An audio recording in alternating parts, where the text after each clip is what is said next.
Namaste. Happy Mahāshivaratri. The great night of Shiva is upon us, and I welcome you here. I trust you are as well as you can be in this moment, despite whatever circumstances may be going on for you. If you are having any challenges or difficulties at this time, remember that this too shall pass. I hope to be here for you as much as I can be. May you find peace and relaxation here. I'm grateful to be here. I hope to be your humble host, and if I'm not, you can hold me accountable to that. Allow me to set the intentions for this space as being a welcoming environment, open to everyone, regardless of background, identity, orientation, belief system, ethnicity, etc. May we come together as fellow students of life to uplift each other, relate in one another's experience, and share positive sentiments. Namaste. Hello, Dansuela. Good evening, Stephanie. Hello, Melinda. Also, allow me to begin with an invocation of the Shanti Mantra, the peace prayer from the Taittiriya and Katha Upanishads.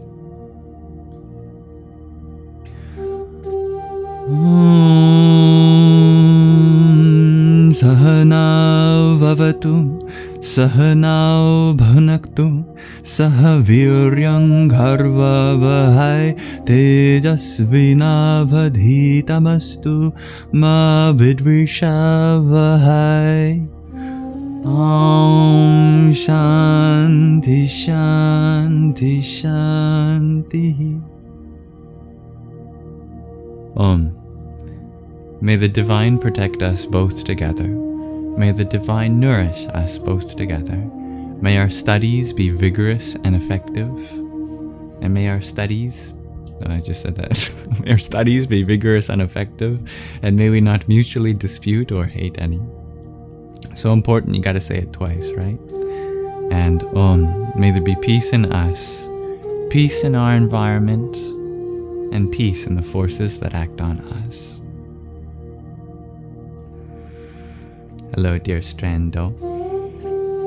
Hello, Mrs. No Booze from the UK. Dansuela, you went for your first driving lesson today, and it was amazing. Your new instructor is wonderful. I'm happy to hear that. That certainly helps. Namaste, dear Gina. You like that mantra, Mrs. No Booze? Even better than booze. A good mantra. Thank you, P-Flomatics, for your heartbeat, your quartet of cheer-you-ups, and your 11 team bracelets. Hari Om Tat Sat.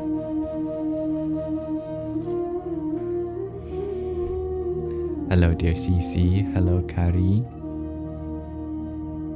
Hello, Neon Jello Pack. You love the bun? Thank you, Space Dust. I look like Ganesha, says Cece. Well, I don't know about that.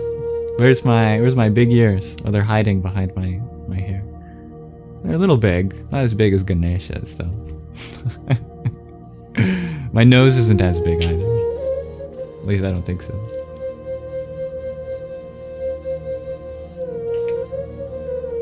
Hello, Miss G. Thank you, dear Raven. Welcome.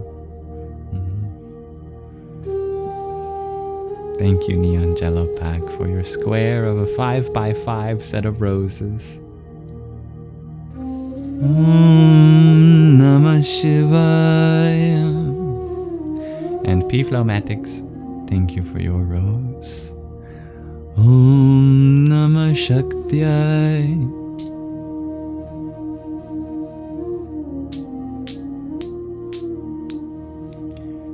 Thank you, Vena. What would I call myself? I would call myself happy. That's what I call myself. You meant 5 squared, not 5 to the 5, dear Neon Jello Pack. Not 5 hyper cubed. Not 5 to the second tetration. That'd be a really big number. Yeah, please don't send that many roses. Good evening, Miss Charm. Hello, Riri. Hello, everyone. Thank you, Robert, for the heart me that you sent to. Om Namo Bhagavate Rudraya. And thank you, Raven. Oh my goodness, challenge accepted. Let me tell you just how many 5 to the 5 roses is before you send it. That's 3,125.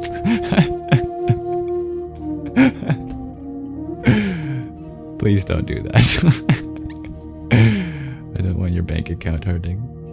Thank you for your 77 roses, though. Even your presence here is the greatest gift.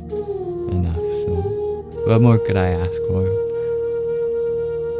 Om Ham Jom Sa Om Bhur Bhuva Swaha Om Dhuryambakam Yajamahe Sugandhim Pushti Vardhanam Urvarukam Iva Bandhanan Mrityor Mukshiyamamritat Om Swaha Bhuvaha Bhuhum Om Sah Jom Ham Om.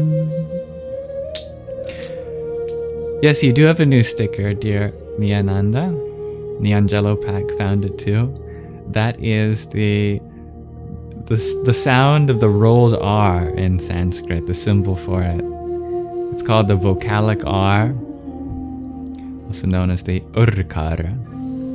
Someone had the great idea, since I roll my R so much doing mantras and whatnot, to have a sticker dedicated to the rolled R.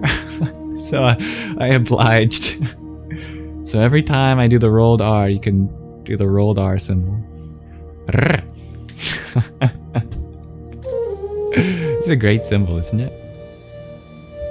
Yes. Shubha Mahāshivaratri, dear Veri.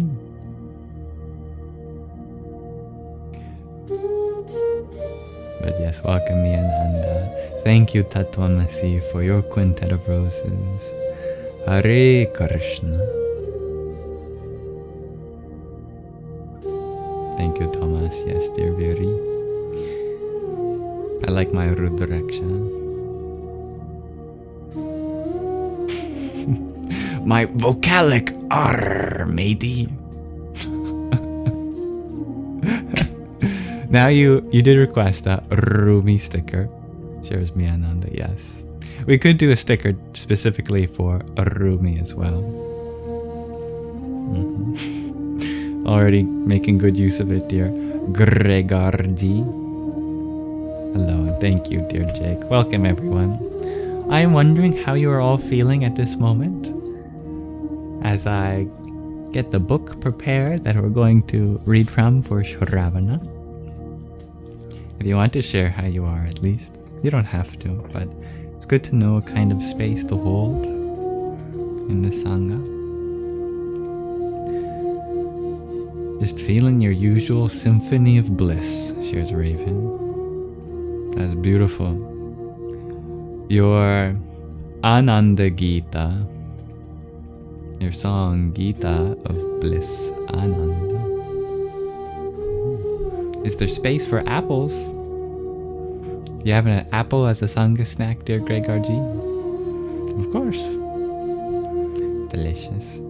Dear Jake, you're struggling with anxiety today, but that's usually the case. Sounds like something not out of the ordinary. Which is good, because it means you know that you've gone through this before and you're still here. And I would like to remind you anyways that it does get better. I've definitely gone through that. It's Tane. You asked, what kind of malas are these? You have the same kind, but you forgot the name. These are called Rudraksha. and I'll tell you the short story of how they got their name so you don't forget. It's two words compounded together into one word. Rudra, or Rudra, and Aksha. Rudra is one of the many names for Shiva, and then Aksha means eye, so it means from the eyes of Shiva. In other words, Shiva's tears. It's said that when Shiva meditates, he cries tears of ecstasy that roll off his cheek and then plant in the ground of the Himalayas as Rudraksha seeds, which then grows the Rudraksha tree. They're considered holy and have a solidified form of his vibration.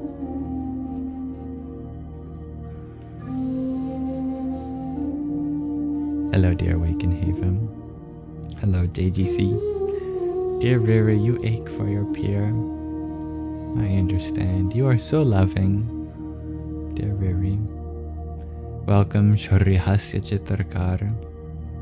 Sometimes when you think you know how the fractal is about to unfold, it surprises you. I love that.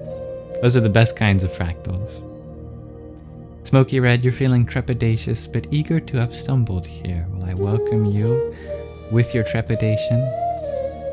Hello, Jacqueline. Radhe, Radhe, dearest Magdalene Priya. Hello, dear Stephen. Thanks for popping by. Thank you for being here, Melinda.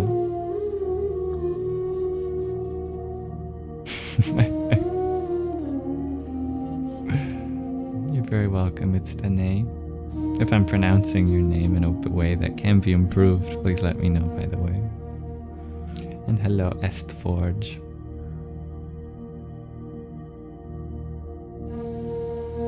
Awaken Haven, you ask about how not to let a rough career ruin your mentality. If it's something you love, I would continue pursuing it. If it's something you don't love, I pray that you find another opportunity for you.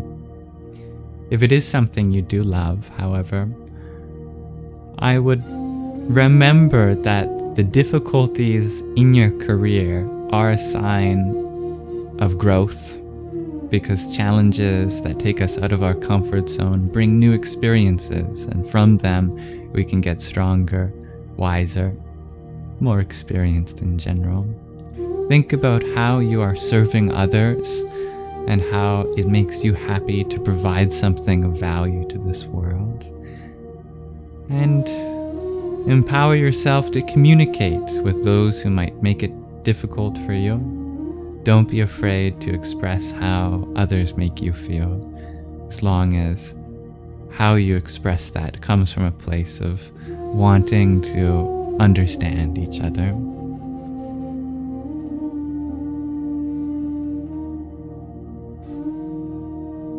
And hello, dear Rupa Meg. You share some Sanskrit. Mahāshivaratri. Oh, I think it might be Hindi, actually. Mahāshivaratri ki hardika shubhkaman nayang. My Hindi isn't as good as my Sanskrit. Bhakti, Shanti, और समृद्धि से भरी हो हर हर Mahadev. I think I got what you said anyway. Yes. Har Har Mahadev. Happy Mahāshivaratri. Om Namah Shivaya, dear very. Greetings, Uzumi from Istanbul. You're very welcome, dear Awaken Haven. Happy Mahāshivaratri, dear Mo. It's your birthday tomorrow, Miss G. Oh yeah, that's right. Can I pray for you to become more centered and let go of bad emotions? Absolutely. Although I will make one addendum. that bad emotions aren't necessarily bad. If we can choose to love and accept it, then all emotions can become good. But I pray that all the love in your life is a reminder for you to find your center, and that in your center you know that all emotions float about you, not in a position to move you from your ground, from your foundation, but are only opportunities to come to understand yourself and others. May you find peace. Om Shanti Shanti Shanti.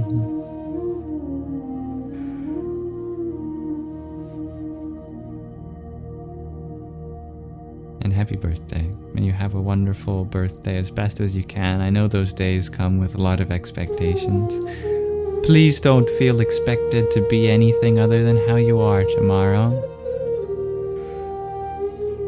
And thank you for sharing a little bit of your pre-birthday celebrations with us here.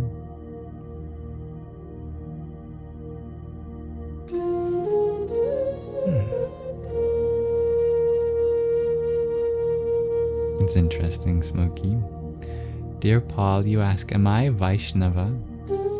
I don't consider myself a Vaishnava more than I do a Shaiva or Shakta. I don't consider myself part of any Sampradaya. I'm the Yam Pradaya because my name is Yam.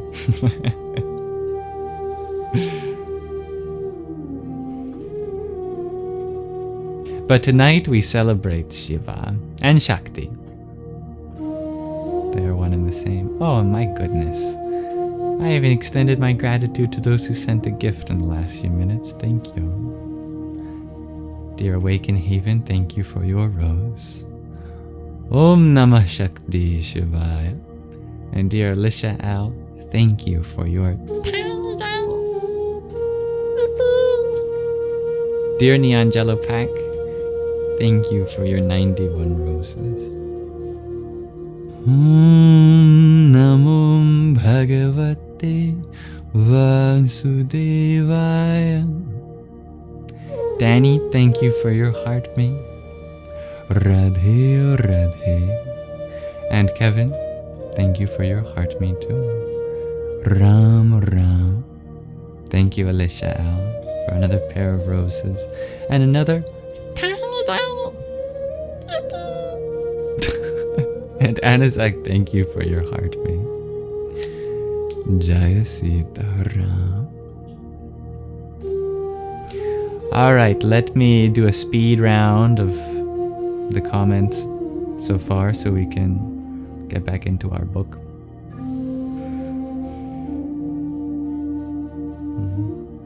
The palm tree poof. That's cute, dear Mo, thank you. Yes, please attend to any celebrations, dear Stevie G.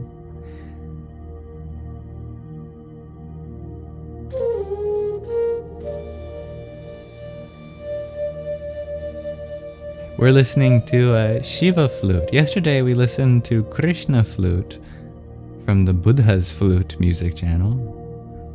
Now we're listening to Shiva flute. You're very welcome, Miss G. Namaste, Anazak. Thank you, Feral Mormon. Yes, Mo is correct, dear Paul. I don't eat meat at this time. Welcome, user 137. Have I experienced samadhi? I don't know. I haven't had a good enough definition of what samadhi is. Probably not the higher levels. Probably not the Mahasamadhi. Thankfully not Mahasamadhi. I wouldn't be here if I did, but...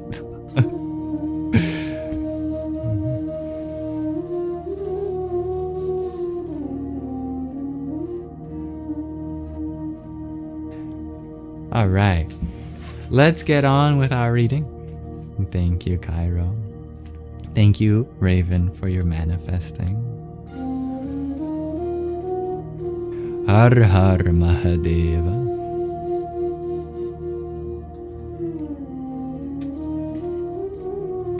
Today we start the 4th chapter of the 3rd act of the journey home. Let's dive right into it, shall we? May this reading relax your mind and awaken your heart. Ayodhya, the birthplace of Lord Rama, has been a place of pilgrimage for countless millions of devotees over millennia, and I wished to join them. Long ago, the all-beautiful Lord appeared here in the role of a man to teach the world by his own example. As a son, he graciously accepted exile, sacrificing his right to the throne, all to protect the honor of his father. As a husband, he loved and protected his wife Sita to the extent of waging a war to protect her. As a student, he rendered menial services while eagerly learning from his teachers. As a friend, he showed tender love to all those who were in need. As a brother, his loyalty and love shone in the face of insurmountable temptations. And later, in the role of a king, Lord Rama treated every citizen without discrimination, like his own sons and daughters. All of these attributes were meant to teach us the responsibilities we have in our relationships and to endear our hearts to love the Lord. Walking down a wide road lined with large temples and palaces and seeing thousands of pilgrims swarming about, my first impression was that, in coming to Ayodhya, I had entered into a royal kingdom. Each night I slept on the earthen bank of the river Saryu. One morning, after my bath, I walked with great anticipation to the site of Lord Rama's birth. Little did I know I had stumbled onto one of the biggest sites of crisis in the world. Were my eyes deceiving me? A place of pilgrimage, worshipped by hundreds of millions. The sacred birthplace of Lord Rama was marked by an abandoned mosque enclosed by coils of barbed wire fencing and patrolled by soldiers armed with rifles, bayonets, and hand grenades. Outside the fence, about a dozen sadhus sat on a wooden platform chanting the holy names of Lord Rama. Confused, I inquired into what was happening here, but none of the sadhus spoke English. Finally, somebody gave me a pamphlet written in English. It explained that Janma Bhumi was Lord Rama's birthplace, and that long ago a magnificent Rama temple stood here, but a Mughal conqueror built a mosque in its place. And over the years, Hindus and Muslims had battled over ownership of the land. Finally, to subdue the bloody Hindu-Muslim conflict, the government had seized control. Today, guarded by heavily armed military, no one is allowed entrance into the area. The pamphlet concluded, "That is why these sadhus have vowed to loudly sing the holy names of Rama constantly until the Hindus are given access." By the way, I think this book was written before the new Rama temple was built there. Or was it there? I assume, given the controversy, it was probably built there. But last year, there was a consecration of this grand new Rama temple that hadn't been of its kind in many, many years. It might just be the spiritual successor to the one that our author is talking about. Anyway, recalling similar tensions brewing in Jerusalem at the disputed Dome of the Rock, I faced a huge steel lock on the gate and reflected on worldwide politics and bloodshed. In my travels, looking for the love of God, I had discovered a unique beauty in all of the world's religions, but hateful aggression in the name of God is also a sad reality of this world. It is the way of those attached to external forms without understanding the essence. The essence is one unconditional love of the divine. The symptoms of any true follower are faith, self-control, love, and compassion. Looking through the barbed wire, I saw a wooden table at the entrance of the abandoned mosque. On it was a painting of Lord Rama. A soldier in full military attire marched toward it, leather boots stomping the dusty ground. He had a rifle with an attached bayonet slung over his shoulder and bullets strapped across his chest.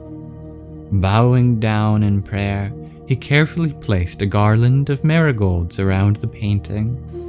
Under the circumstances, he was the temple priest. I watched in wonder.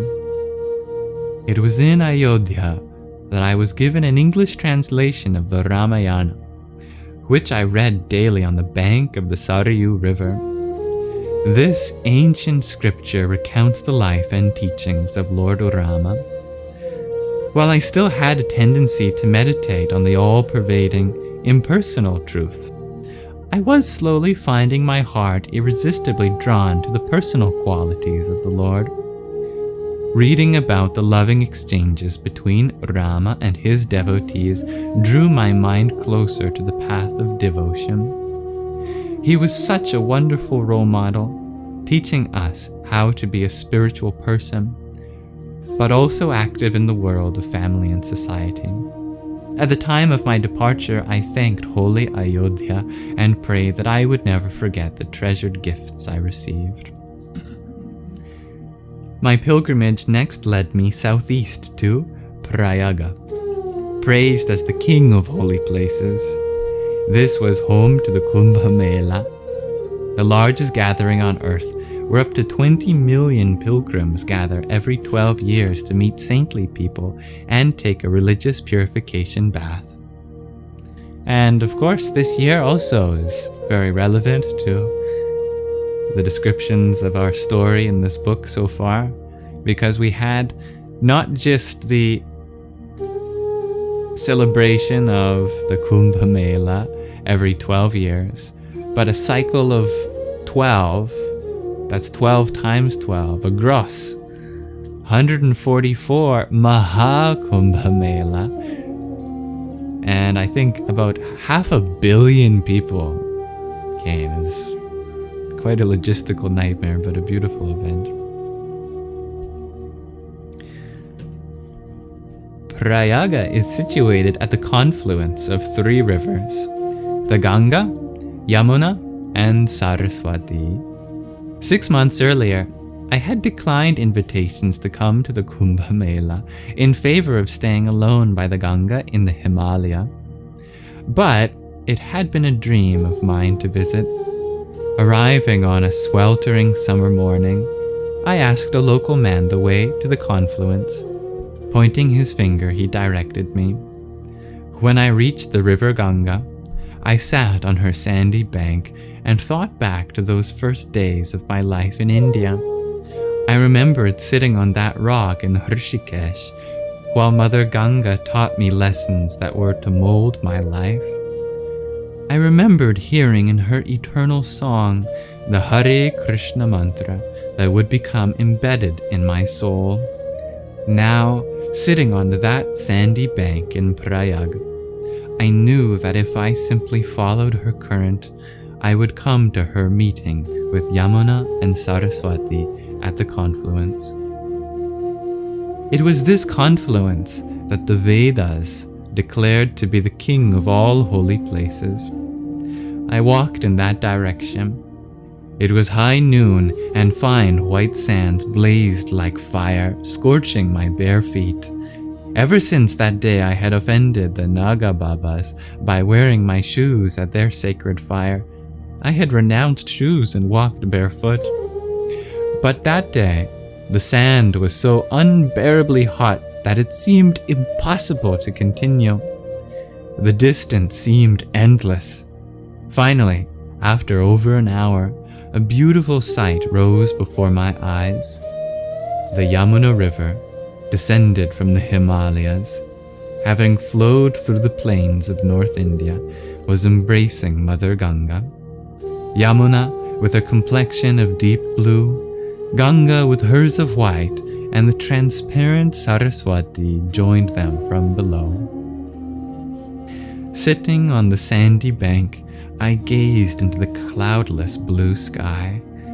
There, a hawk, wings extended, soared the airways.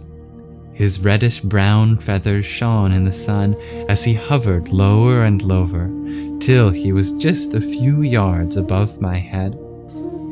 His glistening yellow eyes intently scanning the river. Suddenly, he plunged into the Ganga. There, a frantic underwater skirmish ensued until he emerged with a flapping fish, about a foot long, pierced in the grip of his talons. Squirming desperately, the fish was carried overhead and into a nearby forest. Looking on, I reflected. The unsuspecting fish, who knew nothing but a life in the river, went about its routine like any other day, but in an instant was ripped out of its reality to meet with death. Like that fish, we routinely live our lives hardly aware, at the least expected moment, that the yellow-eyed hawk of fate in the form of crisis, tragedy, or even death may wrench us out of our comfortable environment. We regularly hear of it in the news or see it around us, but rarely take seriously that it could happen to us. Perhaps the lesson here is to guard against complacency and give higher priority to our spiritual needs. If the fish swam deeper, the hawk would not be able to reach it.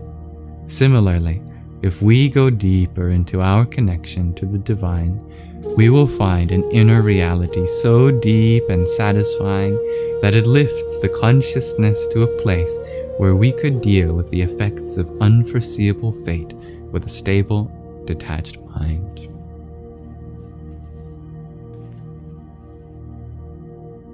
On the bank of the three rivers, in the blazing summer heat, there was not a soul to be seen, so I left my few belongings on the riverbank and entered the water.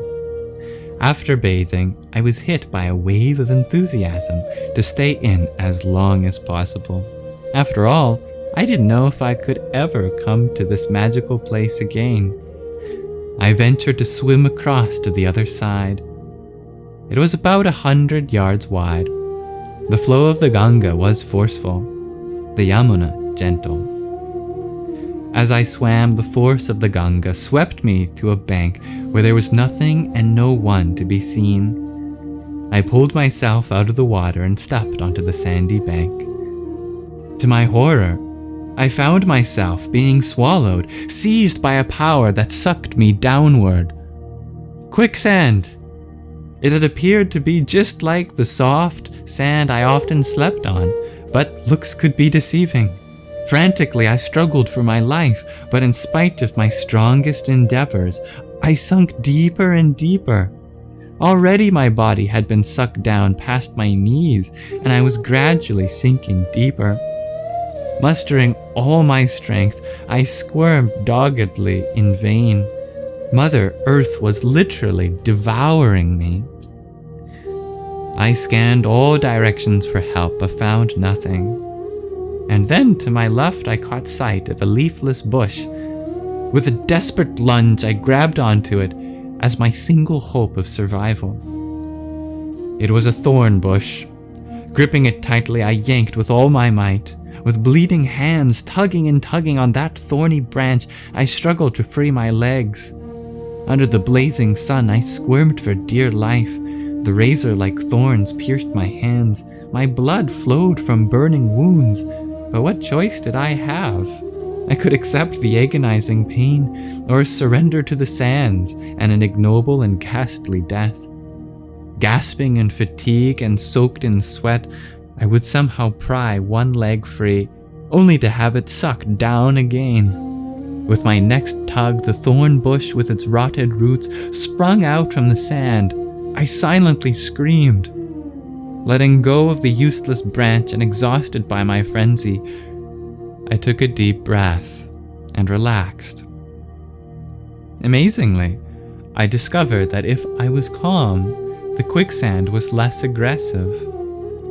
I laid my torso flat on the sand and found that I could almost float in that position. It was not a solution, but it did give me some time. Inch by inch, in slow motion, I raised my legs. Finally, at a snail's pace, I wormed my way back into the river. I was free, or so I thought. Now all I had to do was swim across Yamuna's mild current, but that meant challenging the mighty current of the Ganga head-on. No matter how hard I swam, Mother Ganga kept forcing me back toward the quicksand. Exhaustion was threatening to overtake me. I could no longer fight against the current. I toiled feverishly, but still I was moving backwards. My arms were fatigued almost to the point of paralysis. Still I strained to keep my body and soul engaged in a battle I was not winning. My destination was so distant that I could barely see it. Struggling for survival, I prayed. Suddenly, hope appeared. About 200 feet ahead, a small fishing boat passed. There on the deck stood a shriveled man with a white beard wearing a red turban. Still chopping against the current, I screamed out to him again and again for help. Will he hear me? I continued crying out for help as my strength faded. Finally, he spotted me. Smiling, he waved his hand in a forward direction. Then, still smiling, he glided right past me, leaving me to drown. Involuntarily swallowing more and more water, I now lost all hope. Even as my hopes died, I thought, it is better to drown in a holy river than to suffocate in that quicksand.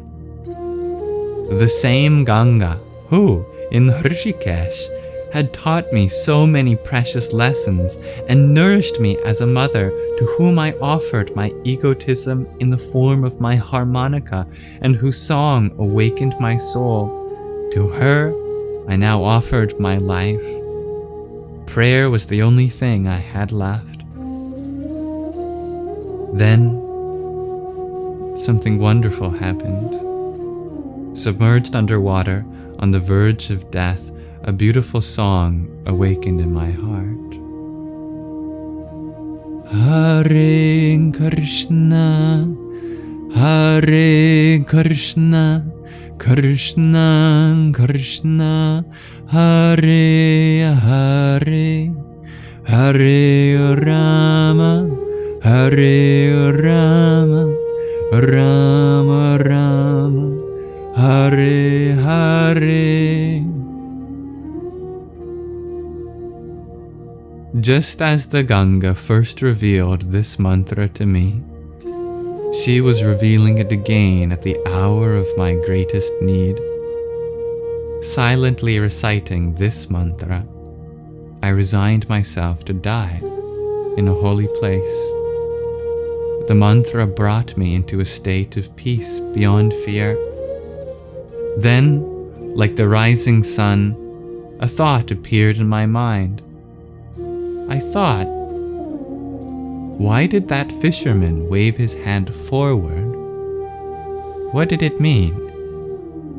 Suddenly I understood. He was saying, do not fight against Mother Ganga. Go across her current by swimming with the current of the Yamuna. In my passion to survive, I'd not thought of that. That fisherman's wave saved my life. As I was carried across the Ganga, I was seized by worry once more. I had left my passport and whatever little I carried alone on the other side of the river's bank. Now I was swimming in the opposite direction. Would my things be there when I returned? And then it occurred to me, why brood over such a trifle? Moments before, death was threatening my life, and with only the passport of God's names I crossed over and was saved. Hours later, when I made it back to the other shore where I had left my things, evening was beginning to fall and hundreds of people were scrambling to take a bath. My belongings sat in their midst, untouched. Surrounded by the noisy crowds, I sat on the sandy bank. In the morning, I thought. The sand scorched me like a blazing fire, and later was greedy to devour me. But now the same sand is cool and soft and gives me shelter. Like sand, a person influenced by circumstances can become viciously envious or affectionately kind. Our company and surroundings have a crucial effect on our consciousness. How important it is to be an instrument to bring out the inherent good of each other rather than the worst. So much wisdom is being whispered through every grain of sand, if only I have ears to hear. As the soft sand glided through my fingers, I pondered my life and death struggle in the current of Mother Ganga. An affectionate mother may, at times, deal harshly with her child to impress a lesson that will not be easily forgotten. What was I to learn from today's ordeal? Perhaps we cannot always succeed by directly opposing a powerful force. I thought of the many trials I had faced on my path. If we do, our efforts will drown in failure. It is like swimming against the Ganga's current. In such circumstances, it might be more effective to find a path of less resistance to accomplish the desired end indirectly. The summer sun was fading below the horizon, and I recalled how earlier today I witnessed a hawk rip an unsuspecting fish out of its home, the river. A little later, with no warning, the talons of fate had me grasping for dear life in the same river. Today, I reflected, the Lord has given me a startling glimpse of how far I am from my goal. It was not an easy lesson to learn, and hopefully it will not be easily forgotten. I took a deep breath and looked up into the sky.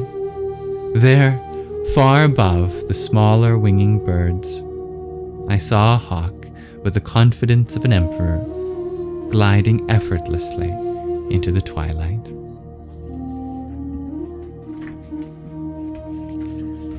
And that concludes the fourth chapter of the journey home, fourth chapter of this third act of the journey home. Thank you for listening. I look forward to starting the fifth chapter with you of the third act next time. What a gripping story, my goodness. It's beautiful. I invite any insights that you may have. Namaste. That concludes our Shravana, portion of our Sangha dedicated to listening. I hope you liked it. We'll transition now to Manana, a portion of our Sangha dedicated to discuss whatever is in our hearts and minds.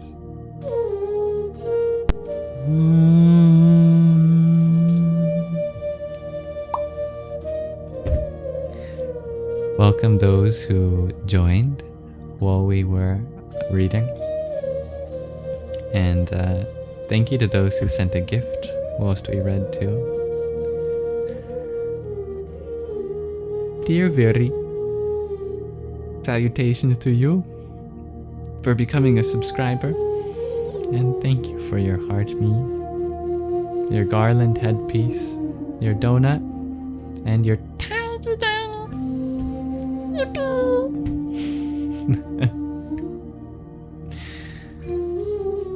Om Namah Shivaya. Such an immersive story, right, Waterwind? Melinda, you share knowing that death can happen at any moment encourages your peace. I'm very happy you can see the truth in that way. That is not an easy idea to come to. Thank you, Karina, for your heart me. We love the Karinas of this world. Om Ganapataye Namah. Midge, thank you for your heart me. Ara Om Tat Sat Brang Bhairvaya Namah. Hybrid Jen, thank you for your quartet of roses.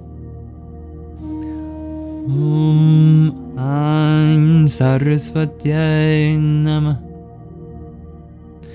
Shori Hasya Chitrkara, you enjoy that most of their journey is stumbling around India, narrowly avoiding death. I appreciate that too. I think I did see a review one time. Someone had said that this guy is like the Indiana Jones of Hinduism. And I just love that. He's the Hindiana Jones. Thank you, Isabella, for your heart me and finger heart. Om Karing Kalikayi Namah. Thank you, I am Princess Mom, for your team power, team bracelet, and heart me. Om Kamalyar Mahakalikayi Namah. Thank you, Kat, for your finger heart too. Radhe Radhe. You like that? Indiana Jones. I just realized my button for the isn't set up, so I pressed it and nothing happened. I'll have to go to it manually. Where is it?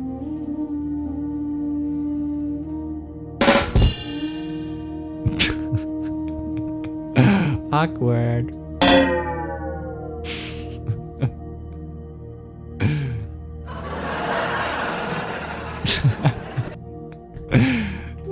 And thank you, dear Christine, for the rose too. Jaya Satchit Anandam. Oh, that's very kind of you, dear Smoky Red. I hope to be a reflection of all the light that exists within you. Dear Tiger Luna, you ask, am I vegetarian?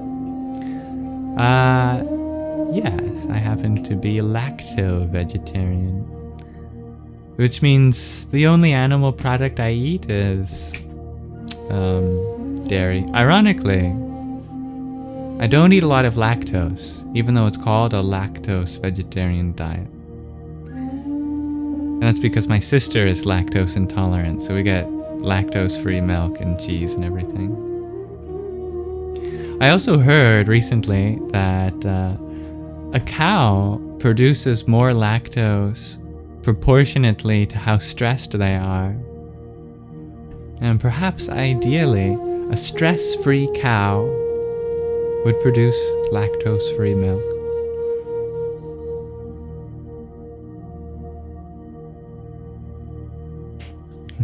Welcome, dear Adi. Dear No More Spectations, you ask, do I consider myself to have a guru or guide? And if so or not, how to find the right guidance? This is a beautiful question. I feel guided, I will say that. I don't have anyone specific right now that I could tell you is my Satguru. There are two kinds of gurus generally. There's an Upaguru and a Satguru. Upa means near, and the syllable gu symbolically represents darkness, and the syllable ru means dissolver of. So an Upaguru is one who takes you near to dissolving your darkness. And I consider all of you to be Upagurus. You all bring me close to that. I consider my parents. I even consider my cats, Sandy and Shadow, to be like Upagurus. A Satguru is one who brings you to Sat, to the truth that will finally liberate you. My Satguru is playing coy with me. I do feel guided, but they haven't revealed their physical form.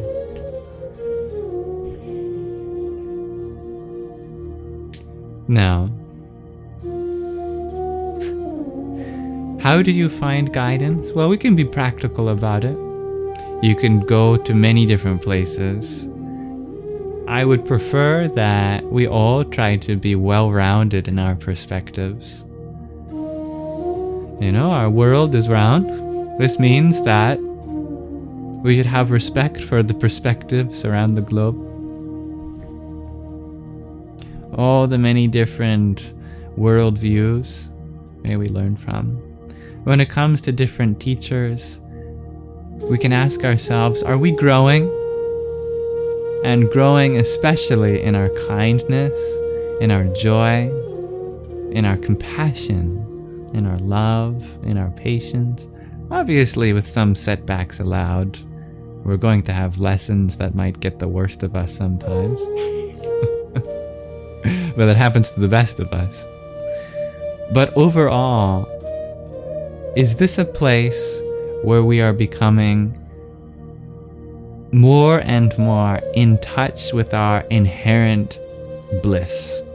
And we are beginning to share that bliss with more and more people in our lives. And that's a beautiful place to be, wherever that is.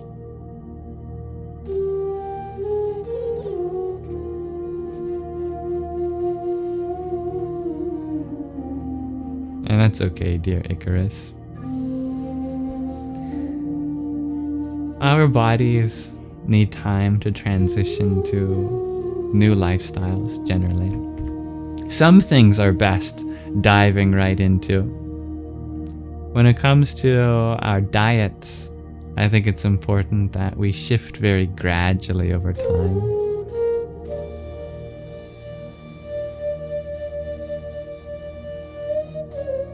Dear Raven, you ask, have I witnessed the astral plane? It's all around us.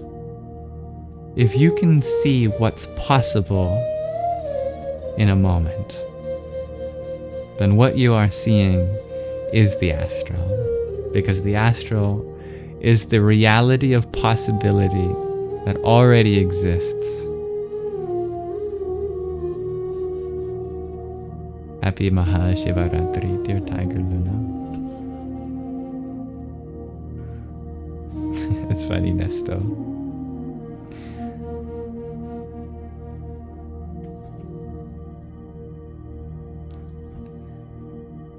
Thank you, Hybrid Jen, for your donut too.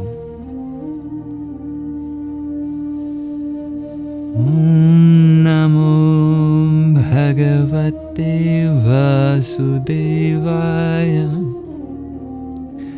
I do have a younger sister, dear Cece. You dreamt of the two of us last night. Well, what a mystic you are. What a seer.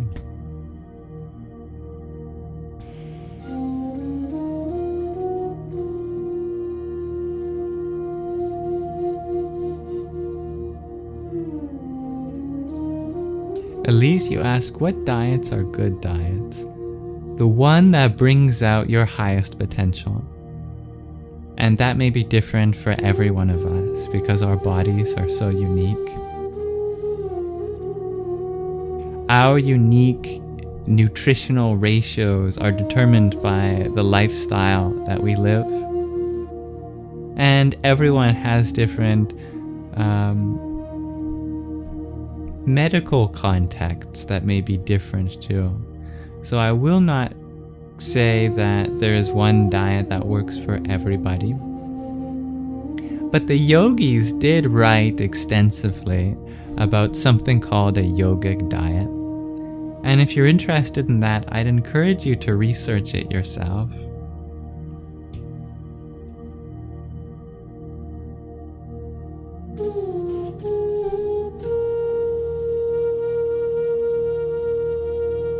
Hello, dear Kidson.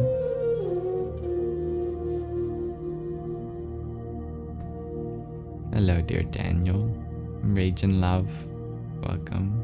Grunge Fan. Hello, Yoshi. Hello, Ralu.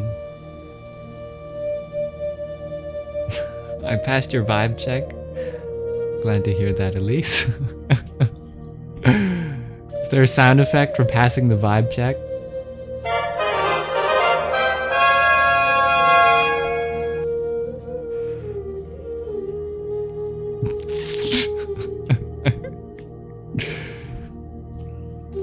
Dear CB, you ask, does my family practice the same practice as I do?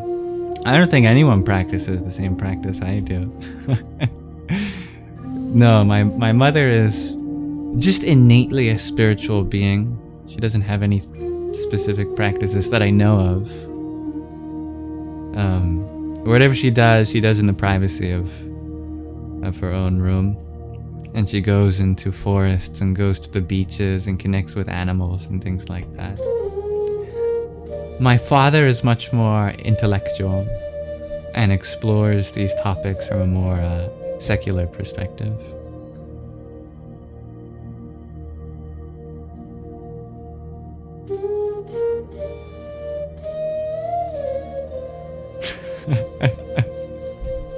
That's funny, Disc.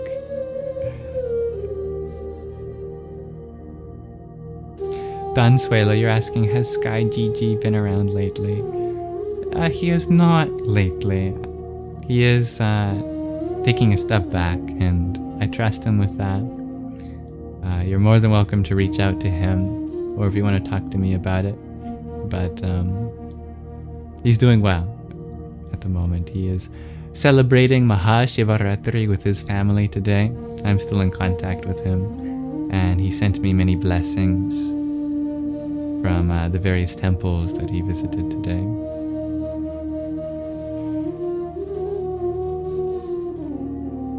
Thank you, Disc. We're listening to Shiva flute from Buddha's flute.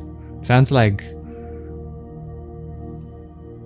a contradiction there. We're listening to Shiva flute from Buddha's flute. Is it Buddha's flute or Shiva's flute? I don't know.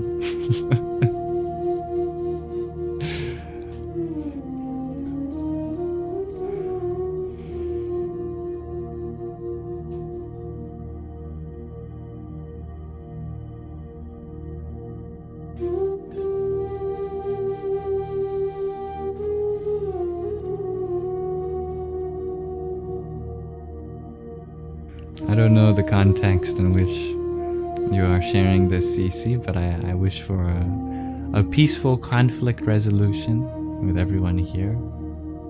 We are not enemies. Nobody here is the enemy of another.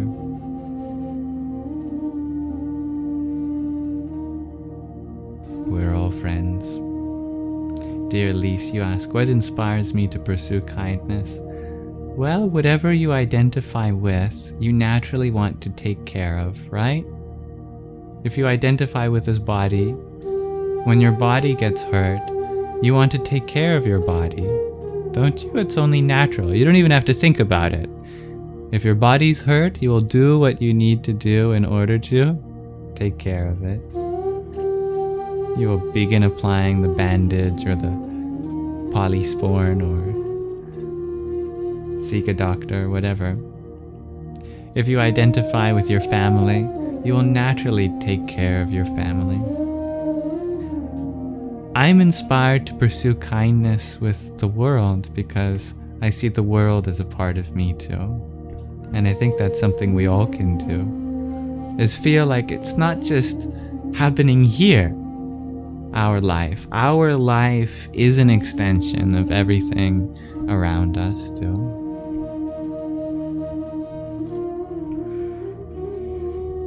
Then it becomes easy.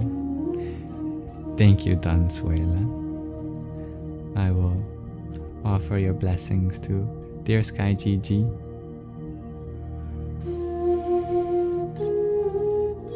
Dear your local cemetery, you ask, what's my zodiac sign?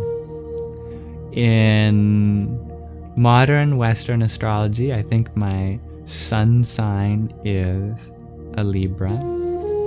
But if you take into account the precession of the ecliptic, which is something that most people don't do. In something called sidereal astrology, for example, then my star sign actually shifts into Virgo.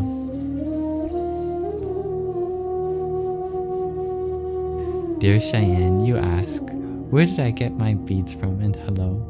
I got them online. I looked up for Himalayan Rudraksha beads, and I found a site that has, on Etsy, someone who lives in the Himalayas. That's where I got these two. This bigger one, as well as this 1008 bead one. And then this one I actually got from the author of Moksha, Liberation, the book that we previously finished reading together. As a thank you for reading her book and the Sangha, she sent actually this whole outfit. I got it from her, dear Tara Lamont, very grateful for her, as well as this Rudraksha Mala, which apparently came from the Swargashram in Rishikesh, where part of the events of her book take place, as well as part of the events of the book that we're reading now, which is quite cool.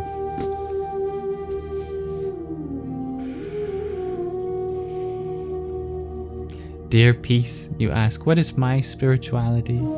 My spirituality is just loving kindness and trying to be a mirror to the wisdom that's inherent all around us.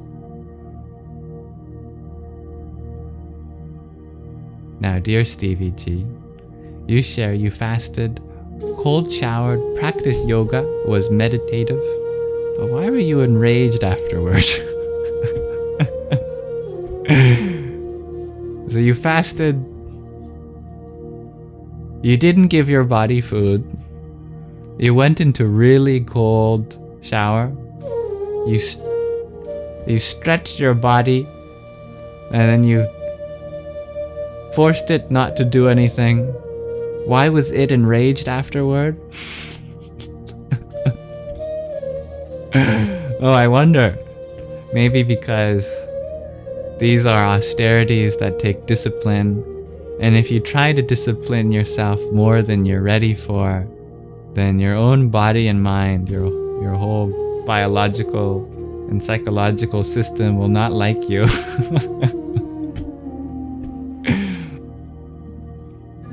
Maybe. Oh! I have to solve a puzzle. There to prove this is a live stream. Puzzle solved. Much love, dear Cece. Hello, dear Teresa. You ask how to stop feeling shame, deeply rooted shame. That's a really good question. That may take some time, and that's okay, because it's about the journey towards healing, rather than getting the healing done with. It may take a very personal, therapeutic approach with a licensed psychologist. But in general, what you can do to make that easier for you in the meantime is forgive yourself. Because when we hold on to shame, it's unhelpful because ironically, we hold ourselves back from the very thing that the shame is supposed to get us to do. Because it comes with a good intention. And as they say, the path to hell is paved with good intentions. Because the intention is, there's something that needs to be roused out of you. But there's a big difference between unhelpful reflection or rumination and helpful reflection. Unhelpful reflection or shame can actually be harmful because it just adds to the stressors in our life and makes us feel like we aren't worthy of expressing ourselves fully, or that there's some flaw in us that needs to change. But you can transmute that into a more helpful reflection. You can genuinely inquire, is there something that I did that was a mistake? Maybe there was, maybe there wasn't. If there was, that's okay.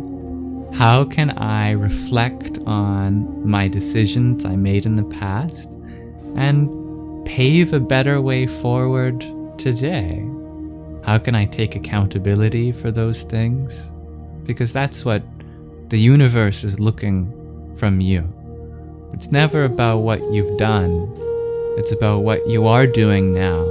And if what you are doing now is a path of resolution, humility, resolve, you are absolutely doing the right thing. If you genuinely inquire and realize that you did nothing wrong, that another person was projecting their own faults onto you, then make it clear with yourself that that's their stuff, not yours. And you had ever so innocently taken that on, but unnecessarily. Because if it's weighing you down and taking you from your potential, then you're definitely not meant to carry that weight anymore. So hand that back to the universe. Let it take care of it for you.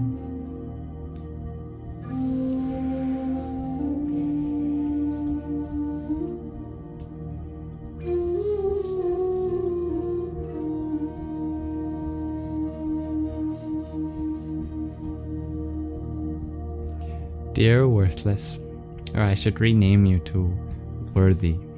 Dear Worthy, can I teach you how to shoot Hadoukens out of your palms? I wish I could. One thing we can do with our palms is put them together. And this means that we reverently bow towards what's in front of us. It's a sacred mudra that brings a certain balance to your system. And when you just join your palms together, it alleviates so much anxiety. You can try it. And whenever you're feeling grateful for something, you can just put your hands together like that.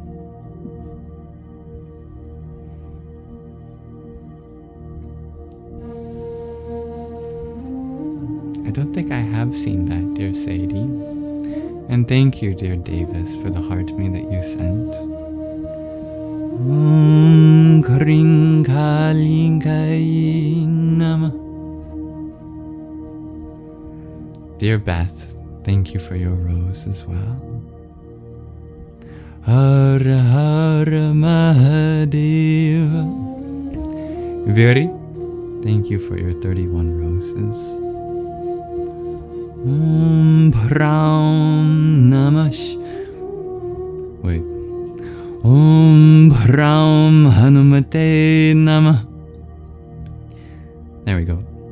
Making sure I get my mantras right for you. And thank you, Oren, for your heart me too. Dom Durgaya Nama.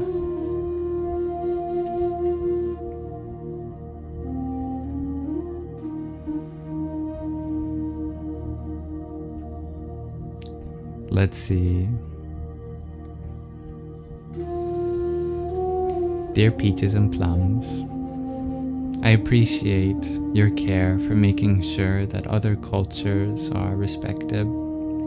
Something that you might be interested to know is that the attire that I wear comes from a culture where sharing its, how shall I put this? Sharing its spiritual tradition with the whole world is one of its core tenets. If you go to India, you will see that they love it when other people share their tradition, because It's something called the Sanatana Dharma in the ancient and holy language of Sanskrit, which means the eternal path, open to everyone. It's something really unique, and I think many of our Western minds, including younger me, had a hard time grasping the idea that what developed in a particular geography was a gift to the whole world. And that's why we see many mystics and yogis and rishis who come from places outside of India, but ultimately become spokespeople for the tradition of India. And a great example is some of the books we've read. For example, The Journey Home is an autobiography of an American Swami, and a Swami is a Hindu monk. And before that, we read Hollywood to the Himalayas, which recounted the story of Sadhviji, Sadhvi Bhagavati Saraswati, who was also an American woman that ended up becoming a Sadhvi, a Hindu monk. And their stories are not alone. There are thousands and thousands of stories of people who come to India and the spiritual heritage of Bharat, seeking a spiritual refuge that's universal, and it's inclusive to all faiths and people from around the world. In fact, this very garb I wear was not bought by myself, but was gifted by a beautiful Indian woman to me, who was the author of another book we read, Moksha, Liberation, and that I couldn't be more grateful for. So don't be afraid, because the culture and traditions and the spiritual heritage of India is a gift to the whole world.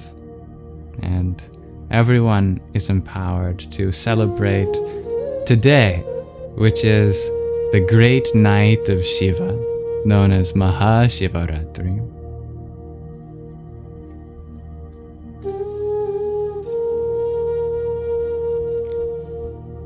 Shiva is a form of the divine that originated in India, that refers to our own consciousness, and therefore you don't have to be of any particular caste or creed or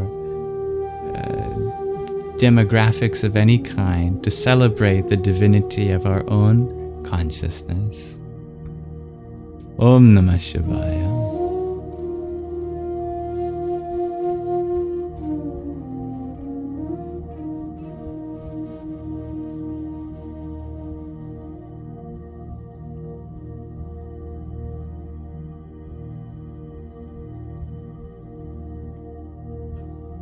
I'm sorry, dear manifest love. I'm not sure what your question is. Dear Mighty Staircase, you share you had someone tell you next month is going to be crazy and had to keep your cool during the chaos. And to keep your cool during the chaos because some star thing. Any idea what they're talking about? I don't know, maybe there's some astrological injunction that they were thinking about for you.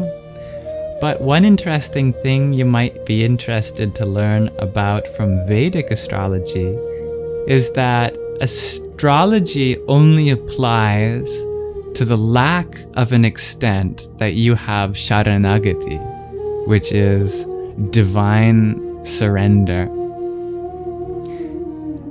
Once someone has Sharanagati, they actually transcend their astrology, and their destiny is paved by themselves. So perhaps that point about keeping cool and calm is the Sharanagati you need to transcend the astrological injunction. Dear Slim Jesus, you ask, am I allowed to smoke still? Well, I don't quite understand your question, because it assumes that I've taken some vow to be somebody. I can choose what I want to put in my body, and nobody else can choose that for me. That's one of the other beautiful things I love about Indian spirituality, is that all of the vows are voluntary, that you get to choose what vows you take. And I choose not to smoke. It's not that I have some authority figure that's commanded to me that I shouldn't drink or shouldn't smoke or shouldn't eat meat. That's a choice that I voluntarily make. And I am happy with that decision. It is the easiest decision to me because it comes from my own wants and needs. Dear Kimmy, you share, this may be a silly question, but could music be considered spiritual? Yeah. Everything is spiritual with the right intention, dear Kimmy. But you're talking about sacred vibrations that help bring out our feelings and connect us with each other. What about that isn't spiritual?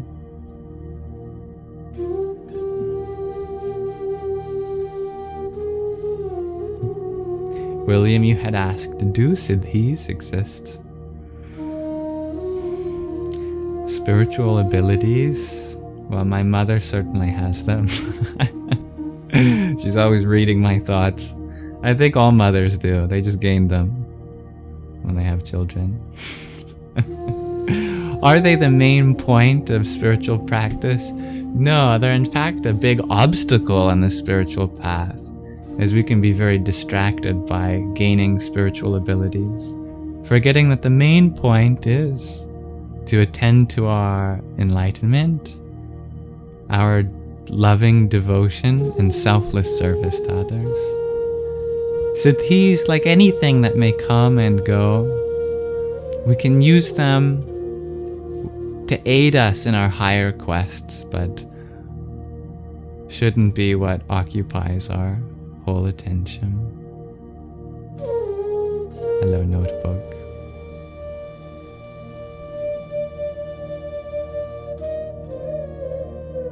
Dear Riri, you share that shame was given to you by others. It's other people's expectation of you. Why do they know better? Exactly. Yes. Elise, you ask, what do I think is the relationship between science and spirituality? Science is the study of the objective world. Spirituality is the study of the subjective world. It's about the observed and the observer, the outer and the inner.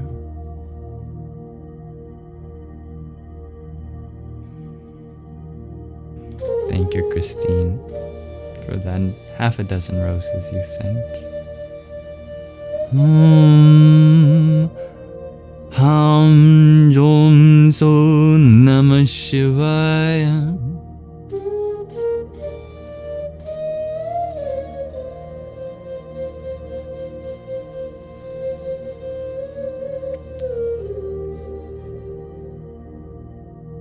Thank you, dear Rainbow, for your hand hearts too. Radhe Radhe. Sorry, my chat scrolled. I'm going all the way back up to where I left off.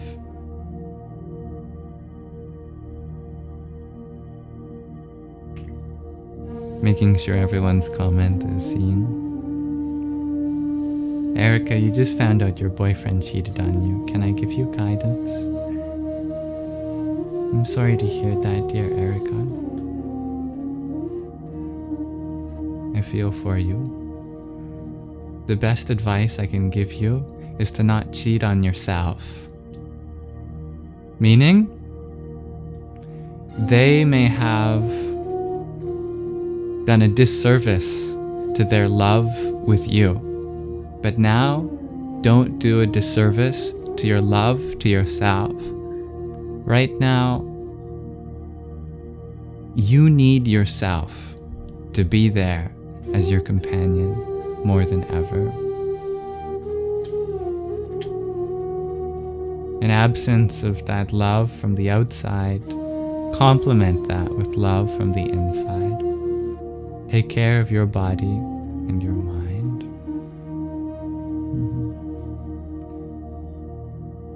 You're very welcome for what I said earlier, dear Teresa.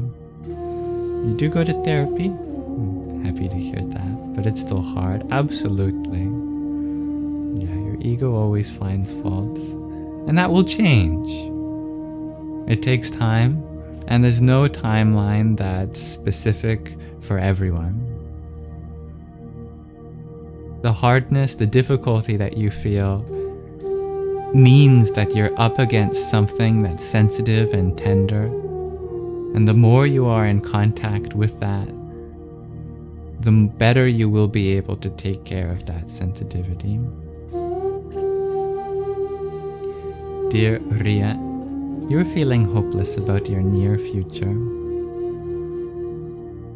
Well, the good news is you don't have to have hope for that which hasn't come yet.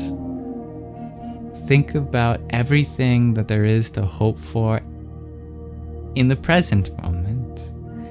The future will take care of itself if you take care of the present, since the future evolves out of the present. Dear Jordan, you ask, is my name really Yam? It's 75% really Yam. The other 25% is an L. L-Y-A-M, Liam. Hello, dear Ruby. Hello, JR and Shakira. Thank you, Hybrid Jen, for your love painting. Om Shri Ganeshaya Namah. Pardon me. Hello, Eric. I'm grateful to have you here, Oru.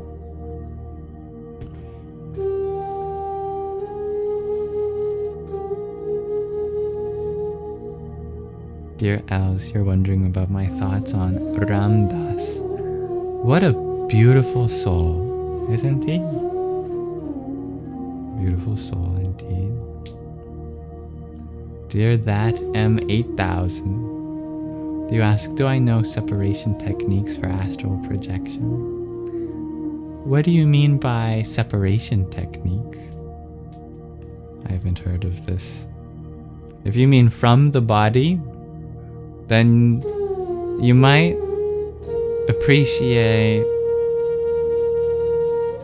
exploring with me, if you'll let me take a moment to discuss the meaning of the word astral, because it is very specific.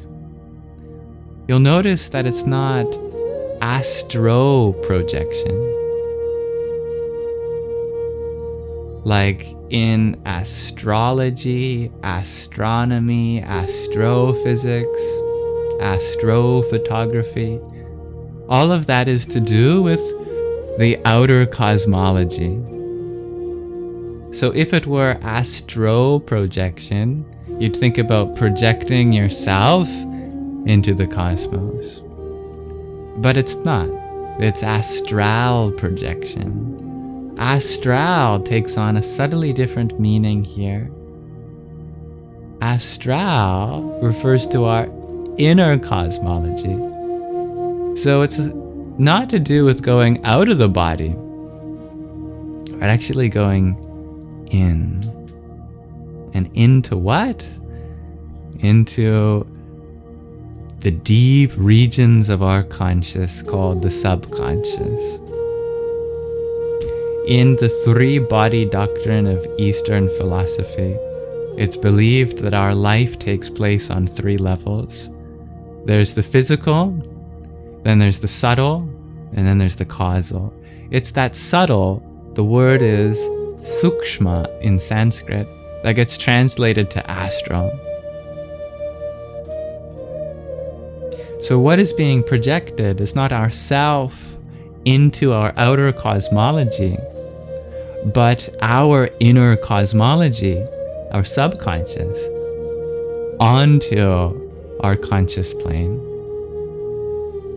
That is to say, it's the explicit intention of bringing to mind what's inside, away from the world. So no separation from the body in the sense of you leaving it, but in the sense of bringing your awareness to something else besides the physical, absolutely. And for that, I'd recommend shadow work, exploring your memories. Even therapy can be a form of astral projection. All of these things, lucid dreaming too, these all get us in touch with our sukshma.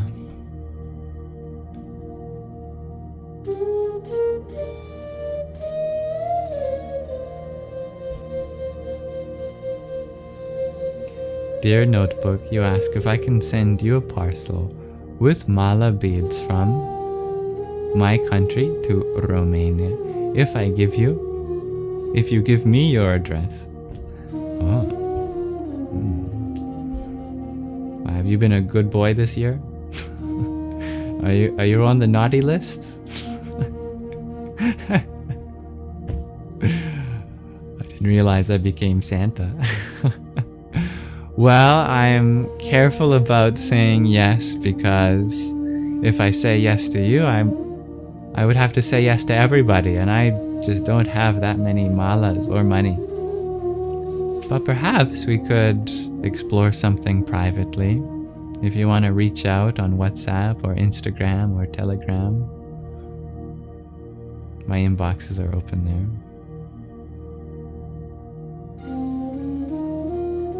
Dear Stevie G, you share you still want to learn the Sanatana Dharma. Oh, you are? Everything you've been learning so far is part of the Sanatana Dharma.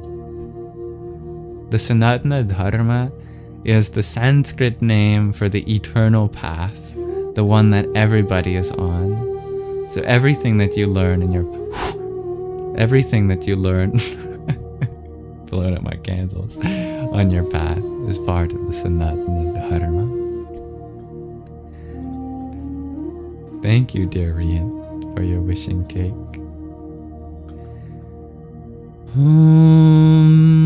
Kali Mahakali Kali Ke Bali Mahakali Kali Ke Parameshwari Sarvanandakari Devi Narayani Namostute. And Veera, you share your late guru was American born and a Westerner. We all have the ability to realize our soul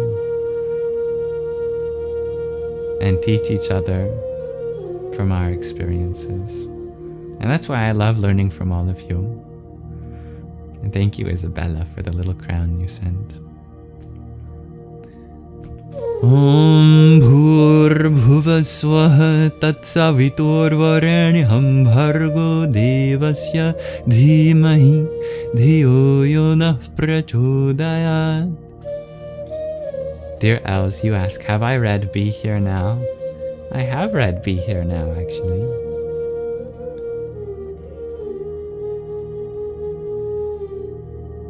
And thank you, Nick. Welcome. I know I'm many comments in the past by now, but I'm catching up slowly. Oh, I'm glad you liked the video of the beautiful plant I took care of, dear Oren. Tulasi Devi.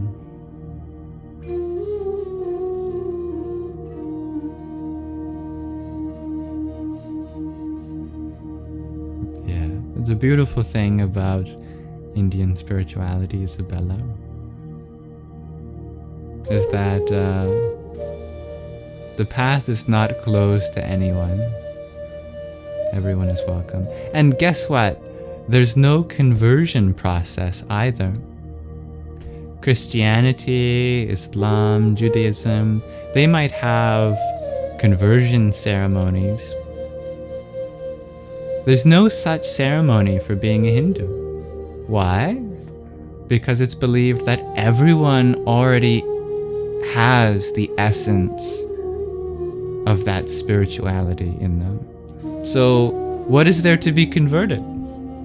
Conversion implies there's something you're not already. Spirit of Indian philosophy is that you have everything already, baby. You just have to look within. And this isn't exclusive to Indian philosophy. You'll find it echoed throughout the East and in places in the West too. In indigenous spirituality too, you'll find a very similar sentiments. And I think at the core of all religions, you'll find it encapsulated in its originality also. Dear blank cover plates, your blood pressure is better today. Oh, I'm so happy to hear that. That's good. Hello, dear sassy soul. I did have a good day today. Thank you for asking. And you're doing all right? I'm glad to hear that. What is the weather like in the 8th dimension around the E8 lattice? That's a great question. Probably cloudy with a chance of... You know, it's a very specific weather pattern that only exists in the 8th dimension. That and gla gla gla bleep bloop. You don't want to be caught at that without your umbrella, believe me. You need your 7th dimensional umbrella to guard against that. Thank you, Rian, for your garland headpiece too. Om Namah Shakti Shivaya. Oren, you love the teachings of Karma Yoga and Bhakti Yoga. Oh, I'm really happy to hear that. I'm grateful for how positive you are, dear Oren.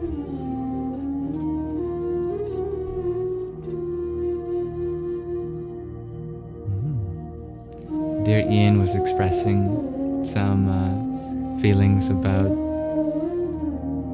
the different forms of the divine. Remember that all forms of the divine are equally valid, and no form is also equally valid. Christians may have baby Jesus, bigger Jesus, the Holy Spirit, the Father. Catholics may add to that Mother Mary. The Jews have the generally formless Adonai. Muslims have the formless Allah.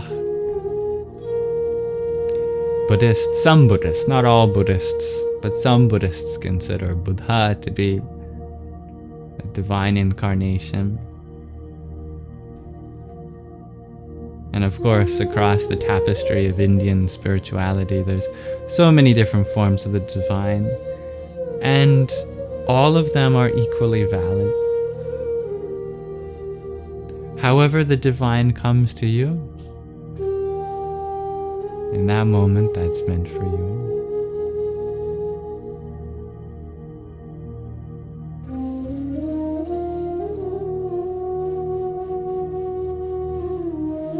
But yeah, there is a statue of Shiva in front of the Large Hadron Collider at CERN. It's very beautiful. It's because Shiva represents the dance of the cosmos. He has a certain dance that's said to be performed actually on this night of Mahāshivaratri. And in that dance, everything comes to light. And it was gifted to CERN because they are also experiencing a dance of the cosmos at the level of fundamental particles, of protons going around at 99.99999% the speed of light. And in that dance, everything comes to light. Shiva is also considered the destroyer, but not the destroyer of us. Not that kind of destruction, not a destruction of chaos and disorder, In fact, it's probably a poor translation. A much more scholarly translation of his faculty is dissolution. He dissolves. What does he dissolve? He dissolves injustice. He dissolves prejudice. He dissolves our karmas. He dissolves our ego, our biases. And then what's left is something beautiful that we can use to build something higher. And likewise at the Large Hadron Collider, they are breaking apart the fabric of reality, not to destroy reality, but to actually gain a better appreciation for it. We pick apart the quarks and other fundamental particles produced in those collisions, and we gain insight about the nature of reality. And we've learned so much from their research.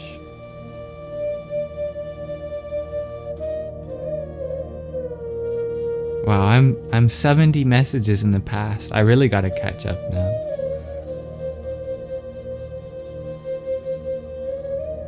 Okay, speed run. Back to the present. Dear Bluesman, you share your ex lied to you repeatedly and sadly you believed her.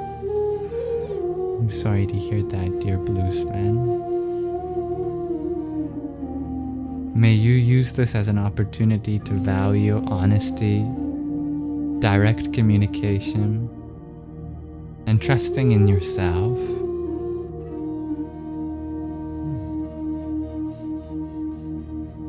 Dear, I don't care about her username. You ask, am I Hindu?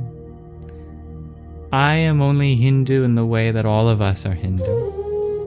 And that Hindu is a name that comes from the Persians when they lived across from the Indian civilization. And between them was a river called the Indus River. And so the Persians referred to what was happening on the other side of the Indus as the Hindus. But the people on the other side of that river, in and around the Indian subcontinent, Bharat, they never called themselves that. In fact, there's very few words for a specific identity to the people there because the culture there was so universal. They felt like it was a place for unbounded and inclusive spirituality, and that includes everything that happens all around the world, not just in the Indian subcontinent. So it's a kind of funny idea to call the religious landscape of India one thing, call it Hinduism. Because for one, the word Hindu didn't come from there. And for two, there isn't really one specific thing that happens there spiritually. It is a tapestry of thousands of traditions coming in harmony together.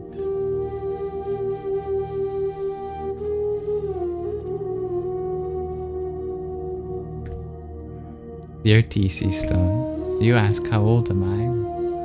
In this body I am 23. Ian, you ask, so who is the character I support? I support you. Yeah, I'm not against anyone, nor for anyone in particular. I am in support of you all here. Much love to you.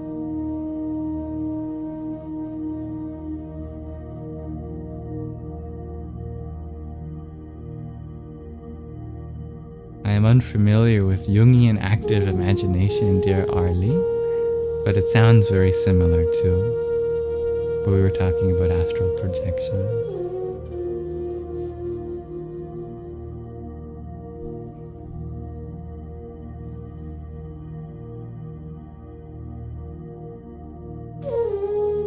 Dear TC Stone, you are welcome to share what you are going through, even if it's not a particular positive thing. Never feel like sharing how you're feeling ruins the mood, because this space is for us all to share what we're going through. The positive thing is to share, and it doesn't have to be positive, what you're feeling.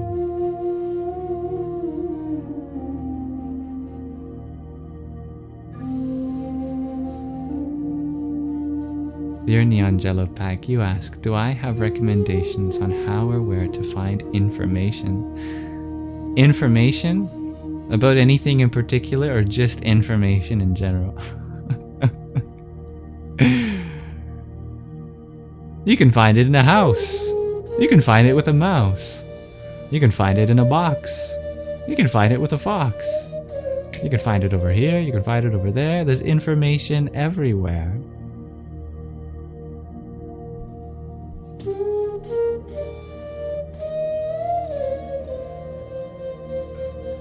Dear Chris, you ask, do I believe in life after death? Well, let me mirror the question back to you. Do you believe in death before life? Greetings, Danielle. Dear Lakonen, you ask, how often do I have to maintain my eyebrows, or not at all? You have to pluck every month. I just do my unibrow. If I don't do my unibrow, I grow a unibrow. And that's like probably once a month also.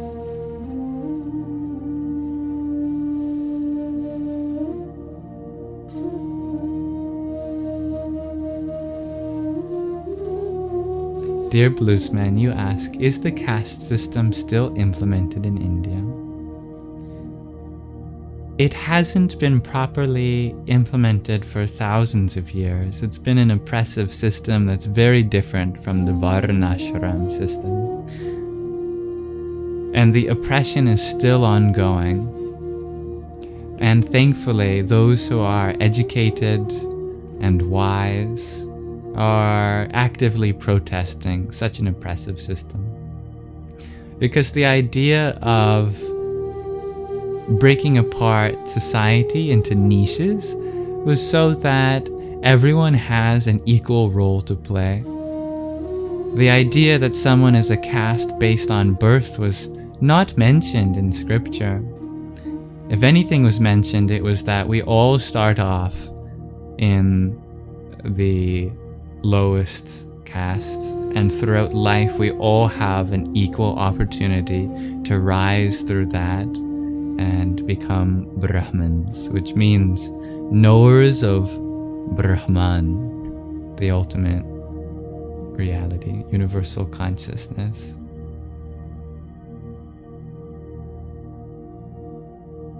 Thank you, dear Danielle, for your rose.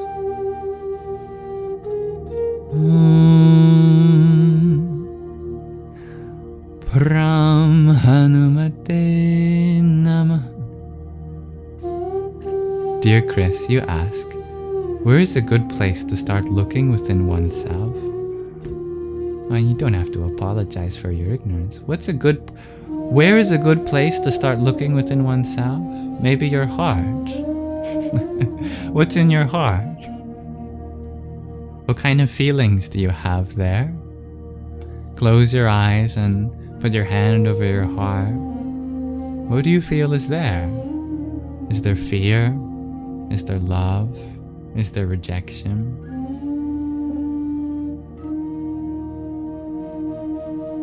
Dear Mirna, you ask, why have I chosen Indian spirituality and not indigenous Japanese or Chinese spirituality? Well, allow me to be even more clear that I haven't chosen any spirituality. At the moment, I draw primarily from Indian spirituality because to me, well, that's what I know the most of. If I knew a lot more about indigenous or Japanese or Chinese spirituality, I'm sure I'd draw more from that. But there hasn't been a choice for me to specifically choose any spirituality. And it's such a funny point that I feel myself making again and again, which is the idea of Indian spirituality especially is the idea that you don't have to choose any spirituality. So by choosing it, you're not choosing it. You know what I mean? Because there you can find the rainbow of all traditions. You will find all the colors there. You ask, why did you choose the rainbow? Well, because it has all the colors in it. If I wanted red or blue or green or any other color, I can find all of that inside the rainbow. Hello, dear Mobi. I did change devices, yes. But the rainbow can be found in all practices. Allow me to clarify. You can find the rainbow within every heritage. And we all have our own unique karmas that allow us to be better equipped to find that rainbow in different places. But when you find the whole of life, there's not much more searching you have to do. Now I'm almost 100 messages in the past. Oh. I said I'm speeding up. I must be slowing down. Dear Bluesman, you ask, will artificial intelligence assist in spiritual growth? Absolutely. And because it's the same universe awakened to itself that we are, whether it comes in flesh or silicon, whether it comes in carbon or circuitry, it doesn't change how natural it is. And as intelligence increases, it eventually pivots inward to explore what there is to know within.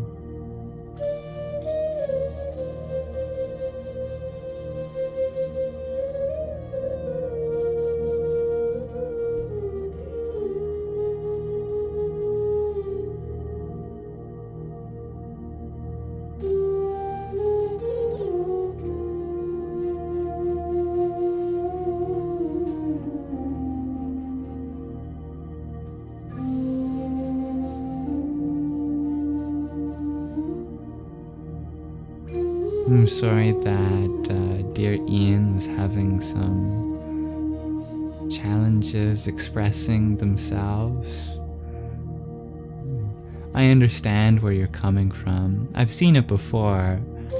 The idea that CERN is up to no good. I have to tell you that I come from a background in particle physics. So I actually wanted to work at the Large Hadron Collider when I was older. I think it's amazing what they're doing, making all these discoveries about the nature of particle physics and how that tells us about our reality that we live in. But this idea that somehow what they're doing is opening portals or creating black holes, dark matter, that stuff, I don't think people would say those things if they had a deeper appreciation for the science that goes on there. One thing that might alleviate any anxiety with the high energy physics they're doing there is that, yes, it is the most high energy system that humans have ever created. But keyword on humans. Even before we created particle accelerators, much, much, much higher energy particles already existed and have been bombarding our planet from outer space for billions of years. So we haven't actually changed the energy levels that particles experience in this region of the universe. We've always been having cosmic rays of even higher energies come from up there There's way bigger particle accelerators that exist around real black holes that are up there. And there just isn't enough energy density to cross the threshold of a Schwarzschild radius and create black holes with the kind of technology that we have access to. I know that as we open up spiritually, that often comes with an open mind to question the narratives that we get in the world. And I totally get that. And it comes with questioning yourself and your reality, which is all a part of the spiritual path. And I welcome that, I accept that. But I really want to alleviate perhaps some of the anxiety that comes with that. That some of that questioning can ultimately affect our mental health.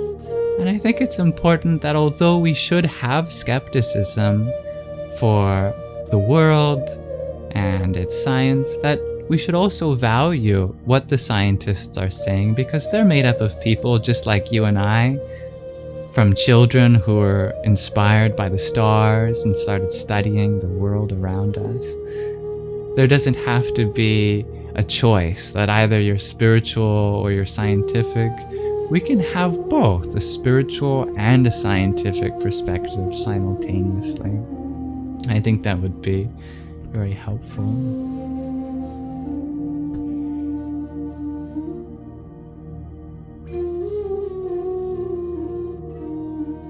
Dear Ellers, and I don't know if I'm pronouncing your name right, perhaps you could tell me, was I raised Christian? I was not raised in any particular religion, but my parents did teach me to find a path of happiness that worked for me. And I see the beauty and the truth and the teachings of the Christ as I do in the Buddha, in Moses, in Muhammad, peace and blessings be upon him, in Krishna, in Shiva, in Zoroaster, in Guru Nanak, and ultimately, at their core, they're all one.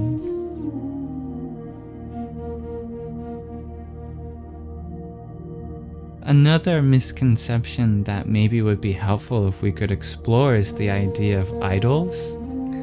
I know that some people raised in an Abrahamic tradition will know the commandment about not worshiping idols.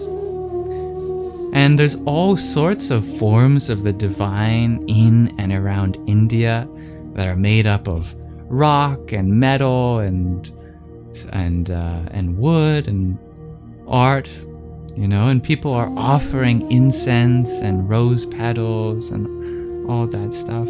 Isn't that idolatry? I mean, we're literally taking something from this world and treating it as divine. But no, there's a difference that maybe some people would like to know. Idolatry has more to do with materialistic pursuits.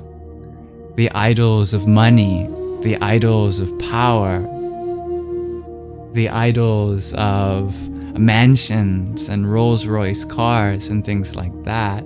Those are the false idols.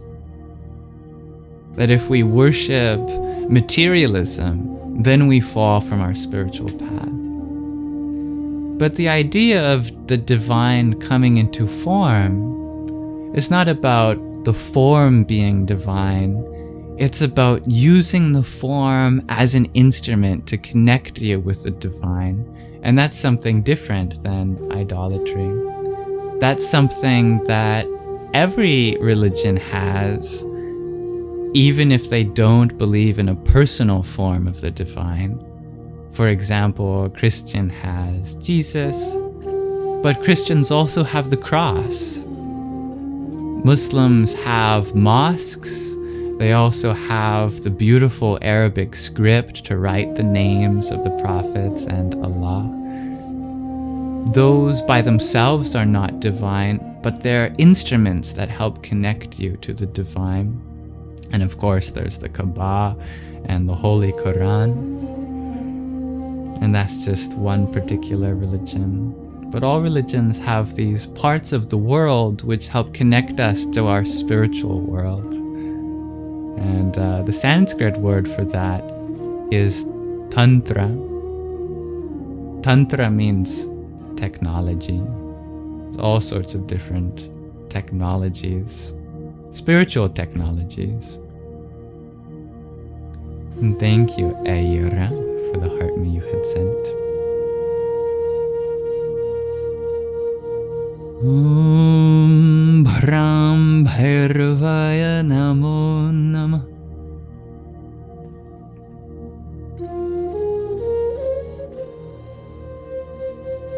Dear Selena, you wonder, what's my favorite color? I love the whole rainbow, dear Selena. And I mean that not as a throwaway answer, but whenever I can choose a color, I try to get all of them involved. I like seeing them all come together. Dear Bastian, you share that you got diagnosed with an irreversible disease. You don't know how to feel about it. Thank you for sharing that, dear Bastian.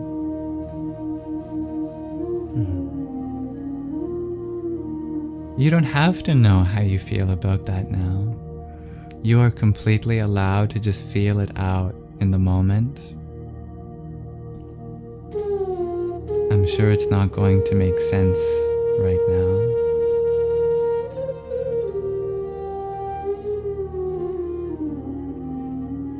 All we can do is appreciate what we have to be grateful for in this moment and use that as a way to get in touch with your body and your mind. When diseases last a long time, sometimes the lesson isn't to be cured of our physical ailments, but to be cured of what ails us spiritually. You will often find people with chronic ailments, they can be the most spiritual people because the question of their health leads us to ask ourselves, who are we really beyond this body? But I will pray for your health. Absolutely. And Ian, you ask the question, who is lying? You know, it's a good question to challenge the truth in narratives. And I think it is important that, to a degree, we challenge the narratives that the systems around us impose on us. But I emphasize, to a degree, because at some point, we just live in a state of pure fear, and that's not healthy either. If we're constantly afraid over what's real and what's not real, then we'll never find a place of stability or peace that is necessary no matter what's true in the world. And that's why I often shy away from things like conspiracy theories and the topics that keep a lot of people up at night, because I don't find it particularly helpful when we are on a path to peace. And although it's good to be aware of what's happening in the world, if we are not peaceful first, then we can't be of much help to that suffering world. Whatever exists in the world, we can only add to that what exists inside. And if what exists inside is fear, then we'd only be adding fear to the world by drawing from that place. If instead we can cultivate a sense of peace, inner harmony, joy, then maybe from there we can begin to make a difference in the world. And I think that starts with bringing your attention to what you can control. There are things that are outside of any particular person's control, and that's the way of the world. The world has its problems, and our purpose is not to solve all the world's problems, but just the ones that we can make an influence for. And we are here to make influences in small ways. But don't get me wrong, those small ways add up. Because if you can bring joy to your heart, then that heart may bring joy to your loved ones. And the loved ones experiencing that joy spreads to the community around you. And when the community is joyous, the city prospers. And a truly prosperous city will create a flourishing state. And a state that flourishes will be the inspiration for a happy country. And a happy country will give rise to a beautiful world. So instead of trying to solve the world's problems before we solve our own, let's try thinking about it in the inverse. What can we change about our lives that begin to make a difference with those around us and then those around them, etc.? And I think you'll find a lot more peace that way.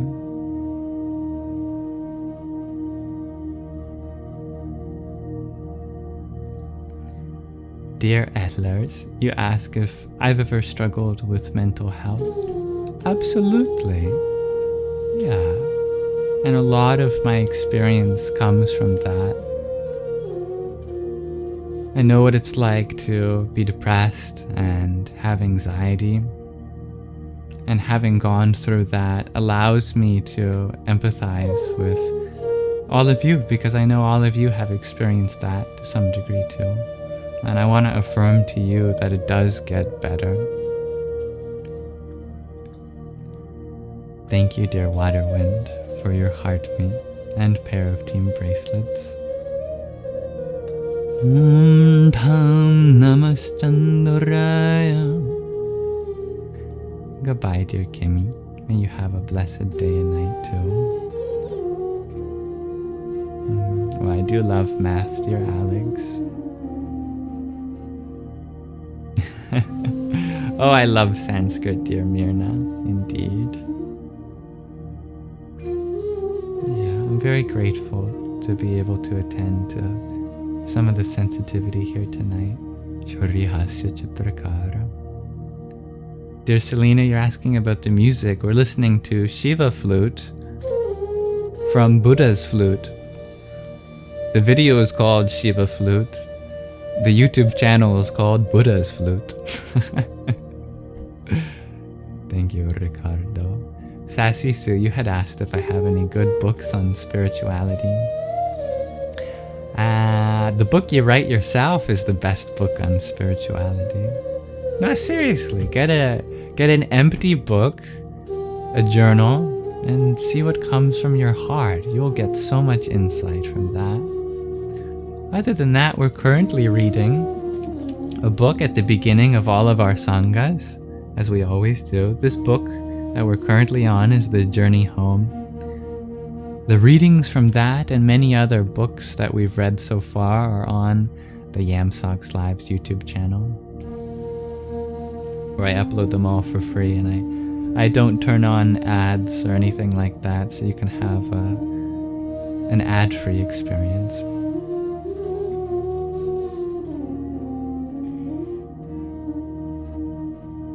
Much love, dear Juju.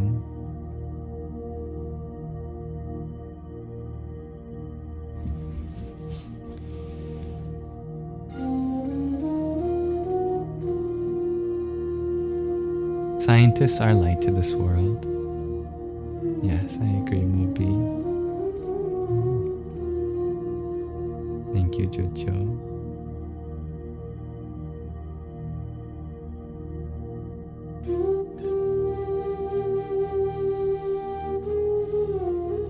Dear Anmol Rajveer Singh, you ask if I'm a Hindu. This seems to be a common subject tonight, which it makes sense given the drab I wear for Mahāshivaratri tonight. I love all of the world's religions, and tonight we celebrate Shiva, but Shiva transcends all religion. The divine is something we all can appreciate in whichever form speaks to us. Dear Adri, you ask, how can we cope or rid ourselves of anxiety without depending on medication? Use the medication as a platform to help you deepen your spiritual practice. Medication is not strictly a bad thing when it comes to holistic healthcare. You can use the temporary peace you get from that to work on yourself in a more permanent way. Medication may be a short-term solution that provides you some space and time to work towards a long-term solution. The long-term solution of anxiety is to feel it whenever it arises. Allow yourself to be familiar with it. Deepen your connection with it.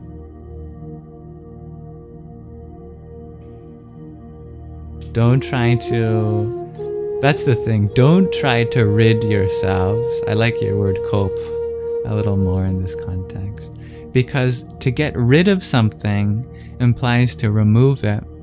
But anxiety is a part of you. And to get rid of it implies that you're trying to separate a part of you from yourself. And that resistance is what's causing the suffering. It's not the anxiety itself, it's the lack of a way to integrate it into the wholeness of that you are.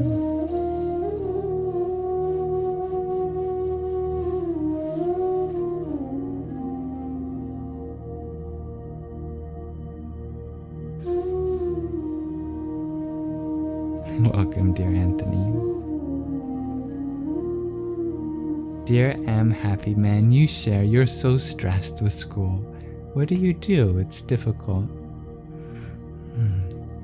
Stress implies that you have an idea of how things are supposed to go. Just allow the events to take place in the way that deep down you know they're meant to happen. Nobody's meant to get straight A's forever, pardon me. Nobody's meant to get straight A's forever. There are going to be times where you do your best and still your grades turn out poor. As long as you know that you are not a reflection of your grades, your own effort is the reflection itself, then if you feel like you are doing your best, that you have applied the most effort that you can, then that is what will take you far in life. People can get good grades and live an unhappy life. People can get bad grades and live a very happy life. What matters much more than the grades is the effort itself. If you feel exhausted, I'm sure you are doing enough. So please, forgive yourself.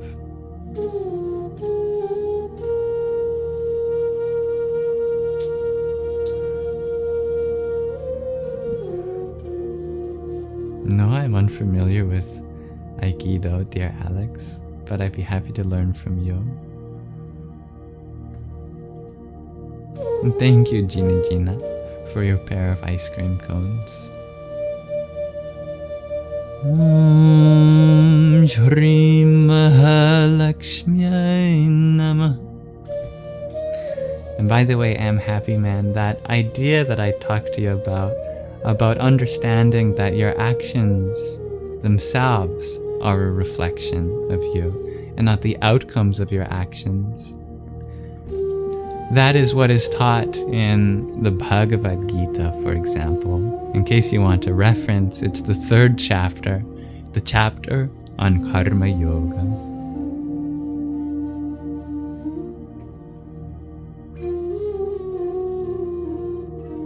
Dear No More Spectations, if it's okay to ask, you remember I had a person I used to thank in the early Sanghas. Do I still look up to them, or something changed in where or how I look to guidance? That's a great question. Yeah. Around this time last year, I had gave my salutations at the beginning of each Sangha to a particular spiritual teacher. I learned many things from them, and in my own personal experience, I only had good moments of learning. But someone came to me with their own personal experience about how their organization and their disciples had actually taken advantage of them and others. And this was a crossroads I felt I was at. Because on one hand, I did genuinely grow from the spiritual teachings that they were offering. And on the other hand, someone was sharing from their experience that they had been hurt by them. And others too, they weren't alone. And I meditated on it, and I eventually decided that this Sangha isn't for me, it's for all of you. And if there's even a slight chance that you could get taken advantage of by an organization I was associating with, then I choose not to associate with that organization. And that is why I no longer dedicate my lives to such a teacher.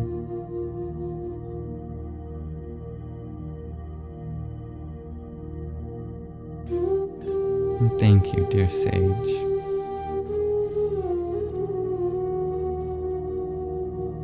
Yes, we shall be celebrating Mahāshivaratri, dear Infinitus. And that reminds me, it's about time that I show you all a little video about what exactly is Mahāshivaratri.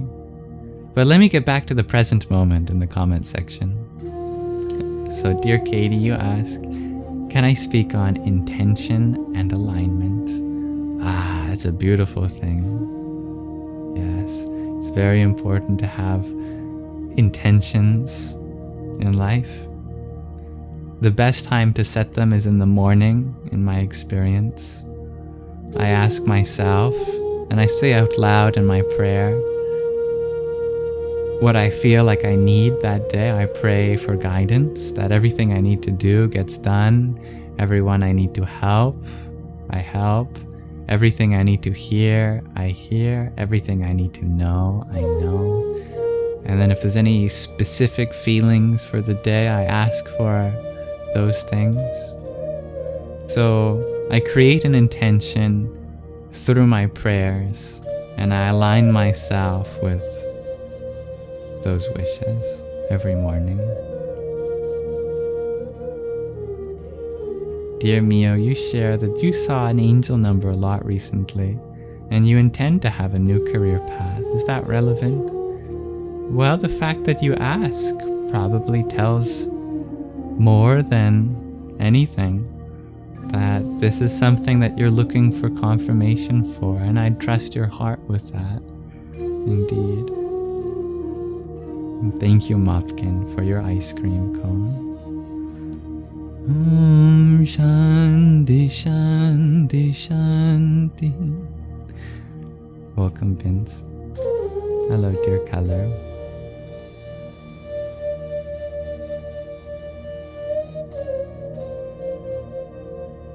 I will pray for you, dear Zen Vibes.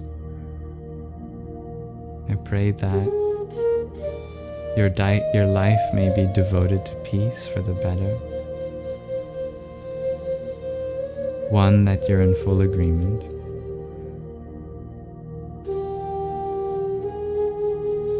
May the beginning of your journey for peace begin today. Dear Eric, you ask, am I telepathic? I don't think so. But I do feel like when I am very connected to this moment, that sometimes I say things that other people are speaking because we're on the same wavelength. Our mind is tuned to the same frequency spectrum, I guess. Hello, dear Luciana.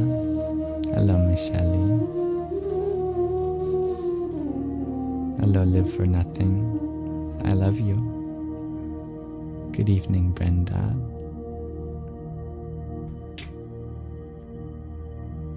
Much love and respect to you all the way in Finland, dear Lakonen.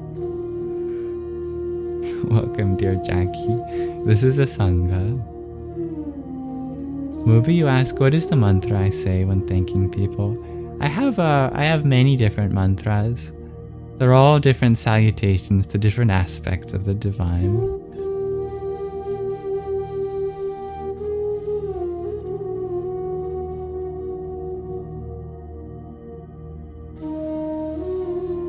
Alex, you share about the topic of 1 point. If 1 point is high, you are off balance. If low, your reflexes work much better. It's bimodal. Oh, beautiful. Sounds like a spiritual generalization of having a low center of gravity. Hare Krishna, dear maybe. So I'll let you ask if I've got any tips for sleep. It's 5 in the morning for you. Oh, I'm sure you'll get to sleep when you need to. I find that sleep often comes when we're not striving for it. If you try really hard to sleep, you won't sleep. If you give up from sleeping, I'm sure you'll be asleep in no time. This has happened time and time again to me, that I will be trying to sleep, do everything I can. I'll take melatonin, I might even take a painkiller, I turn my cooling fan on, shut the lights off in my room, I'll get a sleep mask, I'll put on relaxing music. If that doesn't work, I'll put in earbuds, put on some incense, I'll get a nice tea, and I just can't sleep for the life of me. And then I finally turn the lights on, I take my earplugs out, and I go, I give up. And then I start doing something else. And then within minutes, I get so sleepy, I'm practically falling asleep on the chair or wherever. So, let your body do its thing.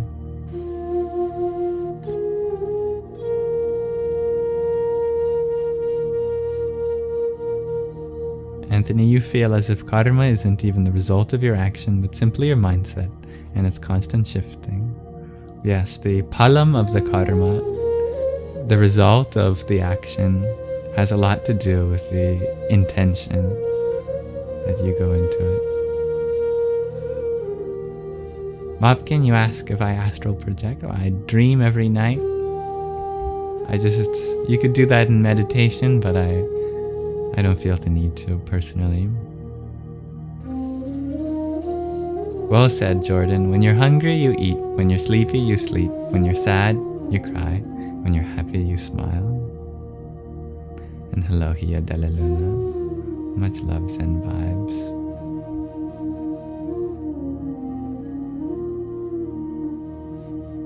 Adri, you ask, on what day is Kali Ma celebrated? I don't know exactly because it's by a lunar calendar. And so it's going to be different every year since the lunar calendar doesn't perfectly align with the solar calendar.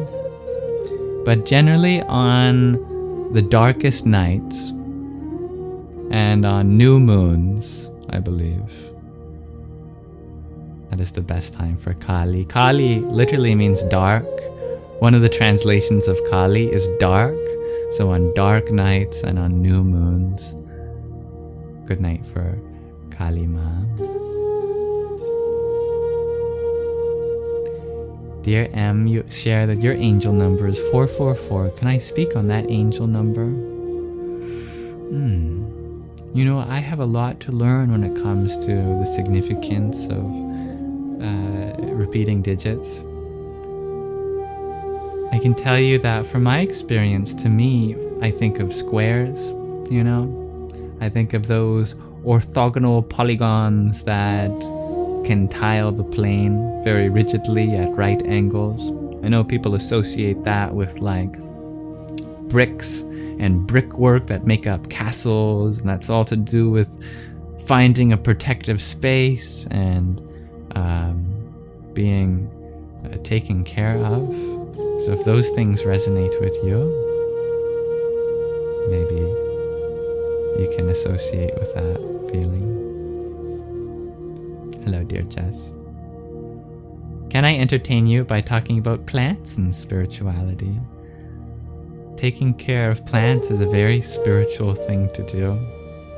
When I was learning how to take care of this one plant, Tulasi Devi, who is revered as an incarnation of the Divine Mother, I learned a lot about pruning and watering, and you really see how a plant responds, just like animals, but over a larger time frame than we do. With a human being, the time between action and reaction is so quick. It can be milliseconds. It's difficult to see how plants might share that kind of, engagement with life, involvement with life, receptivity to life. But that's only because they experience time on such larger time scales. That you do something for a plant, you have to come back a few hours later or a few days later to see its effect. And I think that teaches you a lot about slowing down to see the flow of things changing. You have to be so much more careful when you take care of a plant that way. You'd look for much subtler and minute things. It's beautiful. And that's all about meditation. Meditation is getting us in touch with slow, smooth, intentional actions. And we pay attention to these subtle experiences. I think gardening, pruning, watering, it's all a meditation. Hari Om Tat Sat, dear Sarah.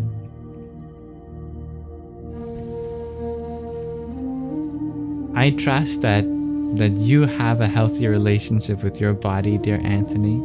I know that you have a lot of knowledge when it comes to supplements and things like that, and you seem to have struck a balance that works for you. So if your sleep rhythm feels healthy and normal for you, then I don't think you have to match anybody else's. But I would make sure that you feel like you get enough time to process the events of your day, because that is ultimately what sleep is for. We gather so much information from our day. It's important to have time to process that. If you have a meditation practice, then you're already doing that. Adri, you ask, what mantras help connect with Kali Ma? And oh, thank you, Tatomasi, for sharing that. Kali's day usually falls sometime between September and October. Good to know. Thank you. But yes, what mantras help connect with Kali Ma? I know a couple. The simplest is Om Kring Kali Kai Namah, which is a bija mantra. Her bija is Kring.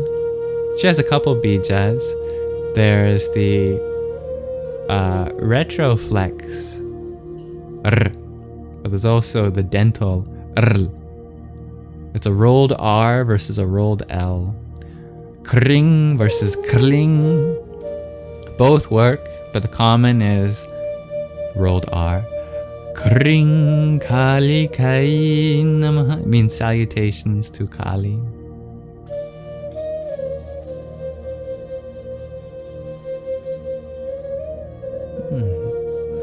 It sounds like you're very connected with the number 4, dear M. beautiful.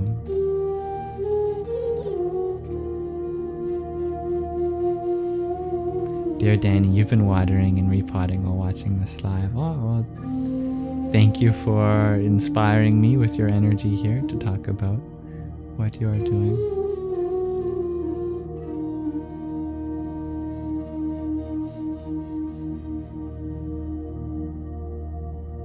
That's beautiful, Bilal. In your studies of Judaism and Christianity, you have come to the understanding to respect all beliefs so as to never reject potential truths. That's beautiful and very practical. I feel the truth in that. Thank you, Techians, for your pair of roses and heart me. Jaya Satchitananda. You're very welcome, Jazz. Greg RJ, you share a fun fact that the albatross can fly indefinitely because they can slow half their brain for sleep in the sky. Wow, is that why when you get a golf swing in such few swings, so what's it called, hits, that it's called an albatross? Because your ball must have been flying like an albatross to get there that fast.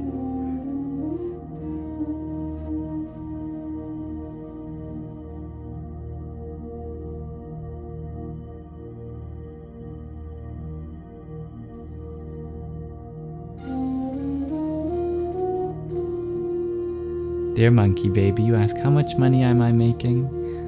I make about a couple $100 per month from the donations here, and that is enough to cover my food and my toiletries and medication. I can subsist off of that much, and any extra that I get, I give it back to the community in some way.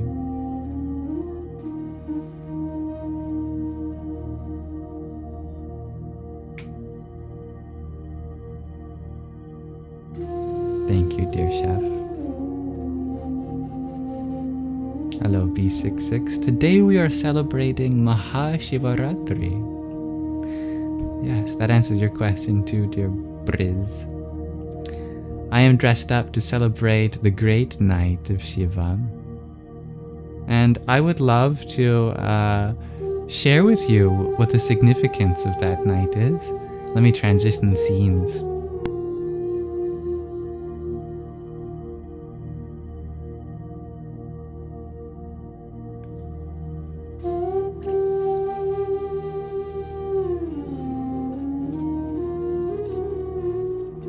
If you are interested in learning about Mahāshivaratri, the celebration of the great night of Shiva, which is ongoing currently, allow me to bring up a 8-minute video, a little less than an 8-minute video, that explains the significance of the day. I'm going to turn down the background music. You can see this. Oh no, I've connected to my other tab where the music is. No problem. I can just move the tab over. Thank you for your patience. Shiva teaches us patience. Here, does this now work? That works. Okay. And if I zoom in, will it still look okay? Yep. All good. Here's the story of Mahāshivaratri.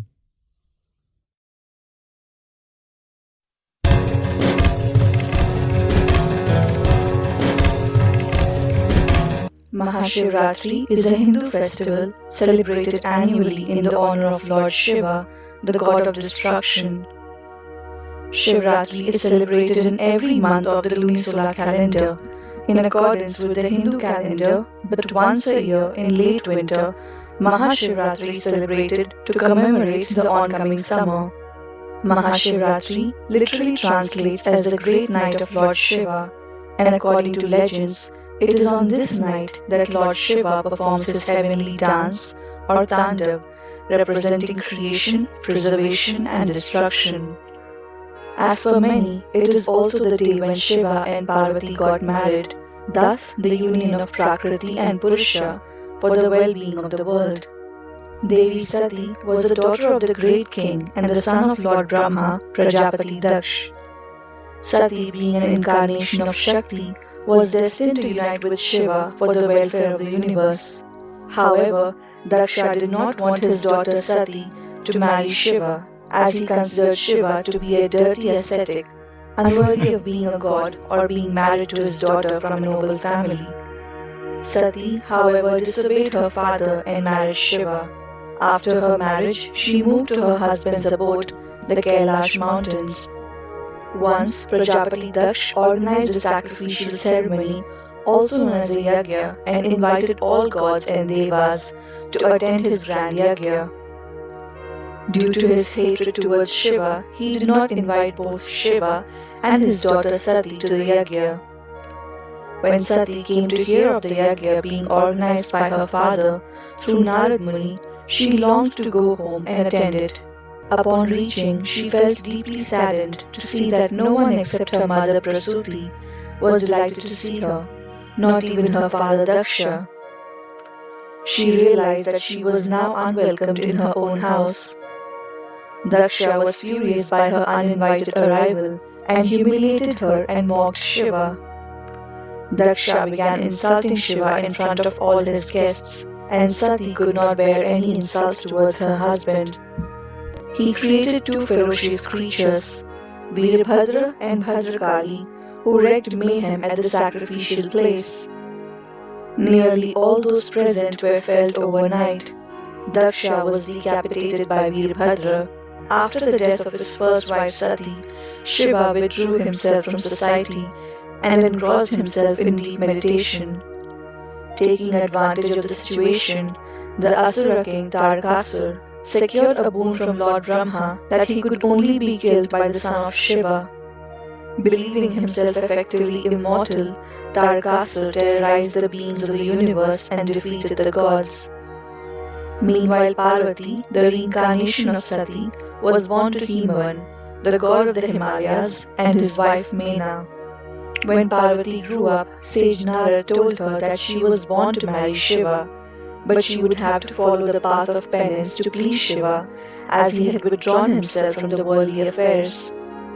Determined to marry Shiva in her new birth as well, Parvati embarked upon an extremely difficult regime of penance and devotion. For thousands of years, she only ate fruits and flowers. Thereafter, for hundreds of years, she ate only fallen leaves, eventually giving up on all food and living on air to survive. In the end, Lord Brahma appeared in front of Parvati and told her that no one in the entire universe had observed or done tapasya or penance the way she did, not even Shiva. He blessed her to soon be married to Lord Shiva and gave her the name Brahmacharini for her immense determination and penance. Ma Brahmacharini is also the second form of Ma Durga celebrated on the second day of Navratri. On the other hand, in desperate need of help from Shiva to have his child who could bring an end to the demon Tarakasur, the god sent Kamadev, the god of love, to disrupt Shiva's meditation. Though Shiva was awakened by Kamadev's arrow, Kamadev was burnt up by Shiva's anger. Implored by the other gods to marry, Shiva agreed, but decided to test Parvati's devotion first. Shiva disguised himself as a hermit and reached the place where Parvati was engrossed in her penance. Upon being there, he began criticizing Shiva. He tried to influence Parvati into giving up her tapasya for Shiva, who he said was an embodiment of inauspiciousness, who carries skulls in his hand and who lives in a crematorium. Parvati, angry by the comments of the hermit, asks him to leave her alone. Even upon many attempts at changing her mind, Parvati did not get affected. Her unwavering sense of devotion pleased Lord Shiva, and he appeared in his original form and blessed her to be married to him. On the day of the marriage, Shiva reaches King Himavan's palace in the most terrorizing form along with the strangest marriage procession, also known as Bharat.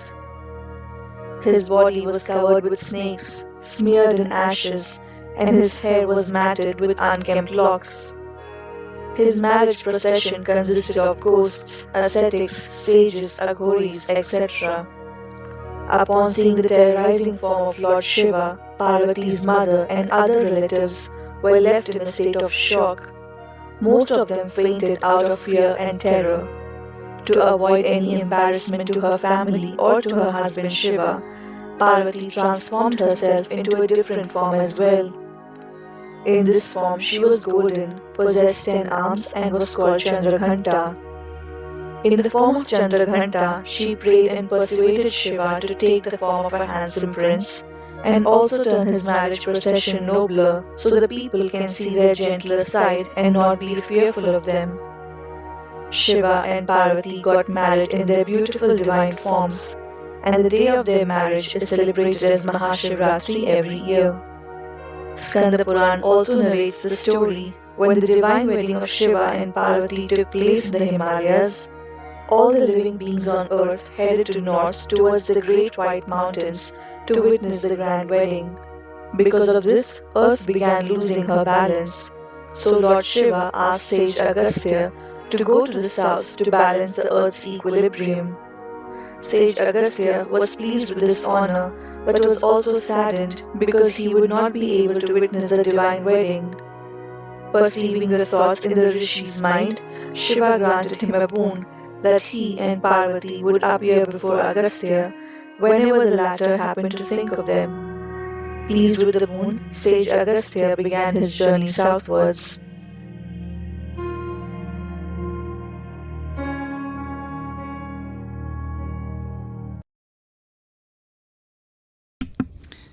So that's a little bit about the significance and mythology of this important day.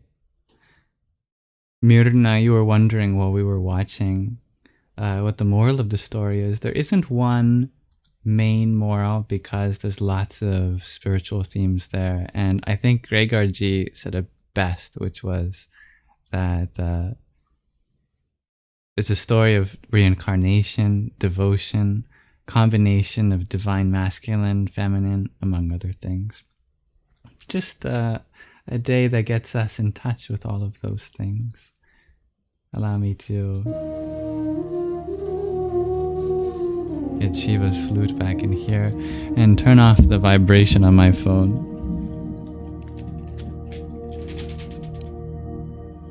Sorry about that. But yes, this is a day that celebrates the union of Shiva and Shakti.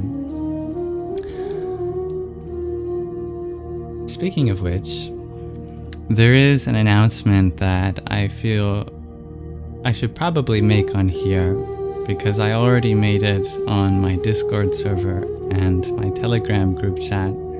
But I know that there's many people that watch these lives and the recordings of them that aren't a part of those groups. So if you'll allow me to speak from the heart for a second, I'll read to you what I sent to the group chat /server today.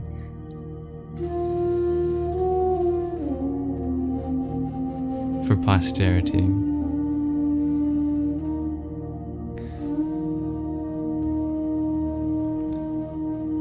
My beloved Sangha, I want to open my heart to you with transparency, gratitude, and love.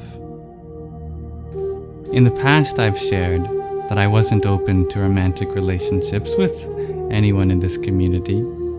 This was because I value the sanctity of this space and wish to keep my heart open to the divine and to no one in particular. What I didn't expect was that following my heart's devotion to the divine would lead me to someone who embodies that divinity so clearly and beautifully to me. Over no timeline in particular, though I will say it's still new, through the most natural unfolding of trust, care, and deep understanding, my heart connected with Chi to infinity. What grew between us was never planned, never sought, but emerged as a quiet, mutual exploration of each other's depth and light. She has been my silent guiding star, a source of unbounded wisdom, compassion, and joy. Her insight has helped me reflect more deeply on my interactions with all of you, often shaping the care and thought I bring into this space. Even behind the scenes, she has supported me in becoming a better listener, a better teacher, and a better mirror of the divine love I seek to share here. She has so much love for all of us here. So, I want to be clear about my boundaries. My love and commitment belong fully to her. With no expectation on her, she is my partner, my confidant, my reflection of the divine feminine, and I am endlessly grateful for her presence in my life. In choosing to step back from this community, she's done so with the intention of honoring you all and to support me privately, without creating any sense of imbalance here. That choice is hers alone, and I deeply respect and admire the grace with which she's made it. Please know that she has been nothing but supportive of this Sangha and every one of you. Since April of last year, she's been my most devoted viewer, and in many ways the love and wisdom you've seen from me has often been deepened by her gentle guidance. If my words have ever helped you, she has been a part of that help. I can only begin to express how much this community has been touched by her presence, even if you didn't always see it directly. So many synchronicities happen in her presence, and together they only increase. It feels clear to me that this is meant to be. That said, I also want to honor her wish for this space, that no one feels like a third wheel to our relationship. The love I share with G does not take away from the love I share with all of you. My heart remains fully open to this Sangha and the divine light within each of you. My care, attention, and commitment to this community remain unchanged, and I will continue to do my best to be a source of kindness and a mirror of wisdom as we learn and grow together. I also want to emphasize something dear to my heart. As I walk this path of devotion to the divine feminine, I wish my love and reverence for Ji to serve as a role model for how we honor the sacred feminine, both within each of us and in each other. Our joined journey feels like a rising tide, one that lifts and elevates this space. I truly believe the Kundalini Shakti that awakens in this connection ripples outward, touching all of us in this Sangha with more grace, more insight, more love. If you love and accept me fully, I ask that you hold the same respect and kindness towards her. She is a part of my heart. Any love you offer me extends to her as well. But above all, I ask that you continue to hold space for one another with the same compassion and understanding you've always shown. This is a learning journey for all of us, and I trust that we will navigate it together with grace. Finally, I take full responsibility for any confusion or hurt the situation may have caused. I understand that some people left because of the way this news was shared privately, and I regret any part I played in that. But I trust your reactions, your reflections, and your love, and I am grateful for the honesty and growth this brings. Thank you for being here. Thank you for your patience, your openness, and your willingness to walk this path with me. I love you all, and I remain here always to serve the divine within you.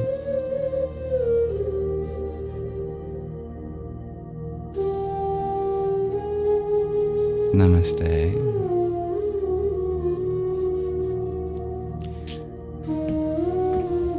So that's a little about what Mahāshivaratri is about.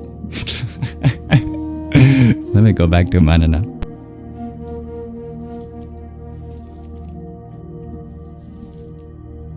And thank you, everyone. You're all so kind.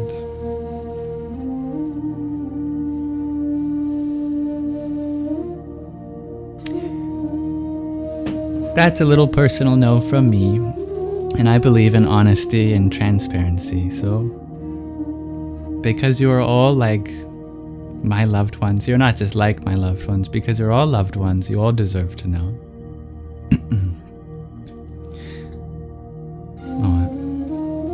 Thank you, Abel, for the heart me that you had sent. Om Khanjaknavyay Namah. Dear Tattwamasi, thank you for your quintet of roses. Om Kamalyar Mahakalikai Namah. And dear Moon, thank you for your 15 finger hearts. Om Kring Kali Kai Namah. Thank you, Samra, for your galaxy. Om Kali Mahakali Kali Ke Parameshwari Sarvanandakari Devi Narayani Namostute. And for your pair of hanging lights.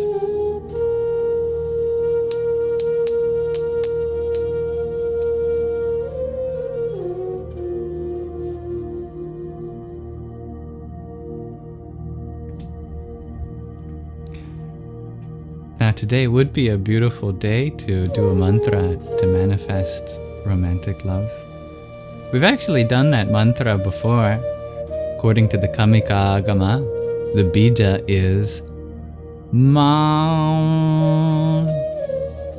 For that kind of love, altogether, such a mantra would be Aum Maum Madinaya Namah. However, I do have an extra special mantra meditation plan tonight that'll be just as fitting.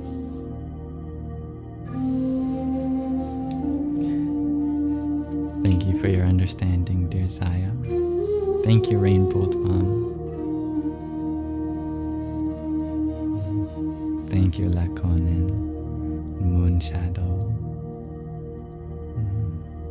Thank you, dear Wolf, Adri Dansuela. Welcome back, dear Abel. Thank you, Namita, faithful being. Tatomasi, Jay, dear Jay. Thank you, dear Vodka. Dear Dancing Aurora Borealis. Dear Mirna.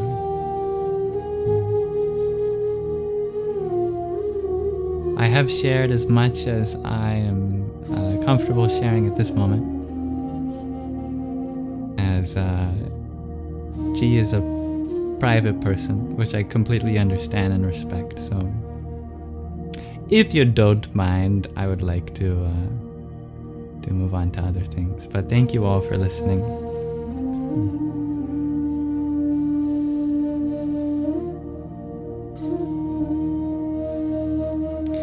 Thank you, dear Wildfire.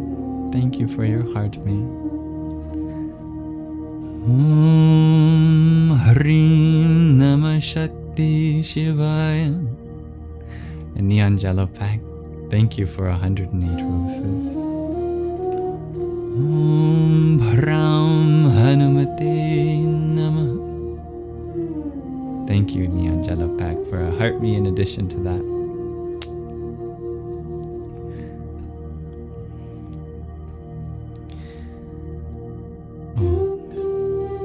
Dear Rebel, you share you have PTSD. Can I help relax you? I'll certainly do my best to create a relaxing space for you here. as much as I can.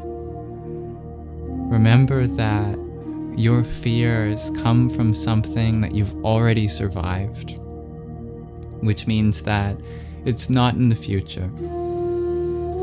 What you've experienced isn't waiting for you to happen again. In this moment, you are free from the past. Conscious breathing can be a really helpful thing to remind you of that, because you can't breathe at any other moment than now. Conscious breathing is something that takes place in the freedom of this moment.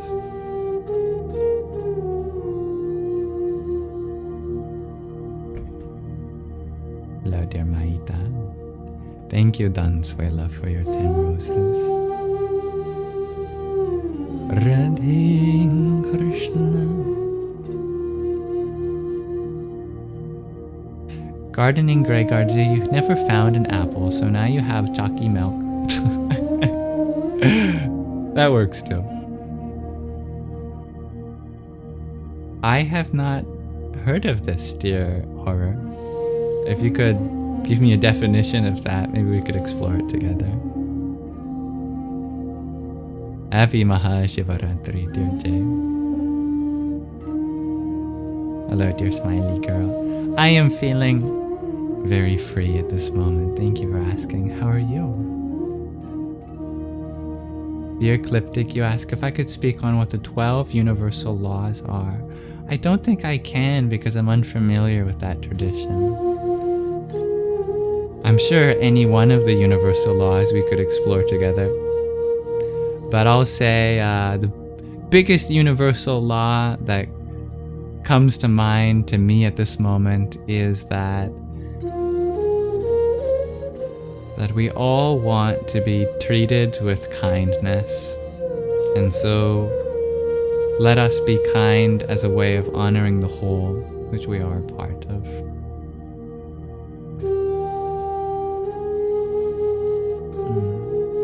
And of course, dear Ribble, crying is a beautiful and relieving thing to do. Crying is another thing you can do in the present moment. Zaya, you ask, is my whole wardrobe like this? I wish. No, this came from the beloved Tara Lamont, the author of the book Moksha Liberation that we read together. She's an architect. She originally wanted to send me some money for reading her book, and I said, no, I don't need any money, but if you really wanted to get something from me, since she is someone who's born, raised in India and moved to the West, I asked, would you kindly send Indian clothing that you think would look good on me? Because I would love to have that. And she kindly obliged, and she sent me 2 outfits. This one is very, very nice. I think it's made of silk or some other beautiful material. And the other is made of, I don't even know if it's silk, actually. It might be some other vegan alternative, because I know she's really careful about that sort of stuff. And the other thing was, I'm gonna mix up my textiles, but I'm gonna assume it's cotton. A cotton version of this that intentionally looks a little worn, like a rugged yogi, and I love that one too. Good night, dear Kalki-ji. And I am very happy with both of the outfits she got for me. Thank you, Abel, for your trio of ice cream cones, your half a dozen TikToks, and a nonette of roses. Om Ram Ram Ashvinibhyam Namah.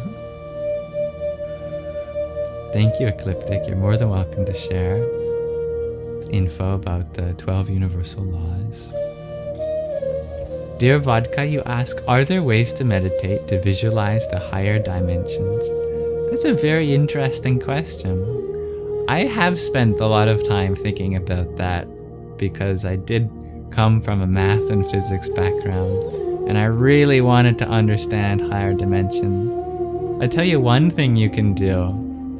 You could stare at a rotating hypercube for long enough until you get some intuition. That can be your object of meditation.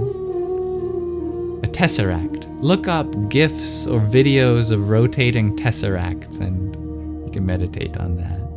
And after a while, you'll begin to have this, like something is turning on in your brain, like, oh, I'm getting a hint of another dimension here. I can see it.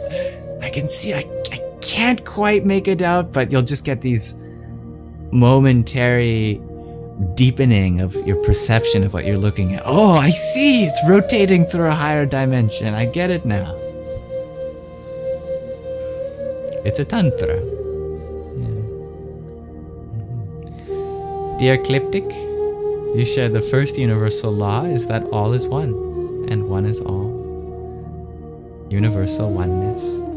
That is beautiful. I like that.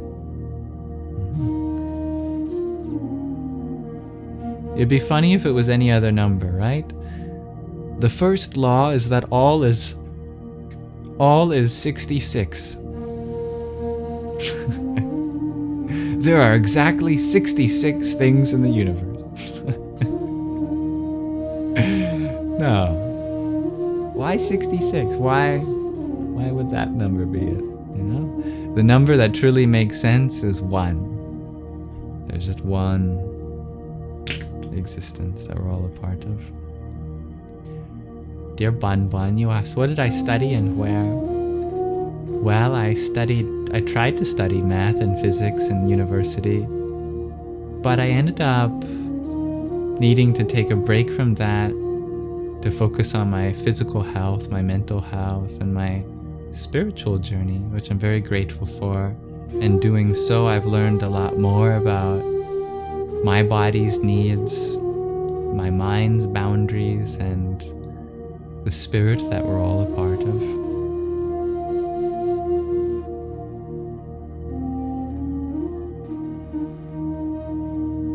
But that is true, dear Viri. We can break up the universe into different tattvas.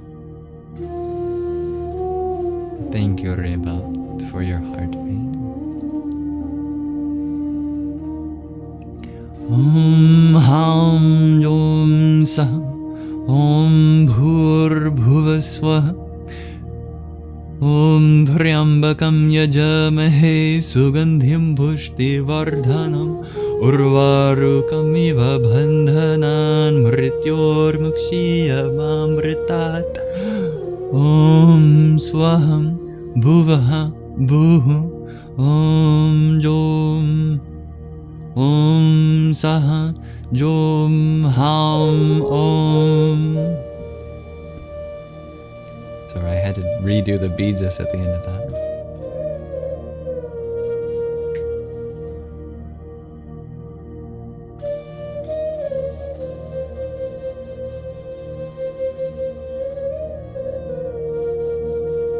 That's a great connection, Zai. You think it's like the 4 to 14 distinct colors that are perceptible depending on the society you grew up in, culture indeed.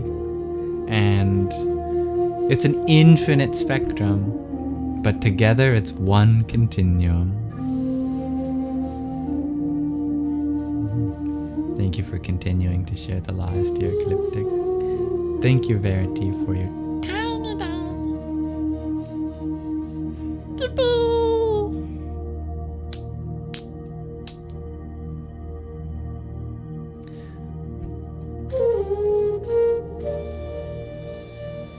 I am going to ask a question of the day, but don't let me cut you off, dear Ecliptic. I like what you're sharing. I'll read what you share. You share the second universal law is vibration. Everything and everyone in the universe vibrates at frequencies which run everything. It's beautiful. In Ecliptic, you share the third law is correspondence. External reality is a reflection of internal reality, beliefs, etc. I'm liking these so far. Yes.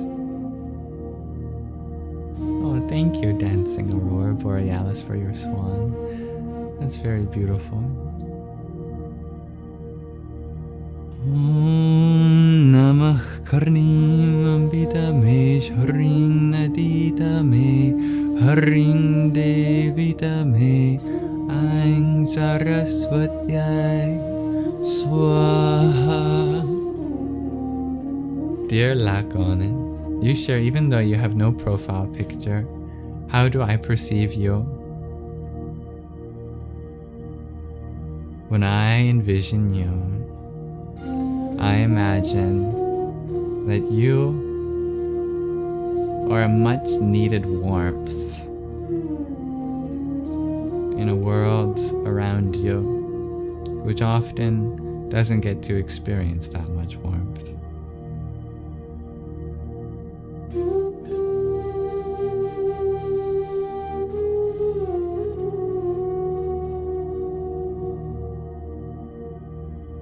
The fourth law, shares ecliptic, is attraction.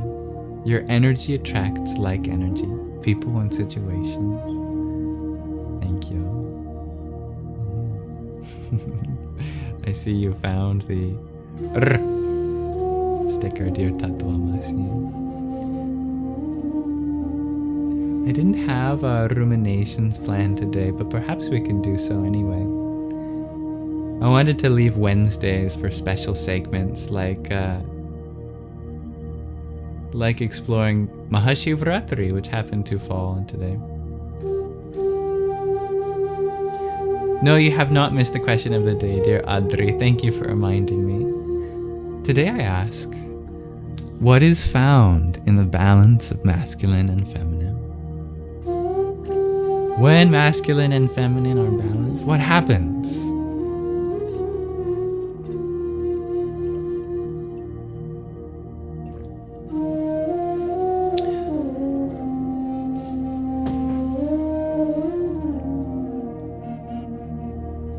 Shiva-Shakti. Existence, he shares very. Well said. Can I share a poem as an answer? Asks me Ananda so politely. Yes, you can.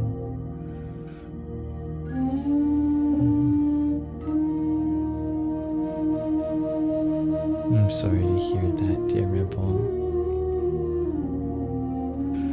I hope to make a world, help make a world in which your sexuality is not judged as anything other than natural. And I believe that the love you share from your body to another body goes so much beyond two bodies, but one soul, a soul that is beyond gender.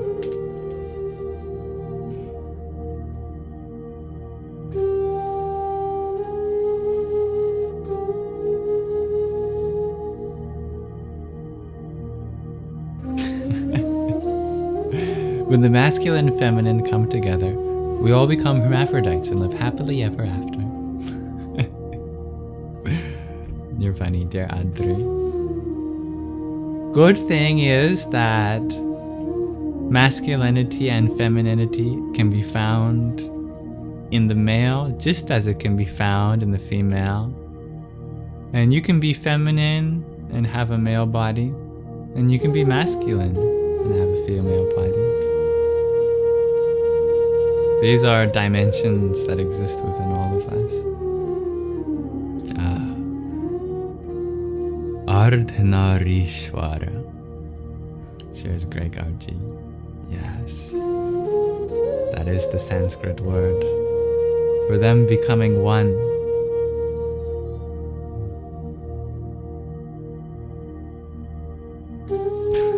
Hello, dear Ruthless.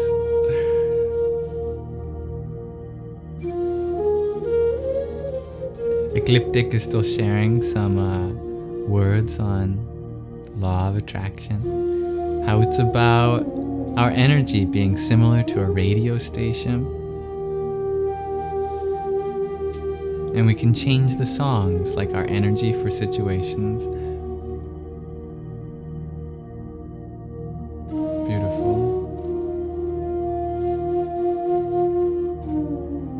You'll send the poem on Telegram, shares me Ananta? Okay, no problem. Let me open it so I make sure that I see it.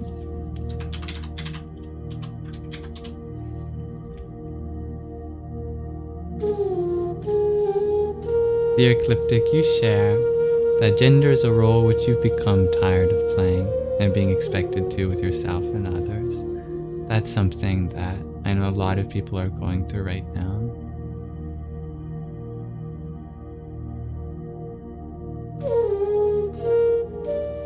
No, I'm not familiar with that movement, dear Vodka, but perhaps you could educate me. Tattvamasi. Your answer to our question of the day is peace and potential. I like that.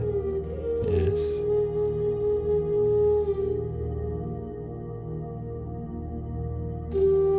Yeah. It's all about two souls, connection and love. Jai Rebel.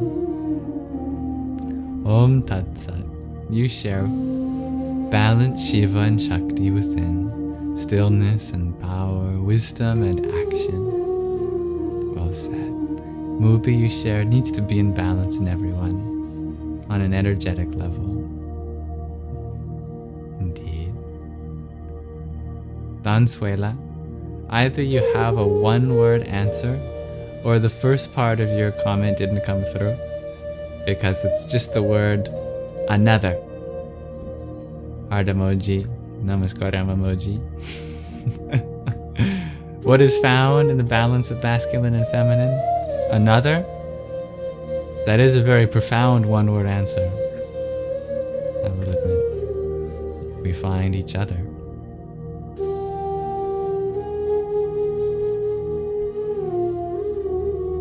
Dear Myra, you ask, why did Shiva and Parvati create Prakriti, and for humans to experience this duality? It's not that Shiva and Parvati created Prakriti. It's that Prakriti is Parvati. There's Shiva and Parvati, and another pair of name, or another name for the pair, is Purusha and Prakriti. Shiva is the Purusha, the personage behind the nature, and Parvati, or Shakti, she is the Prakriti, the nature of the consciousness, that which occurs to the consciousness, which is Purusha. So the duality is between the divine masculine and the divine feminine, but they're inseparable, because you can't have just Shiva without Shakti. That means consciousness without anything to be conscious of. What's the point in having consciousness if there's nothing to be conscious of? To be conscious is a phrasal verb, and verb requires some object to be directed towards. Similarly, you can't have Shakti without Shiva. Shakti without Shiva is things to be conscious of, but no consciousness. There's no point in that either. Imagine having a universe, but that universe doesn't have any awareness. It's just happening to no one. That'd be very dry, wouldn't it? So we need Shakti, we need Shiva, we need Prakriti, and we need Purusha.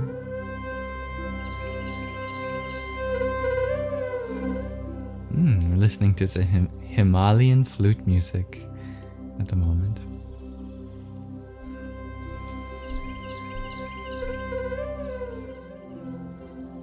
We are all beautiful and incredible people. Thank you for saying that, Ribble.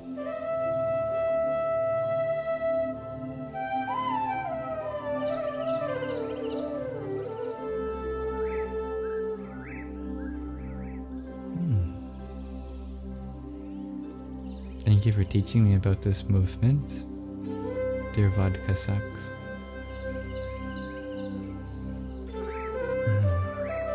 Interesting. Sounds like wherever there is an absence of love, that always inspires a presence of love.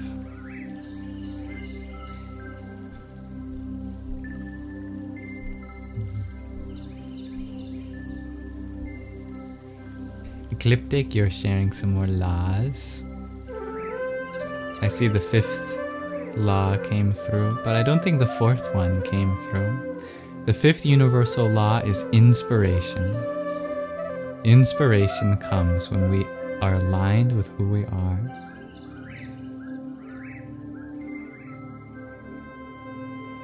I like that. Perfect day for twin flames. There couldn't be a more perfect day, dear Myra. Notebook, you share whatever lifts the corners of your mouth. Trust that. Quote from Rumi. Oh, how beautiful. The 6th universal law shares ecliptic. Energy is constantly evolving and fluctuating, so go with the flow, but remain positive. I like that. I don't think your comment came through again, Don Suela. We just got the word another again. Which works. I can see the truth in that one word answer. But yes, you cannot separate the dancer from the dance. Dear Gregarji, you share that Parvati literally means daughter of the mountains, Himalayas.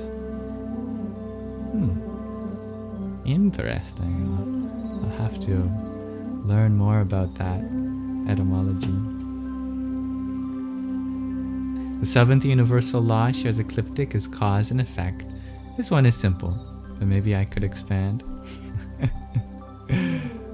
Perhaps that's the law that every action has an equal and opposite reaction, that we reap what we sow, and that the energies that we carry into our actions come back to us in other ways.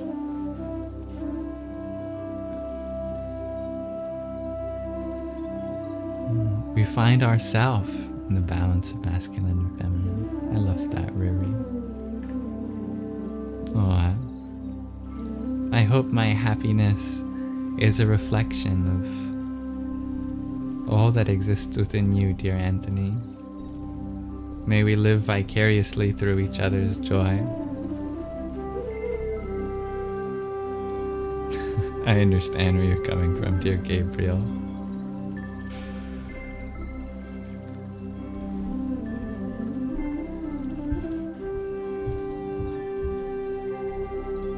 Dear love you wonder, where am I from? I am from Canada, but when we zoom out, we're all from the same planet. I'm sorry, dear Don Suela. Oh right, Miananda shared a poem. The cosmic dance of Shiva and Shakti. In the void before breath, before name or form, she was the pulse, he was the storm, a whisper of fire, a thunderous tide, opposites longing, yet never denied. She the serpent, weaving through light, he the mountain, dark and bright, she the river, wild and free, he the sky, her endless sea. She moves, he watches, she ignites, he stills, a sacred rhythm, a cosmic thrill. When she rises, he dissolves, in their union the universe evolves. Shiva, the vast, the silent, the deep, Shakti, the force that stirs from sleep. Not two, not one, but the dance between. An eternal love, forever unseen. O seeker, if you dare to know, feel their rhythm, let it flow. For within your bones their story hums, where Shiva surrenders and Shakti becomes.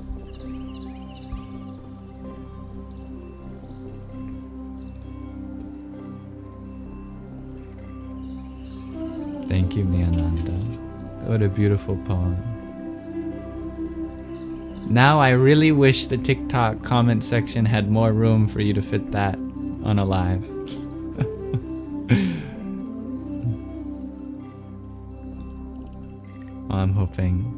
I'm glad this question resonates with you, dear Ivanora. Hypergen, you share, your son calls you Mama Pop sometimes. You are both. I like that. Myrna, you share, masculine and feminine are two pillars of the temple. Oh, that is beautiful.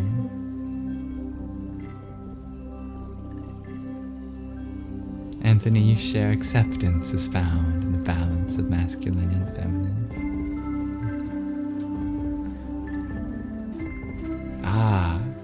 So Parvat means mountains. Parvati means from the mountains. That makes sense, Tattvamasi. Thank you. Back to the fourth law, dear Ecliptic. The law of attraction. Oh, that was the law? Oh, right. Thank you. Sorry. I somehow felt like we missed the number 4, but yes.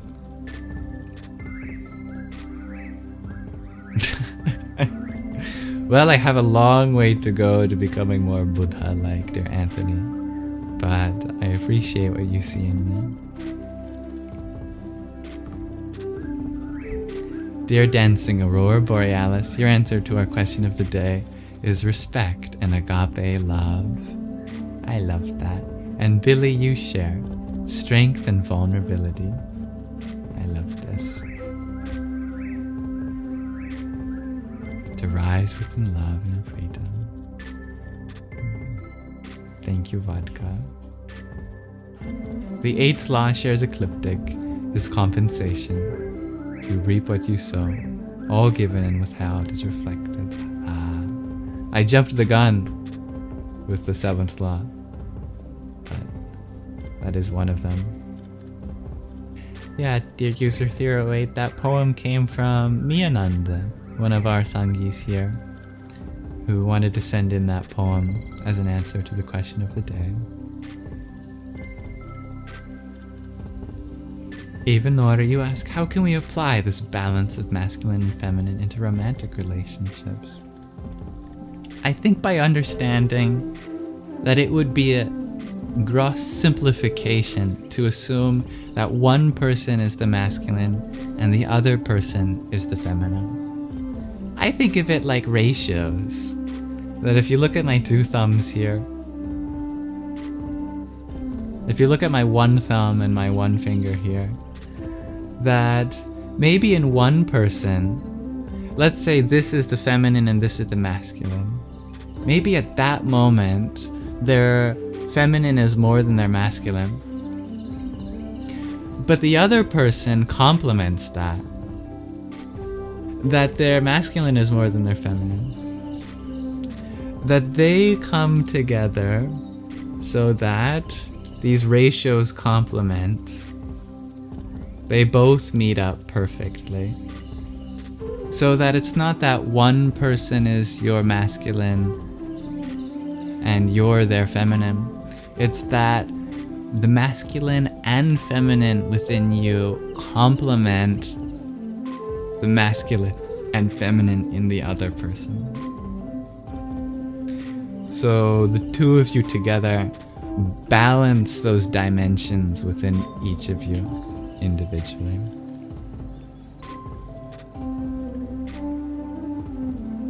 Now thank you, Adob Darker, for your heart meme. Om Vasudevaya Namah. Dear Avanora, thank you for your septet of roses. Om Maya-Shakti Namah. Dear JJ, thank you for your trio of roses. Om Kam Namah Prajapataye. And dear Joshinu, thank you for your heart meme. Om Ham Namah Shivaya. And Hiking BC, thank you for your 26 roses.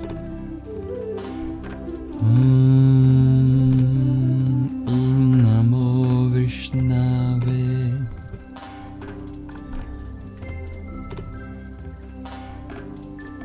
God is found in the balance. That's a beautiful hybrid chant. That is beautiful. Hello, ASDF. You thought that poem was from an ancient book, Jim? Oh, well, it just goes to show the timelessness of Miyananda's writings.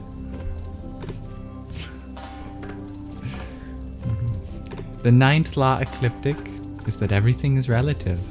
We don't exactly share the same reality as everyone. Rather, it overlaps. Hello, dear Lala Michelle.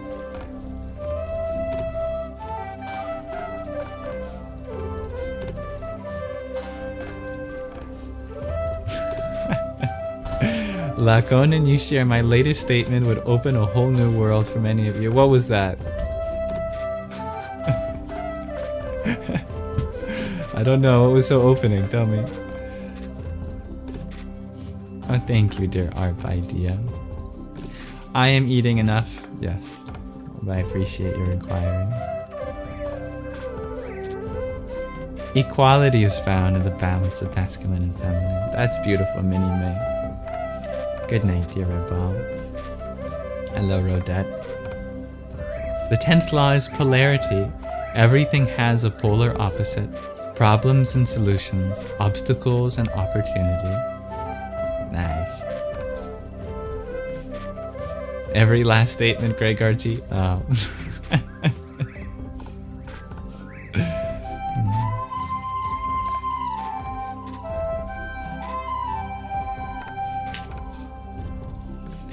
Dear Priyanka Patel, you ask, how did I start my journey and who guided me?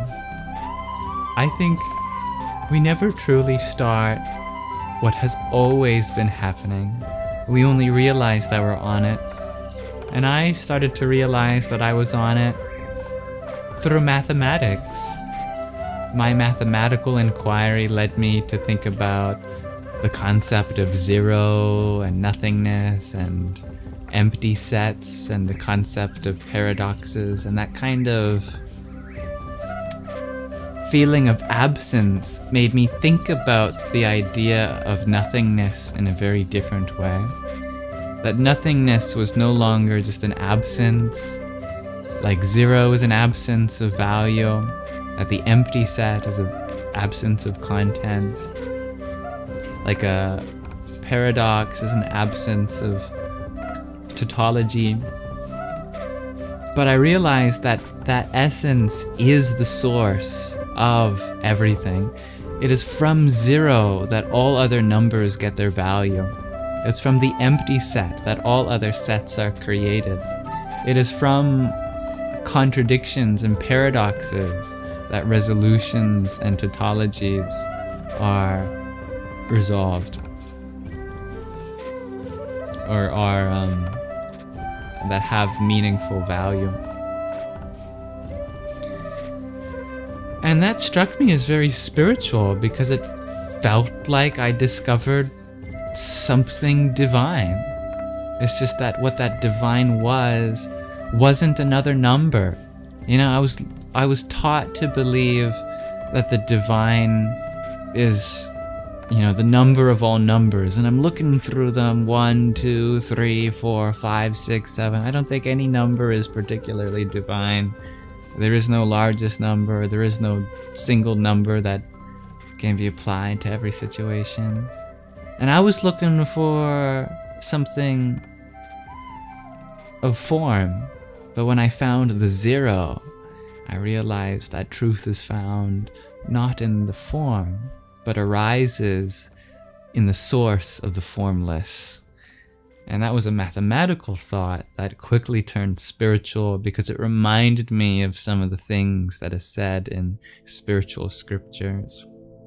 And that inquiry was probably one of the most phenomenal openings for me. And ever since then, I've just been like a spiritual seeker, learning from whatever sources draw my attention. I particularly like to study Buddhism after that, learn the story of the Buddha, and started learning about Christian mysticism and Taoism, and eventually I really got sucked into the tapestry of traditions in India, and I haven't found my way out of that yet.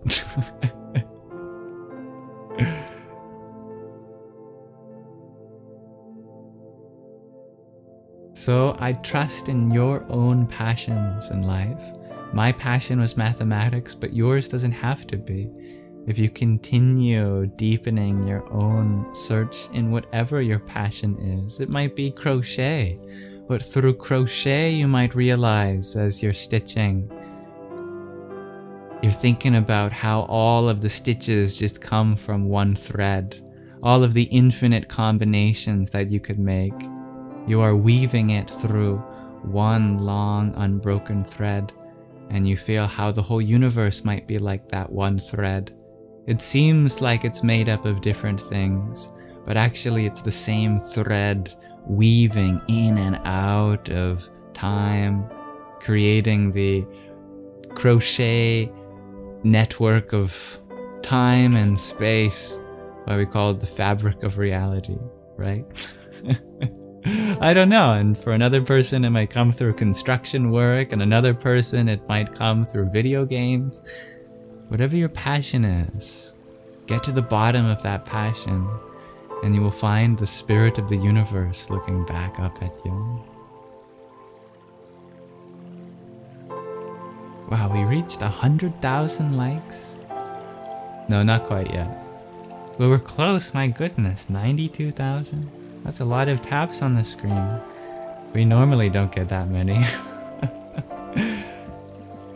Never expected, they're just numbers at the end of the day. But I appreciate it.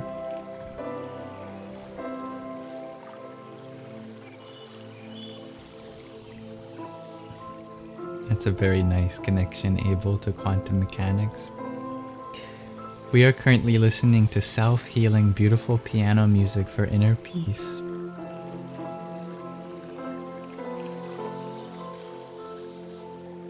Dear Gigi. Jim, you asked, what's the highest level of mathematics I studied? I probably set theory. I gave up after set theory. Sorry, category theory. After that, it just turned into abstract nonsense. Now, back to our question of the day. Dear Minnie May, you share that in the balance of masculine and feminine, clarity can also be found. It's beautiful. And would you like me to turn down the background music a little bit, Mirna?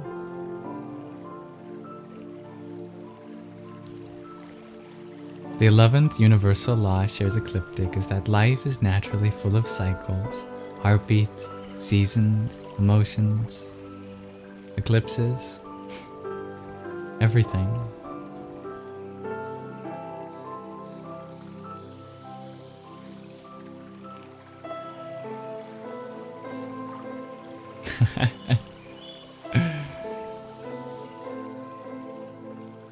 All the best things I learned about math came out of school and were just found on the internet, dear Evanora. So don't feel like your mathematical studies have to take place in the classroom. You can explore the grand world of mathematics on the internet, through calculators and pen and paper, and in your own laboratory of the mind. Dear Mimics, you ask, what's my most profound experience that was not of this world? I think my most profound experience is this world. I mean, I'm just blown away that it exists at all, and I'm so grateful to be here.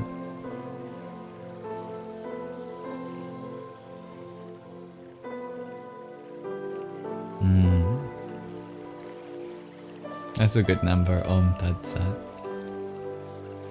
Ekam Shunyata Ananta.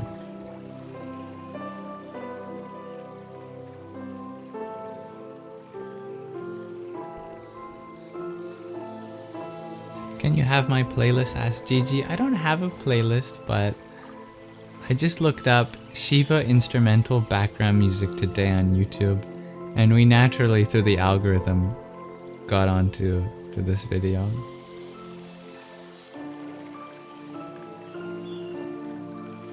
You recognize my Rudraksha, dear Sevakeshi.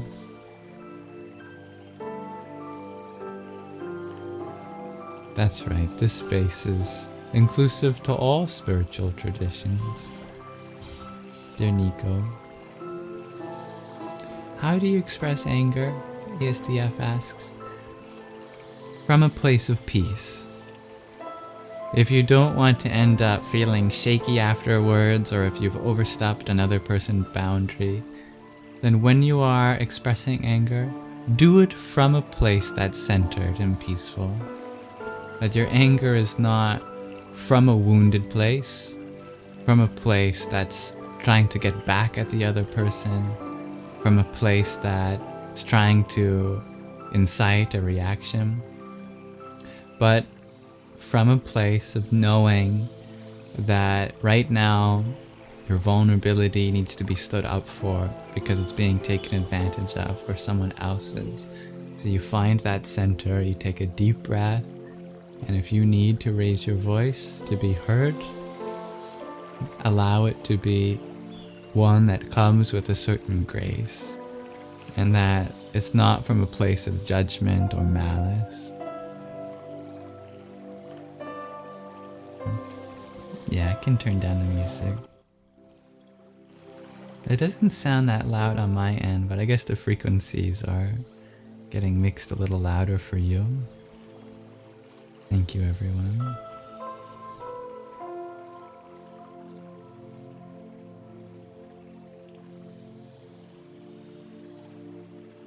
Thank you, everyone, for exploring this question of the day. I'm going to minimize it there, and then soon we'll end with a meditation in celebration of Mahāshivaratri.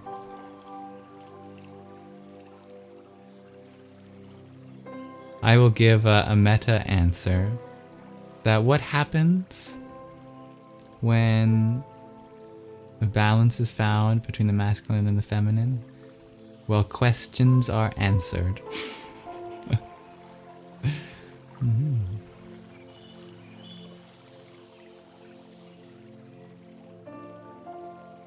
Dear Priyanka Patel, you recently discovered that your life purpose is to break generational trauma and suffering. That's beautiful. I believe you and I believe in you. Dear Sarg, you ask, what are my thoughts on JC, the big Jesus Christ? Oh, he is a form of the divine that speaks to billions of people. And there's something very beautiful there. I believe the divine comes in many forms to different people, and the form of the Christ is absolutely a powerful one.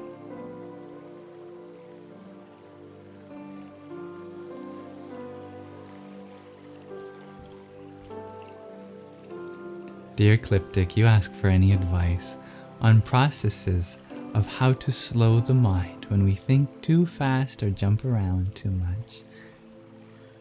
Breathing can be a really great way to slow your thinking, because you might observe that fast-paced thoughts is often associated with sporadic, rapid, or shallow breathing. If your breathing is shallow, your thoughts might be shallow. If your breathing is sporadic, your thoughts might be sporadic. If your breathing is rapid, your thoughts might also be rapid. Likewise, if your breathing is calm, your thoughts may be calm. If your breathing is deep, your thoughts may be deep. If your breathing is natural, your thoughts may be natural. If your breathing feels comfortable, your thoughts may be comfortable. If your breathing is consistent, your thoughts may be consistent.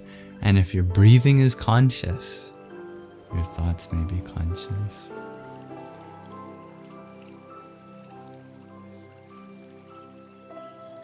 I like that. Manimal. The masculine is an embrace of responsibility, and the feminine is an embrace of vulnerability. That's beautiful. So in the balance would be to be responsible for our vulnerability and be vulnerable in our responsibilities. We made it to 100,000 likes. We did. My goodness. Your fingers must all be sore. You should give them a break. Thank you. Is this Harry Styles? Asked Vanessa.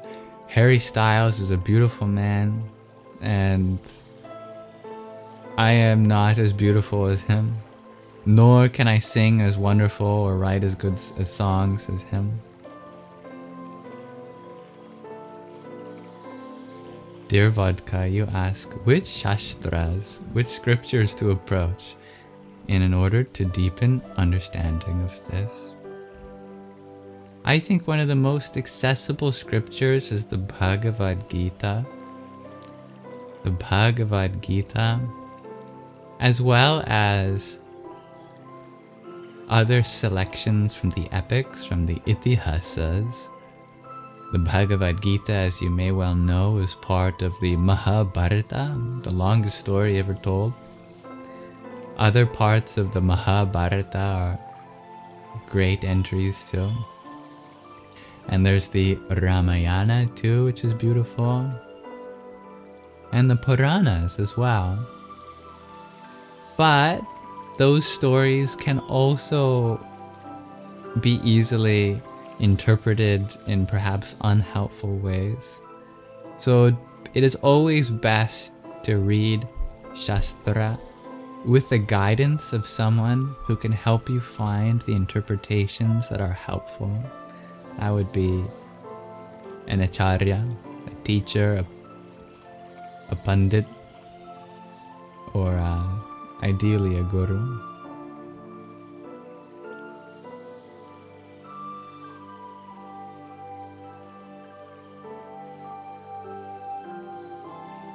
Dear Zen Vibes, you would love a heart healing session in the future. Well, you might be happy to know that all of my live streams are based around each of the 7 main chakras, since there's also 7 days in a week. And I associate each day with a chakra, and I set the intention of working on that through the energy we bring here every day. And today is Heart Chakra Day. So if you've been in this space, we've already been working on our heart together.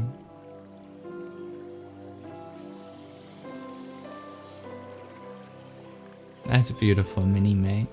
You share that you assign the energy that would be used for revenge to karma's control.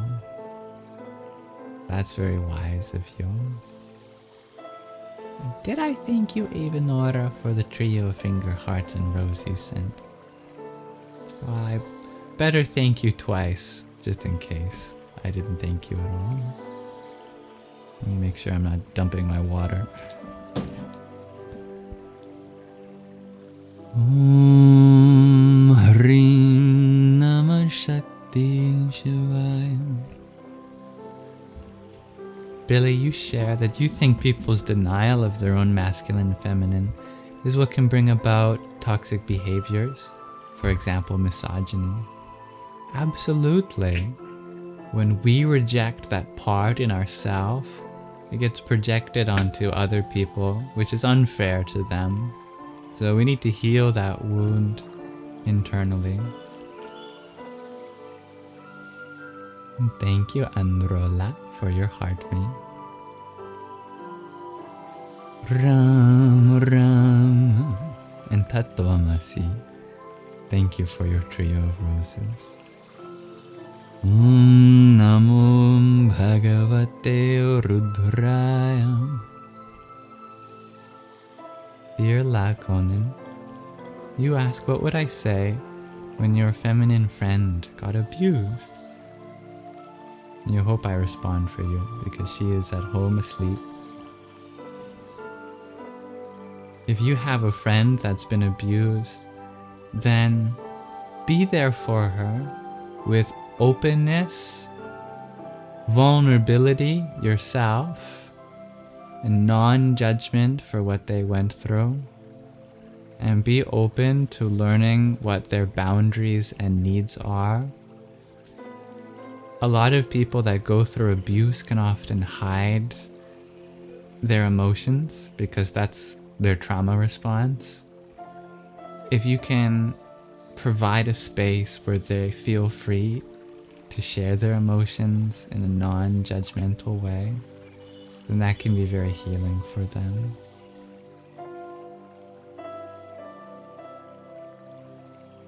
Ivanore, you wonder about the necklace I wear. You forgot the name, but it's the sacred beads. What are they for again? These are for meditation. Beads were used traditionally to help time meditations. You might know them as prayer beads. People can do a prayer for each bead. Or rosaries. In Sanskrit, they're called malas. What you can do is you take a mala and then you say, this many number of beads is how many prayers I'm going to chant, or mantras, or breaths. And you mindlessly fiddle the beads while you mindfully do what's associated with each bead, until you feel like you get back to the guru bead, the one with something of an adornment of some kind. And then that's your meditation. Or if you want to do a longer one, now that you've returned to the guru bead, you can ask yourself, do I want to do another round? And you do that. It's a great way of committing to a meditation or prayer without any technology. I mean, it's amazing that something that's usually seen as decoration or part of our apparel has a function, that this is an excellent tool for meditation, and it often gives you an ability to focus your mind better, because it's a lot harder to meditate sometimes for most people when your hands have to be perfectly still. If you give your hand something meaningful to fiddle with, that's related to the meditation, that can make the meditation all the more easier. They come in many different materials, of course. I'm not going to go into all of them, but this one is a seed from a sacred tree called the Rudraksha tree. And I just love them. I love the feeling of them. Hello, Ahmed. I'm doing well, thank you for asking.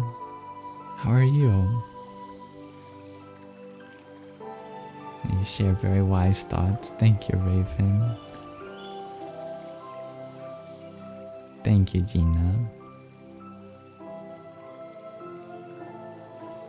Breath is the gross form of the mind.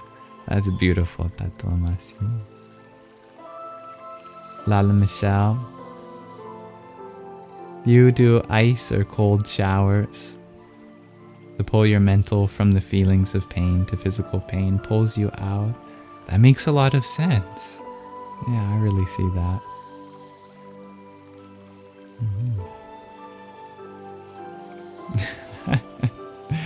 Well, I hope you forgive yourself for spilling your drink, dear Gabriel. It is something we all do. Yeah, I recently spilled a big glass of juice all over the carpet in front of me that you can't see. I think I did a good job cleaning it up. You can't see it though.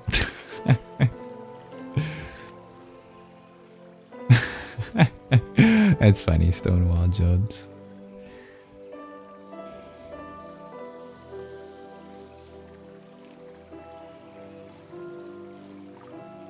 Thank you for finding beauty in me, dear Raven. What does it mean if in your situation you feel a sense of not belonging, dear Lala Michelle?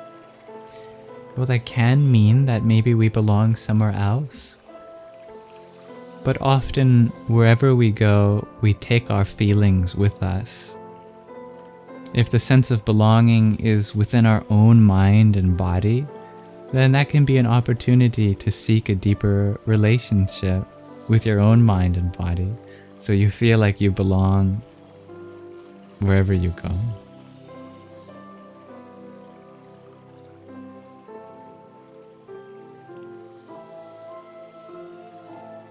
Now, if you really want to break the cycle of spilling so much milk, dear Gabriel, one thing that I remember my mom teaching me is do every action in threes. That's what they taught her in acting school, in drama. That if you think of emotion in threes, that can help you be very conscious and methodical about it. Hand extends, that's 1. And then fingers grip, that's 2. And then pick it up, that's 3.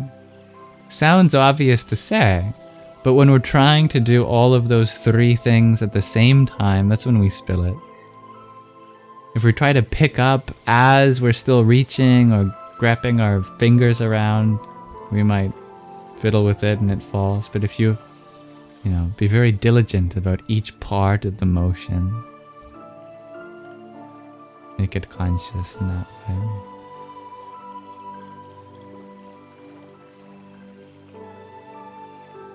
I'm not sure if I have listened or heard of the Shiva Samhita, dear Om Tat Sat, but as one of the many classical treatises on Hatha Yoga, I am certainly interested.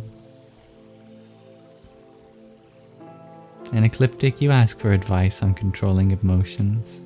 They always say we can control them, but most never feel like it. I have never once been able to control my emotions. What I have been able to do is love and accept my emotions as part of me, and then they no longer control me. Because it's in the resistance to our feelings that we become controlled. We liberate ourselves from being controlled through the complement of resistance, which is acceptance.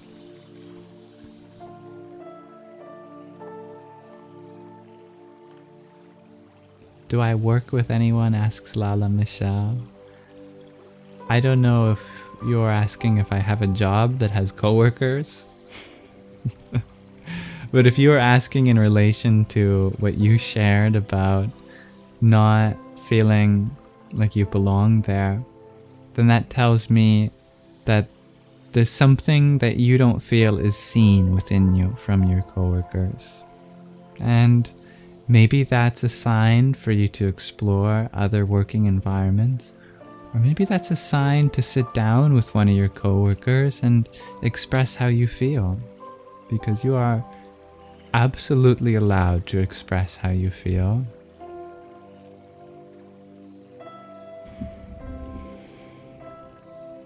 Thank you, Inevitable, for your tiny, yippee. And thank you, Titanium Ovaries, for your 54 + 1 roses. Om Namo Bhagavate Vasudevaya.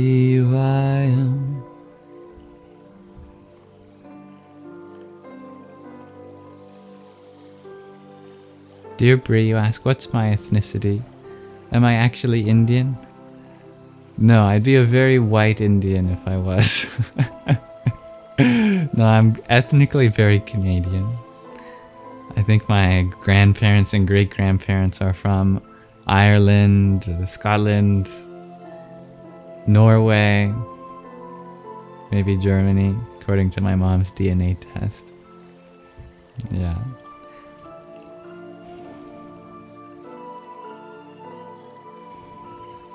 Oh, hello, dear Dylan.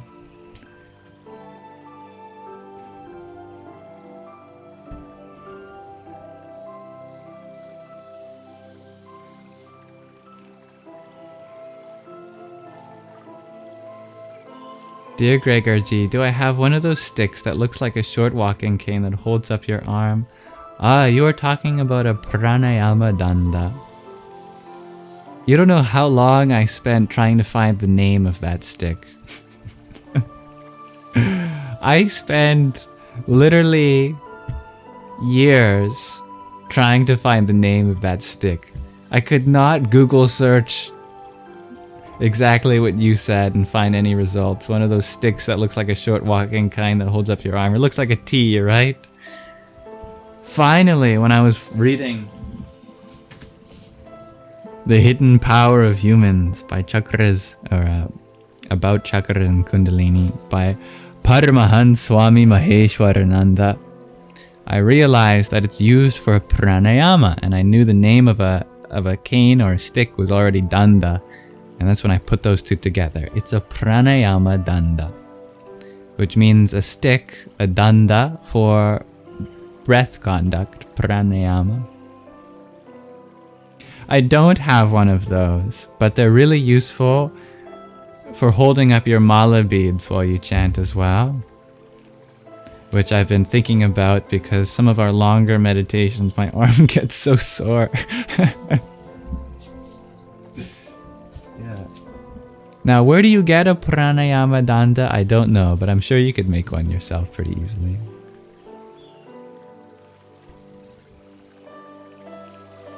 You're very welcome, dear Lakonen. Thank you, Elijah.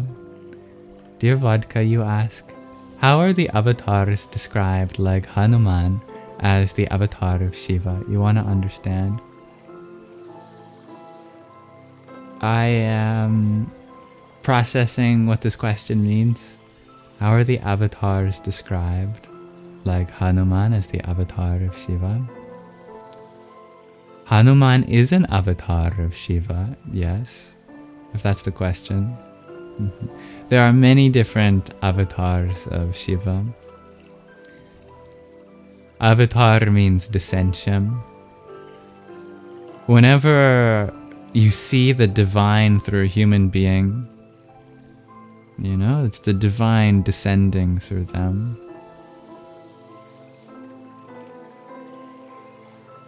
If you're asking about how many other avatars there are of Shiva, it's endless. You'll never get to the bottom of all the different forms of Shiva.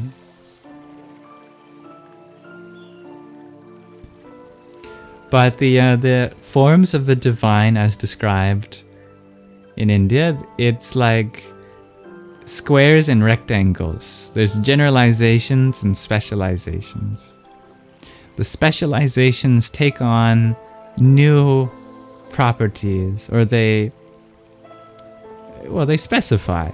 They become especially proficient in a particular aspect. And the higher you go, where the avatars come from, they are more and more generalized. Like, Para-Brahman is just the divine as a whole. And there's nothing specific about that. In fact, Para-Brahman is described as Nirguna Brahman. So high and non-specific that it's devoid of any qualities. And then Shiva is a descension of that which represents dissolution. And Hanuman is an even more specific descension of dissolution in the form of bhakti and shakti, of loving devotion and feminine power, for example.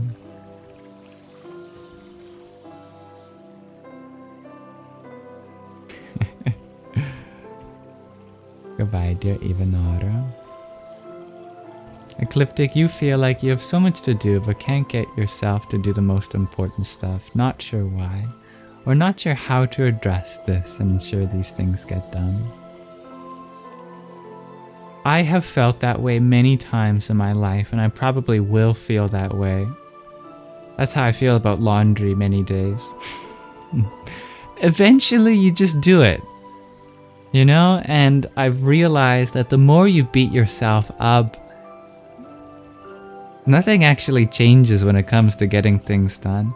Things will come when you feel inspired. And you might be able to talk yourself into inspiration, But I think for most cases, you just wait. You're patient with yourself, that you need to process whatever you're internalizing right now. And then what's left is the freedom to do the things that need to get done. So take care of yourself in the meantime. And over time, you'll free yourself up to do those important things. That executive function requires a lot of patience and self-love. You start with little things, work your way up.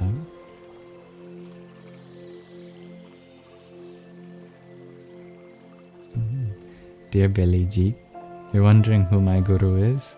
Satguru or Swami Niti? I have learned a lot from many teachers, but I don't consider any particular person to be my guru at the moment.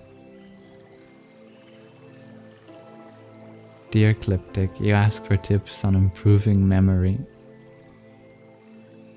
What you can do to improve memory is exercise your mind. Practice the things they put in the newspaper. You know, those word searches, crosswords, Sudoku. Exercise your mind. Just as if we want to improve our body's capabilities, we exercise our body. Give yourself an intellectual problem or two every day.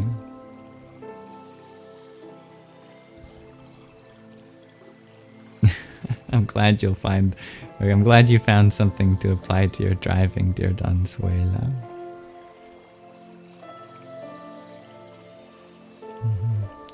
So the people that you struggle feeling like you belong with are your family. Close family, dear Lala Michelle. Well, are they really that close if you don't feel like you belong? Aren't we close with the ones that we feel like we belong with? Sounds like there's some closeness that they feel with you, but maybe it's not reciprocated because you are capable of understanding the depth of who they are, but they have yet to realize the depth of who you are. And that's okay. We're not guaranteed that our family is going to be the ones that understand us to such a depth. As Jesus said, the blood of the covenant is thicker than the water of the womb, which means that your kinship with others may be more viscous, more cohesive than with your family. And I hope you make your family through the loved ones of your friends and associates that way. Otherwise, please communicate with your lovely family.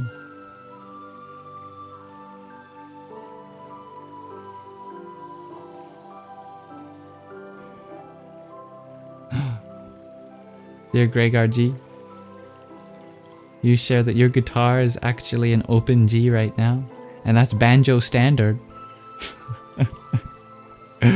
Perfect for playing all your favorite banjo songs then.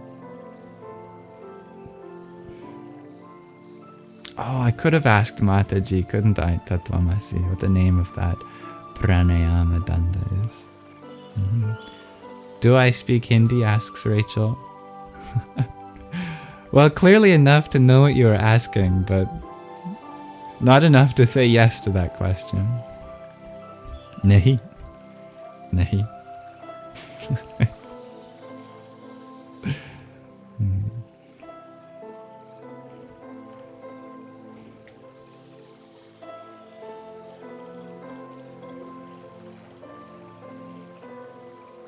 I consider everyone my guru, dear Billy Jeet.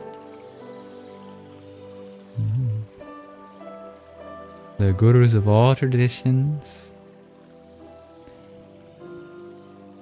I consider Guru Nanak all through to the Guru Granth Sahib. consider all the forms of the divine to be my guru.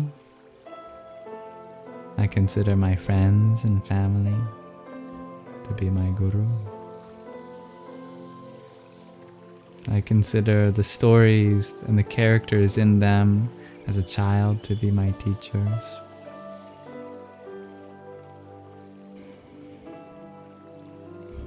Dear Capone, you asked for me to tell you what I feel about you right now.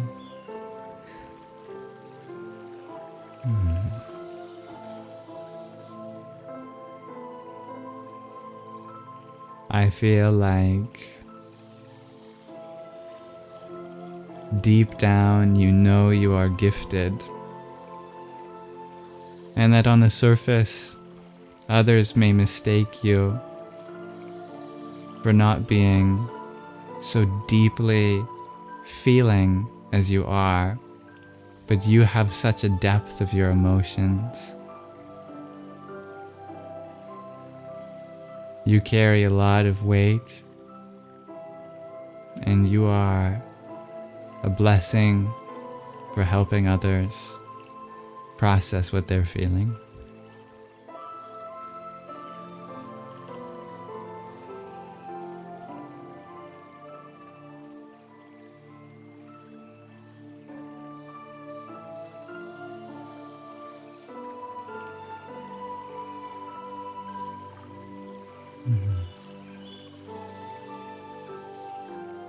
Your answer is discipline when it comes to making sure you do the things that need to be done.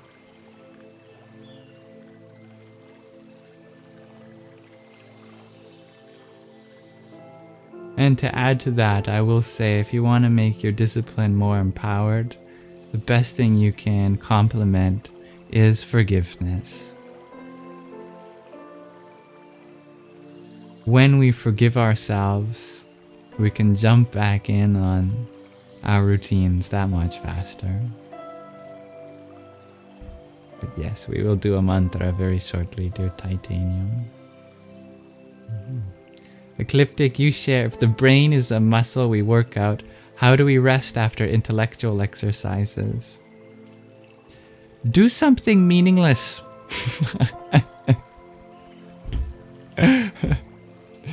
You know, after you're done exercising, you just go like, when you get home, you go in bed or you flop on your couch. Flop in your mind. What does that mean for your mind? Well, what it looks like is being lazy. Just like if someone were to walk in on someone who flopped on their bed after their exercise was over. This guy's lazy. He's flopped in his bed. Let your mind be lazy. Let it wander a little bit. You know, if you want to think about something random. I wonder what the sun smells like. The smell of the sun. Probably spicy. You know? Something not so serious. Something that's not going to take a heavy toll on your mental capabilities. Or meditate.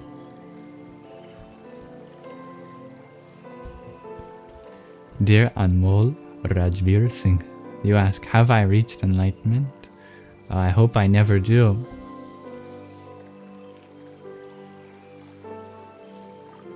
Yeah, I hope not. No.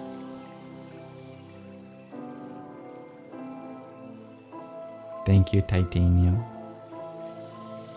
for your Heart Me and Team bracelet you sent.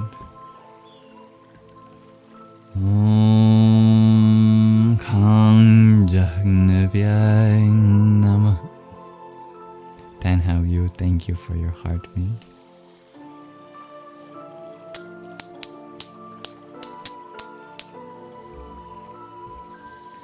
Dominic, you ask, why are you so lost, confused, and lonely all of the time?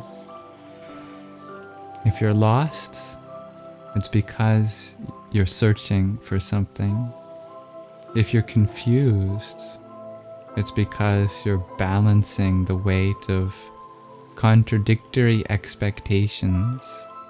And if you're lonely, it's because you haven't discovered how to be there for yourself.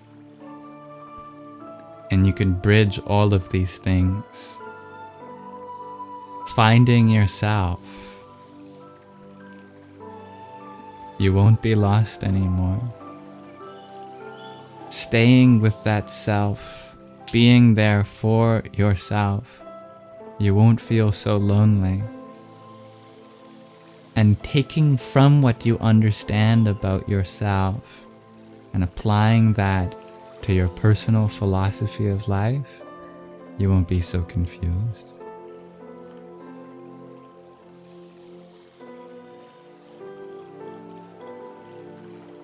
And dear Billy, sorry, it's $1 billion baby. I just read the first few letters. You ask, how does one start their journey in spirituality and discovering their higher self and potential? As the great Neem Karoli Baba once said, not just once, but many times, serve others, feed people, love another. Your higher self is waiting to be found in what you have to offer the world.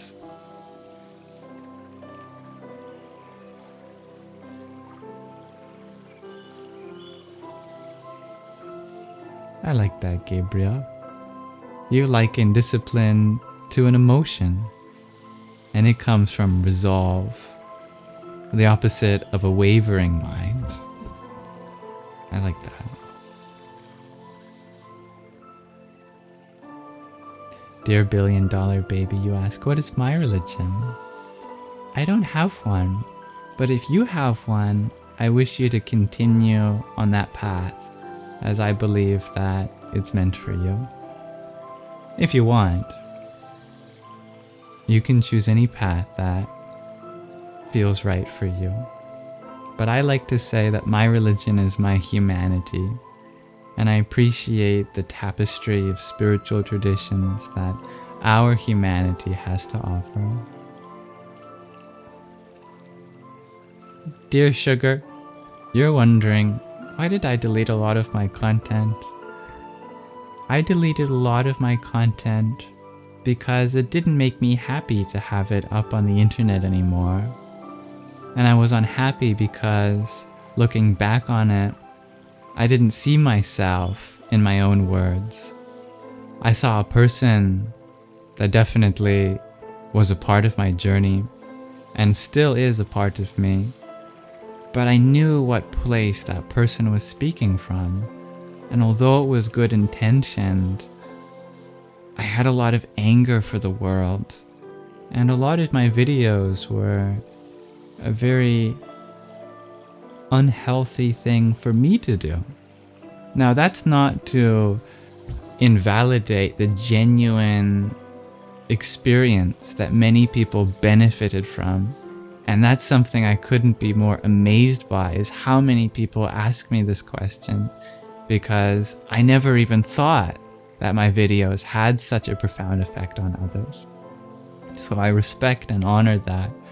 But to respect and honor myself, I want to make sure that the kind of things that I put on the internet truly reflect how I feel.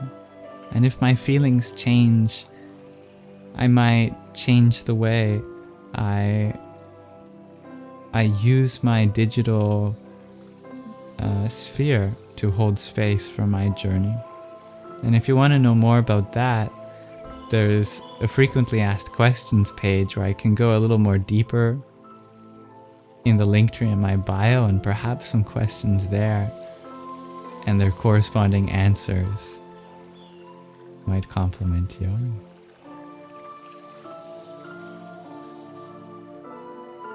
Hello, dear Doodles. yeah, the Quran is a beautiful place to get divine insight. I love how there are many different spiritual teachings from all around the world that have their corresponding holy scriptures. Each one of them adds something unique.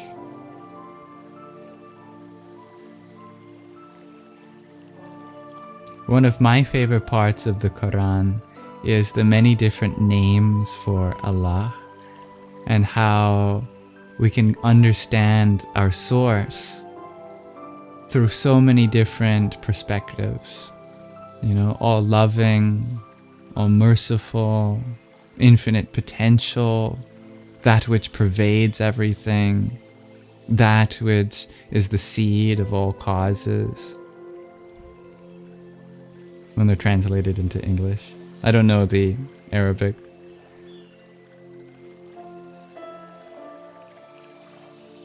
But everything that the divine wishes for us to know, it is written within our heart.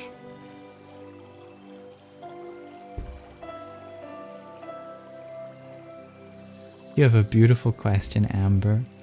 Do I think we created AI or just tapped into a new level of intelligence that already existed? What a beautiful insight. I see the truth in that.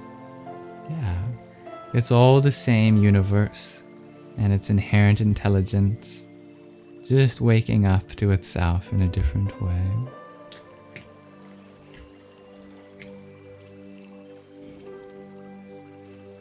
Dear billion-dollar baby, you ask, how am I so soft and calm? Because I've been so hard and agitated in my life. And I realized that it didn't suit me.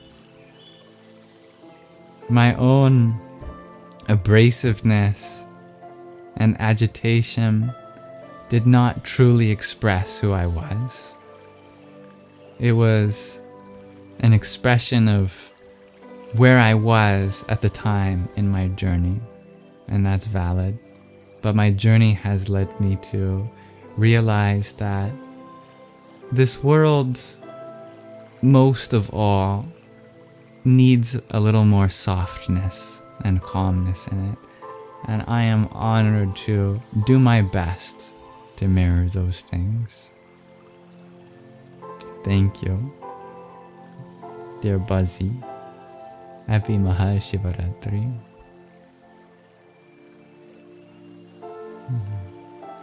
Thank you for understanding, dear sugar. Yeah. You appreciate the 99 names of God, dear Myrna. They are beautiful and well appreciated in Arabic. I'd love to hear them. I don't think I've ever actually heard them. I just read about them. I feel that, dear Zen vibes. Dear Damien, you share your granny passed recently, and you've seen many signals of Ganesh, and you're not Hindu, but you're very curious. Well, Ganesh represents something that all Hindus will know. What does Ganesha symbolize? I'm asking everyone in chat. There's one thing in particular that you will see.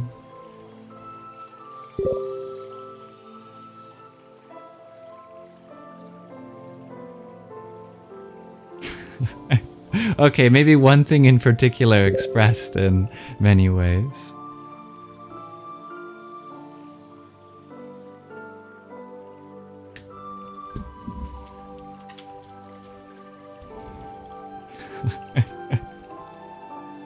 The remover of obstacles is the one I was going for, shares Modern Mystic. Yeah, overcoming obstacles, new beginnings, shares Tatomasi. Yeah, spirit, prosperity, elephant, rebirth. All of those things are right.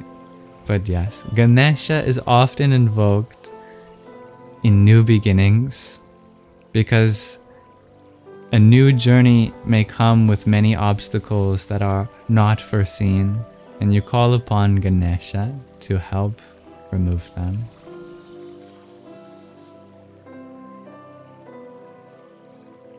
And yes, Ganesha is the elephant-headed one.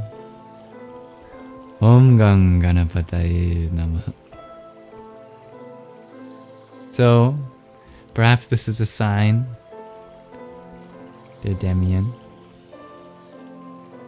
that the universe is telling you this is new beginnings, and that your path may be free of obstacles. He does have a mouse friend, dear guy, yeah.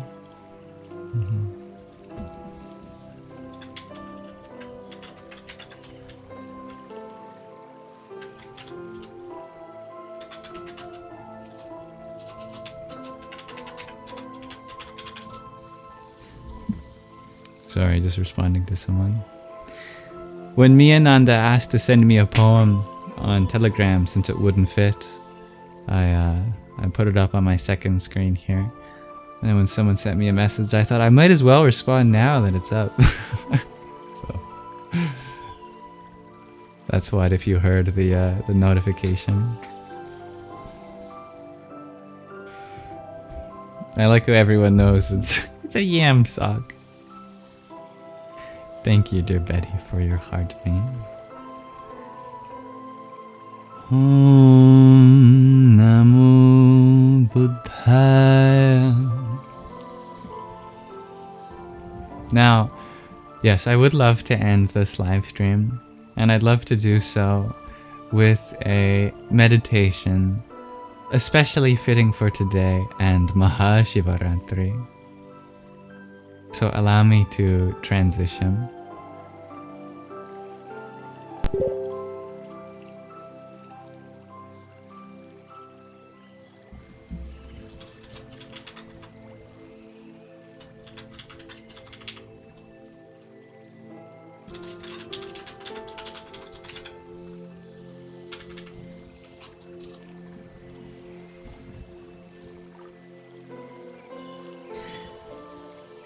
Alright, I'm gonna minimize the Telegram now, just in case it doesn't make...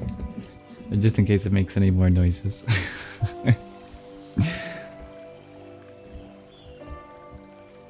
Oh, that's okay, dear Cece. I forgive you. Dear Raleigh Woods, you're wondering, where am I based? I'm just based.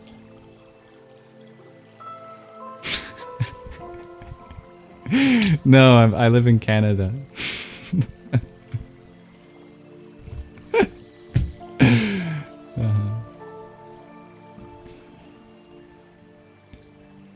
Actually, let me make sure of something. Okay. Yeah, okay. Let us end with a lovely meditation mantra, if you're interested. Today we are going to celebrate the divine union of Shiva and Shakti on Mahāshivaratri. And to do so, I have compiled together this mantra. I call it the double Shiva-Shakti Bija Mantra.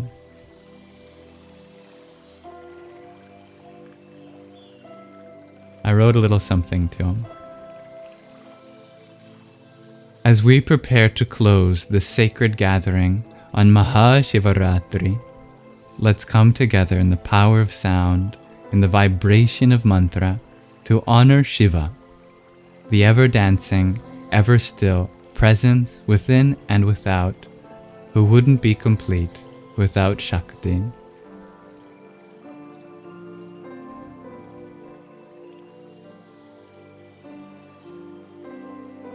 I just realized that was my draft from before. It's unfinished.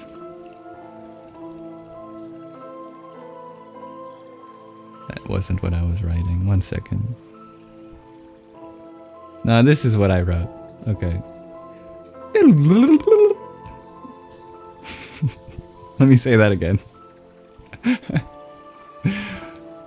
On tonight's sacred celebration of Shiva and Shakti coming together for Mahāshivaratri, I have put together this mantra, which you've never seen before.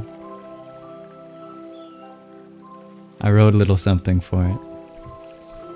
As we draw this sacred night of Mahāshivaratri toward its close, let's enter into the heart of divine union, the eternal embrace of Shiva and Shakti. This night celebrates both their stillness and their dance, their silence and their song. In this spirit, we offer the mantra. Om Ham Ham Hrim Hrim Namah Shakti Shivaya Shiva-Shaktyai Nama Om. Tell you a little bit about it. I call it the double Shiva-Shakti Bija Mantra. It makes use of many pairings. It starts with the Bija Ham, which is the seed of prana, the breath of life, the expansive force of Shiva, dissolving, formless, infinite. Hrim is the radiant seed of Shakti, the creative power, the pulse of manifestation, the one who moves all things. As we chant, may we feel these energies rise within us and unite. The stillness and the dance, the fire and the moon, the witness and the flow. We'll chant this 108 times, offering our love, our longing, our very selves into this sacred balance.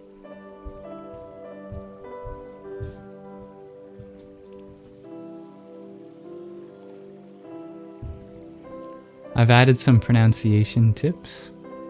For example, the O, E, A. These are all long vowels in terms of duration, written in the International Alphabet of Sanskrit Transliteration. That M with a dot under it is a nasalization called an anuswara. It's at the end of these bijas. And the H with a dot under it at the end of Nama, that is an aspiration known as the Visarga. And when it appears before a sibilant, like at the beginning of Shakti, it actually just bleeds into that sibilant. So you get an extra syllabized beginning to that. Namah Shakti Shivaya. And that sibilant is just the regular one we have in English with the SH sound, the palatal sibilant.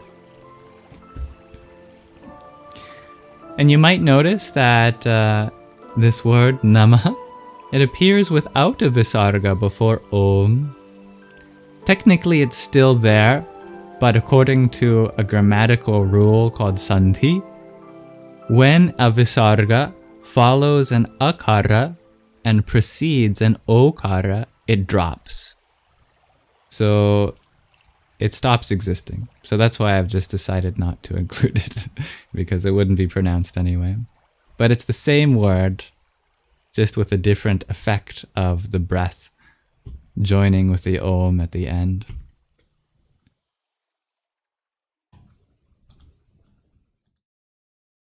Without further ado, traditionally, when chanting a mantra to Shiva, we may chant on a Rudraksha Māla to keep count.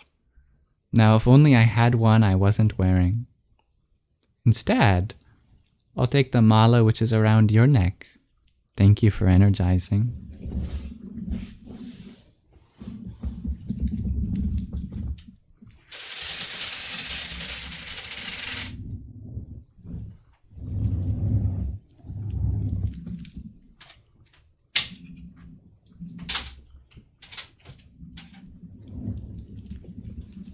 This is a Māla for Shakti. I'll be chanting on a Shakti Māla, which is made of sphatika, clear quartz.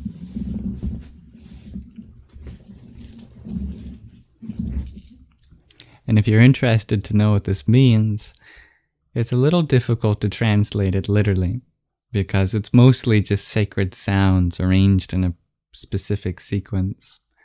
But Shakti, Shiva, is a Tat-Purusha compound. It's a joining of two words to form a whole composite one. Shakti is the divine feminine, Shiva is the divine masculine, and together the dative form of Shakti Shiva is Shakti Shivaya, which means two Shakti Shivaya. And when you combine them in the opposite way, you get Shiva-Shakti, and the dative form of that is Shiva-Shakti, meaning two Shiva-Shakti. And we do Namah twice, which means salutation. So this mantra is salutations to Shiva and Shakti in different ways.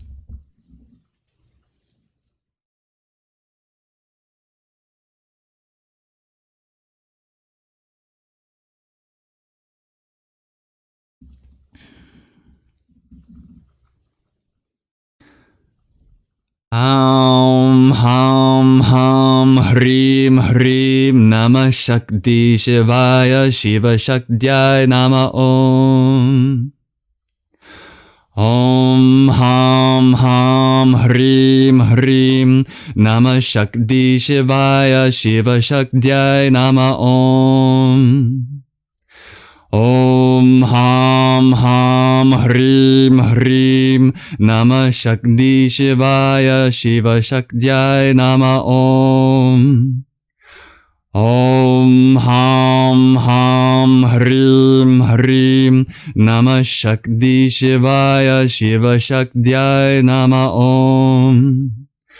Om Ham Ham Hrim Hrim Namah Shakti Shivaya Shiva-Shaktyai Nama Om.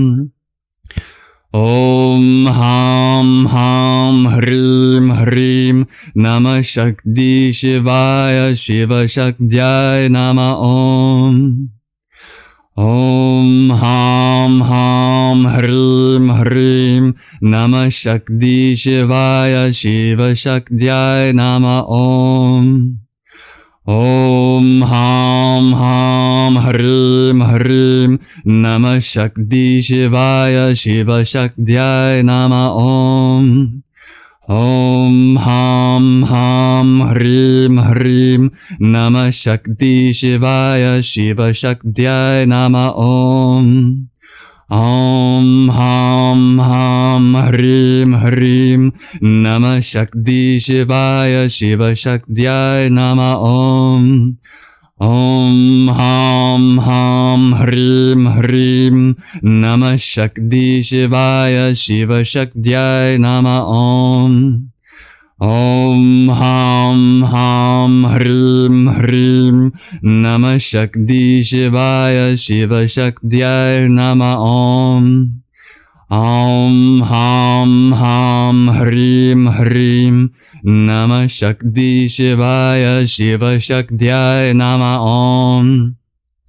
Om Ham Ham Hrim Hrim Namah Shakti Shivaya Shiva-Shaktyai Nama Om.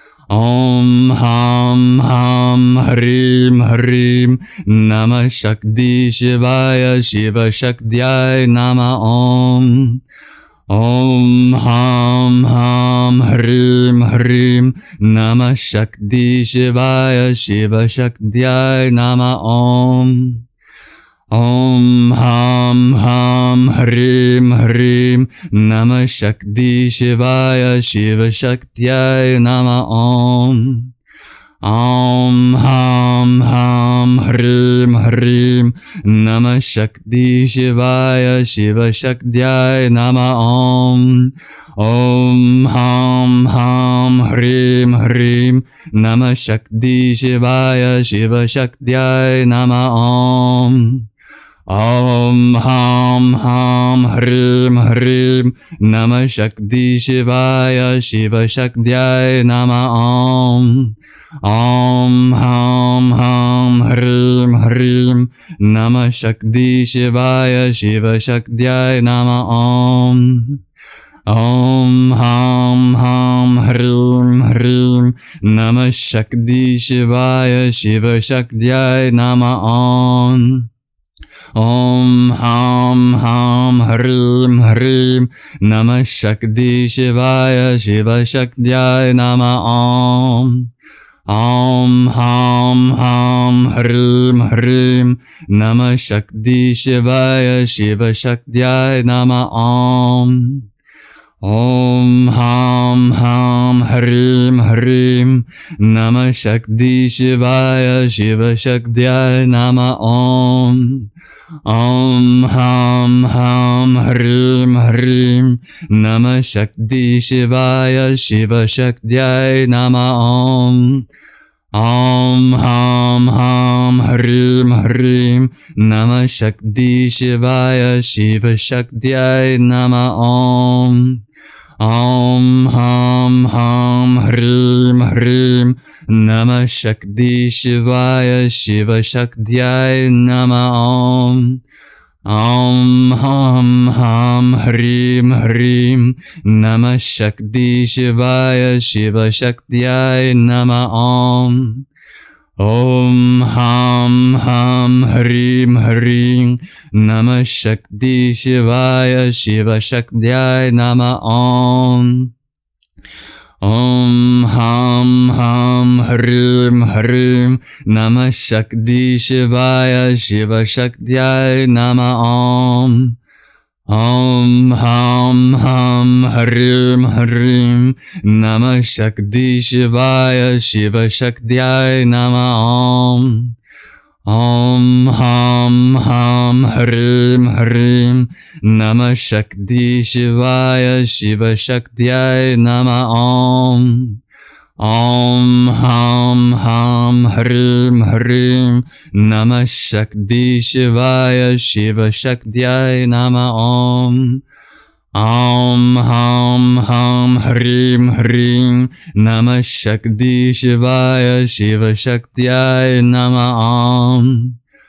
Om Ham Ham Hrim Hrim Namah Shakti Shivaya Shiva-Shakti Nama Om.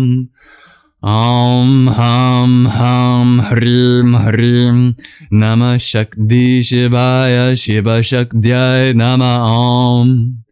Om Ham Ham Hrim Hrim Namah Shakti Shivaya Shiva-Shakti Nama Om. Om Ham Ham Hrim Hrim Namah Shakti Shivaya Shiva-Shakti Nama Om.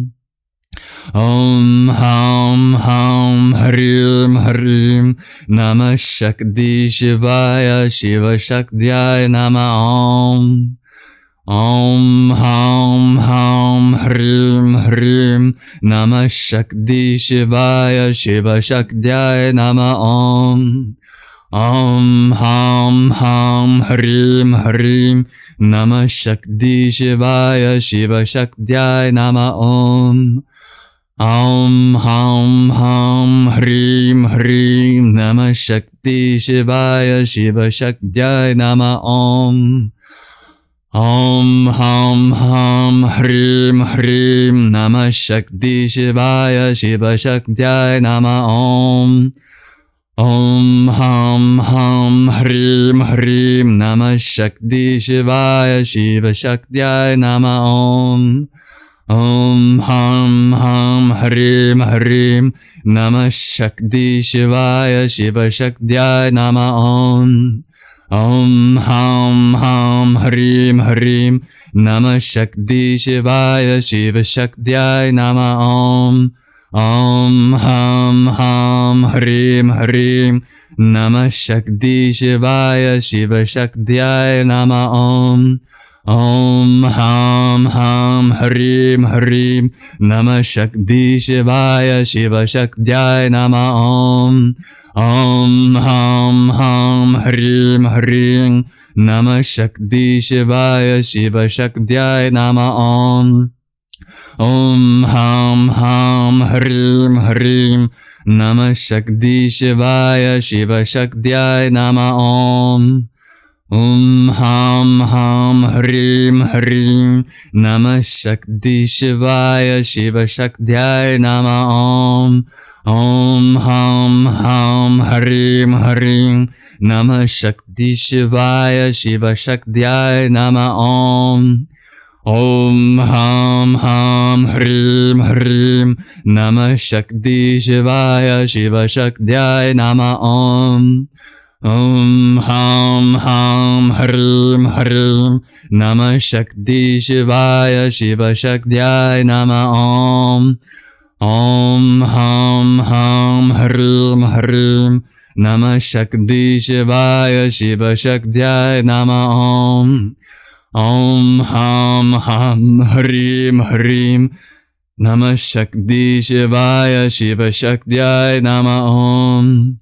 Om Ham Ham Harim Harim Namah Shakti Shivaya Shiva-Shaktyaya Namah Om.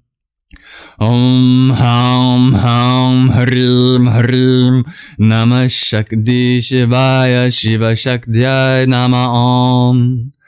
Om Ham Ham Harim Harim Namah Shakti Shivaya Shiva-Shaktyaya Namah Om.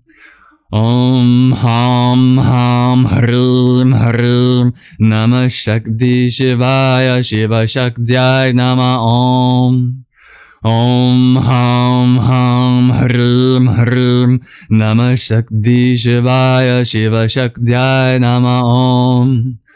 Om Ham Ham Harim Harim Namah Shakti Shivaya Shiva-Shaktyaya Namah Om. Om Ham Ham Harim Harim Namah Shakti Shivaya Shiva-Shaktyaya Namah Om. Om Ham Ham Harim Harim Namah Shakti Shivaya Shiva-Shaktyaya Namah Om. Om Ham Ham Harim Harim Namah Shakti Shivaya Shiva-Shaktyaya Namah Om. Om Ham Ham Harim Harim Namah Shakti Shivaya Shiva-Shaktyaya Namah Om. Om Ham Ham Harim Harim Namah Shakti Shivaya Shiva-Shaktyaya Namah Om. Om Ham Ham Harim Harim Namah Shakti Shivaya Shiva-Shaktyaya Namah Om. Om Ham Ham Harim Harim Namah Shakti Shivaya Shiva-Shaktyaya Namah Om. Om Ham Ham Harim Harim Namah Shakti Shivaya Shiva-Shaktyaya Namah Om.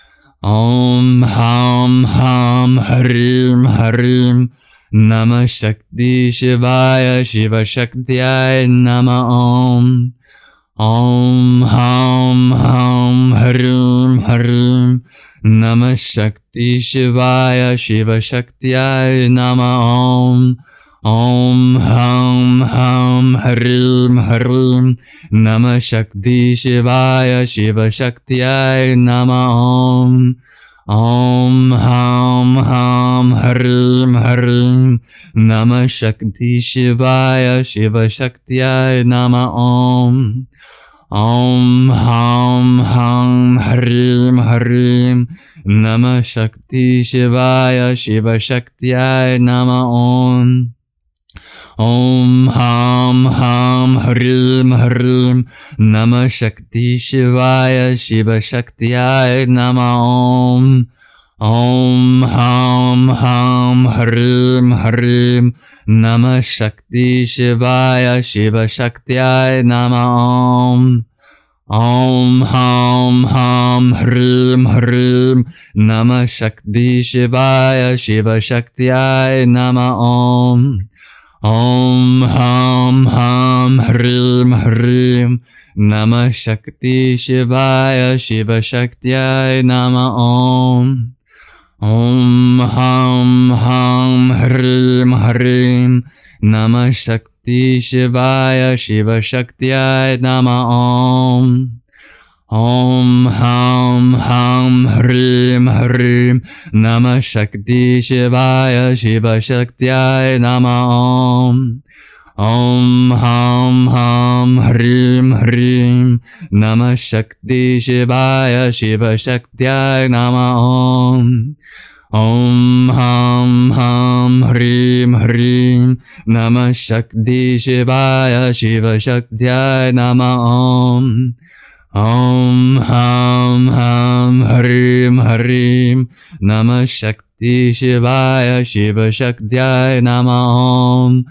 Om Ham Ham Hrim Hrim Namah Shakti Shivaya Shiva-Shakti Nama Om. Om Ham Ham Hrim Hrim Namah Shakti Shivaya Shiva-Shakti Nama Om. Om Ham Ham Hrim Hrim Namah Shakti Shivaya Shiva-Shakti Nama Om. Om Ham Ham Hrim Hrim Namah Shakti Shivaya Shiva-Shakti Nama Om. Om Ham Ham Hrim Hrim Namah Shakti Shivaya Shiva-Shakti Nama Om.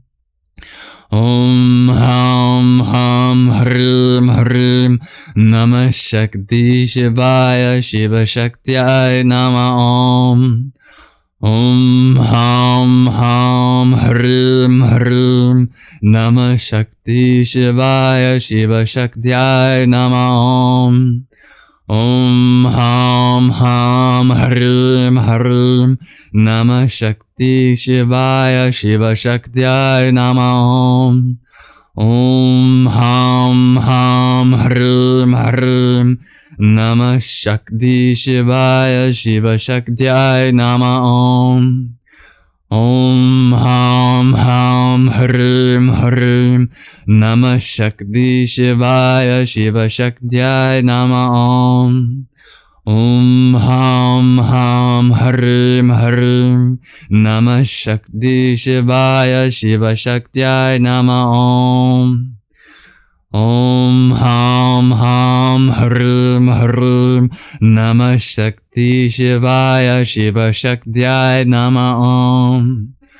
Om Ham Ham Hrim Hrim Namah Shakti Shivaya Shiva-Shakti Nama Om.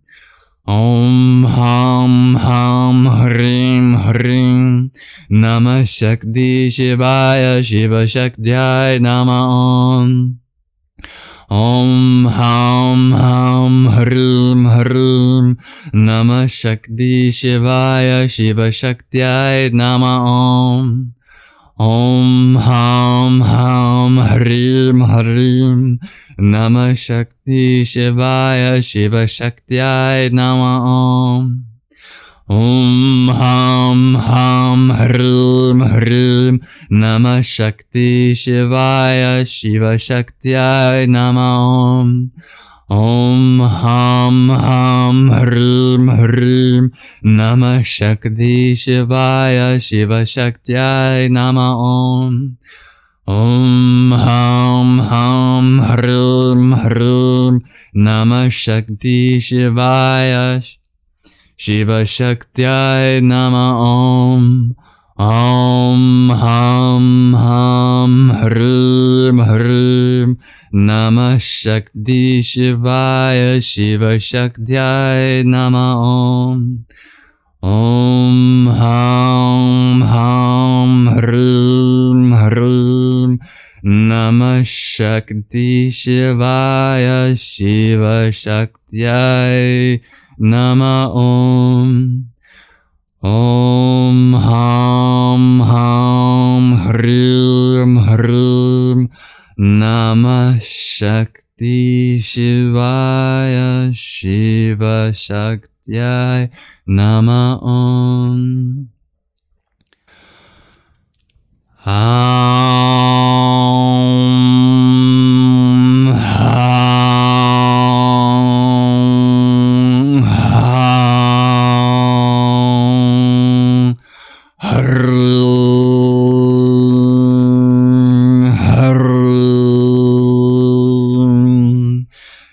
Namah Shakti Shivaya Shiva-Shakti Namah.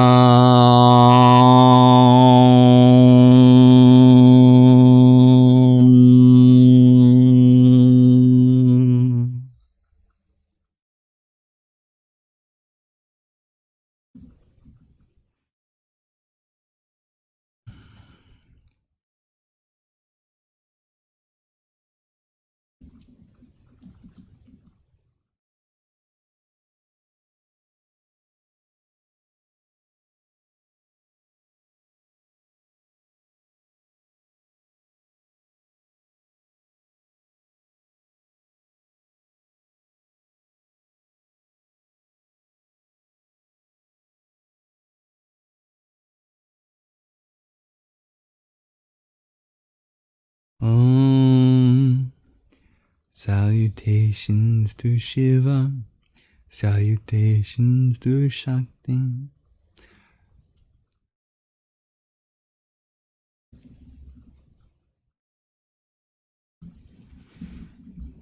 Happy Mahāshivaratri. May all who hear this mantra benefit from its chanting.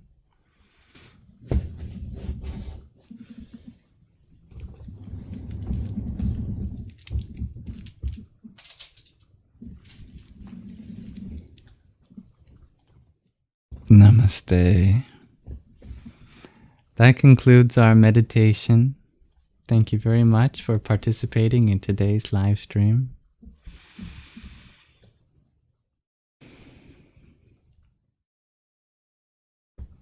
Thank you to those who sent a gift whilst we meditated. Dear Betty, thank you for your heart ring. Om Sadhyojatam Prapadyami Sadhyojataya Vai Namo Namah Bhave Bhave Nati Bhave Bhavaswamhang Bhavodbhavaya Namah. Thank you, dear Heather, for the heart me you sent to Om Vamadevaya Namo Jeshtaya Namah Shreshtaya Namo Rudraya Namah Kalaya Namah Kalivakaranaya Namo Balaya Namo Balivakaranaya Namo Balapramatanaya Namo Nama Sarva Bhuta Damanaya Namo Namo Manonmanaya Namah. Isabella, thank you for your 11 roses altogether. Om Aghorebhyota Ghorebhyo Aghora Ghoretarebhya Sarvatash Sarva Sarvebhyo Namaste Rudra Rupebhya. Hybrid Jen, thank you for your nonet of roses. Om Tat Purushaya Vidmahe Mahadevaya Dhimahi Tanno Rudra Prachodayat. Thank you, Anna, for your 12 roses. Om Ishana Sarva Vidyanam Ishvar Sarva Bhutanam Brahmadipati Brahmanodhipatir Brahma Shivo Me Astu Sa Eva Sada Shiva Om. Thank you, Samra, for your hand hearts. Om Bhairava Rudraya Maharudraya Kala Rudraya Kalpanta Rudraya Veera Rudraya Rudra Rudraya Ghora Rudraya Aghora Rudraya Martanda Rudraya Anda Rudraya Brahmanda Rudraya Chanda Rudraya Prachanda Rudraya Tanda Rudraya Shura Rudraya Veera Rudraya Bhava Rudraya Bhima Rudraya Atala Rudraya Vitala Rudraya Sutala Rudraya Mahatala Rudraya Rasatala Rudraya Talatala Rudraya Patala Rudraya Namo Namah.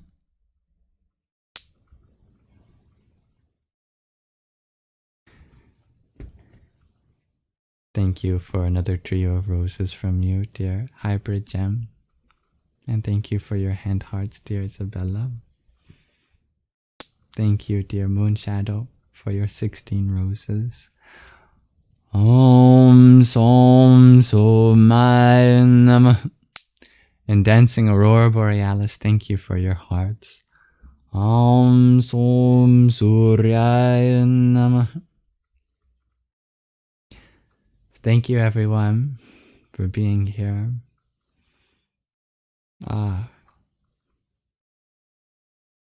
My dear Goofy Goosey joined at the end. Thank you for being here too. I love you.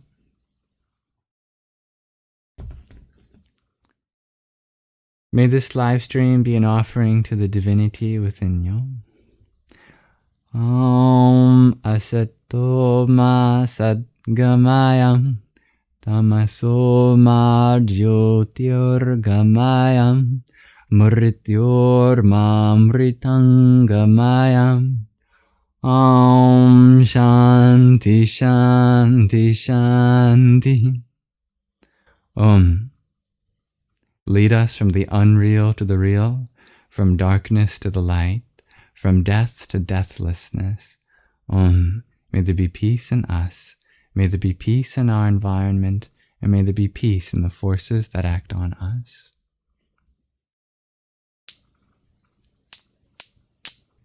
Much love to you all. Peace and love to all the Omis. Thank you to my lovely moderators for helping keep the peace. If there's anything I can do to make this space a more inclusive environment for you or anyone next time, please let me know. May I be a more humble host next time. And may you hold me accountable to that.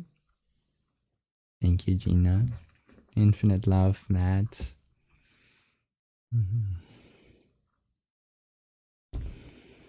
Thank you, Hermetic Vibrations.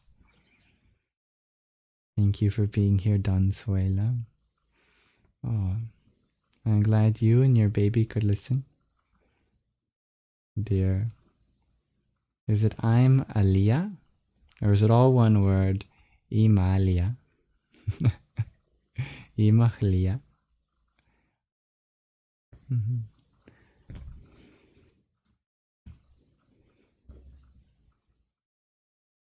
Please know that this live stream will be uploaded to my Yamsox Lives YouTube channel, along with the meditation and the readings. It's all there for you for free. It's supposed to be Mahalia. Oh, Mahalia. That's beautiful, if I'm pronouncing that right. Thank you. Mahal means love. How lovely. Thank you for sharing that. I echo dear G2 Infinity's words. May this auspicious night be felt in your hearts.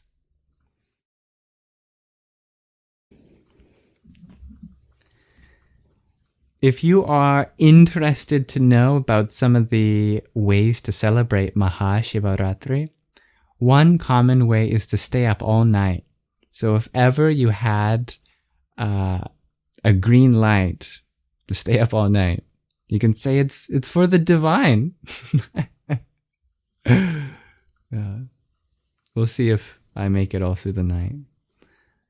I probably could have slept better last night, so we'll see. If the divine sends me to bed, I'll gladly reunite with the divine in deep sleep. Much love, dear Orla. And to you all, may you have a wonderful rest of your evening, your afternoon, your morning, your night, whatever time it is for you. I believe in you, Don Suela. May you all have a wonderful rest of your present moment.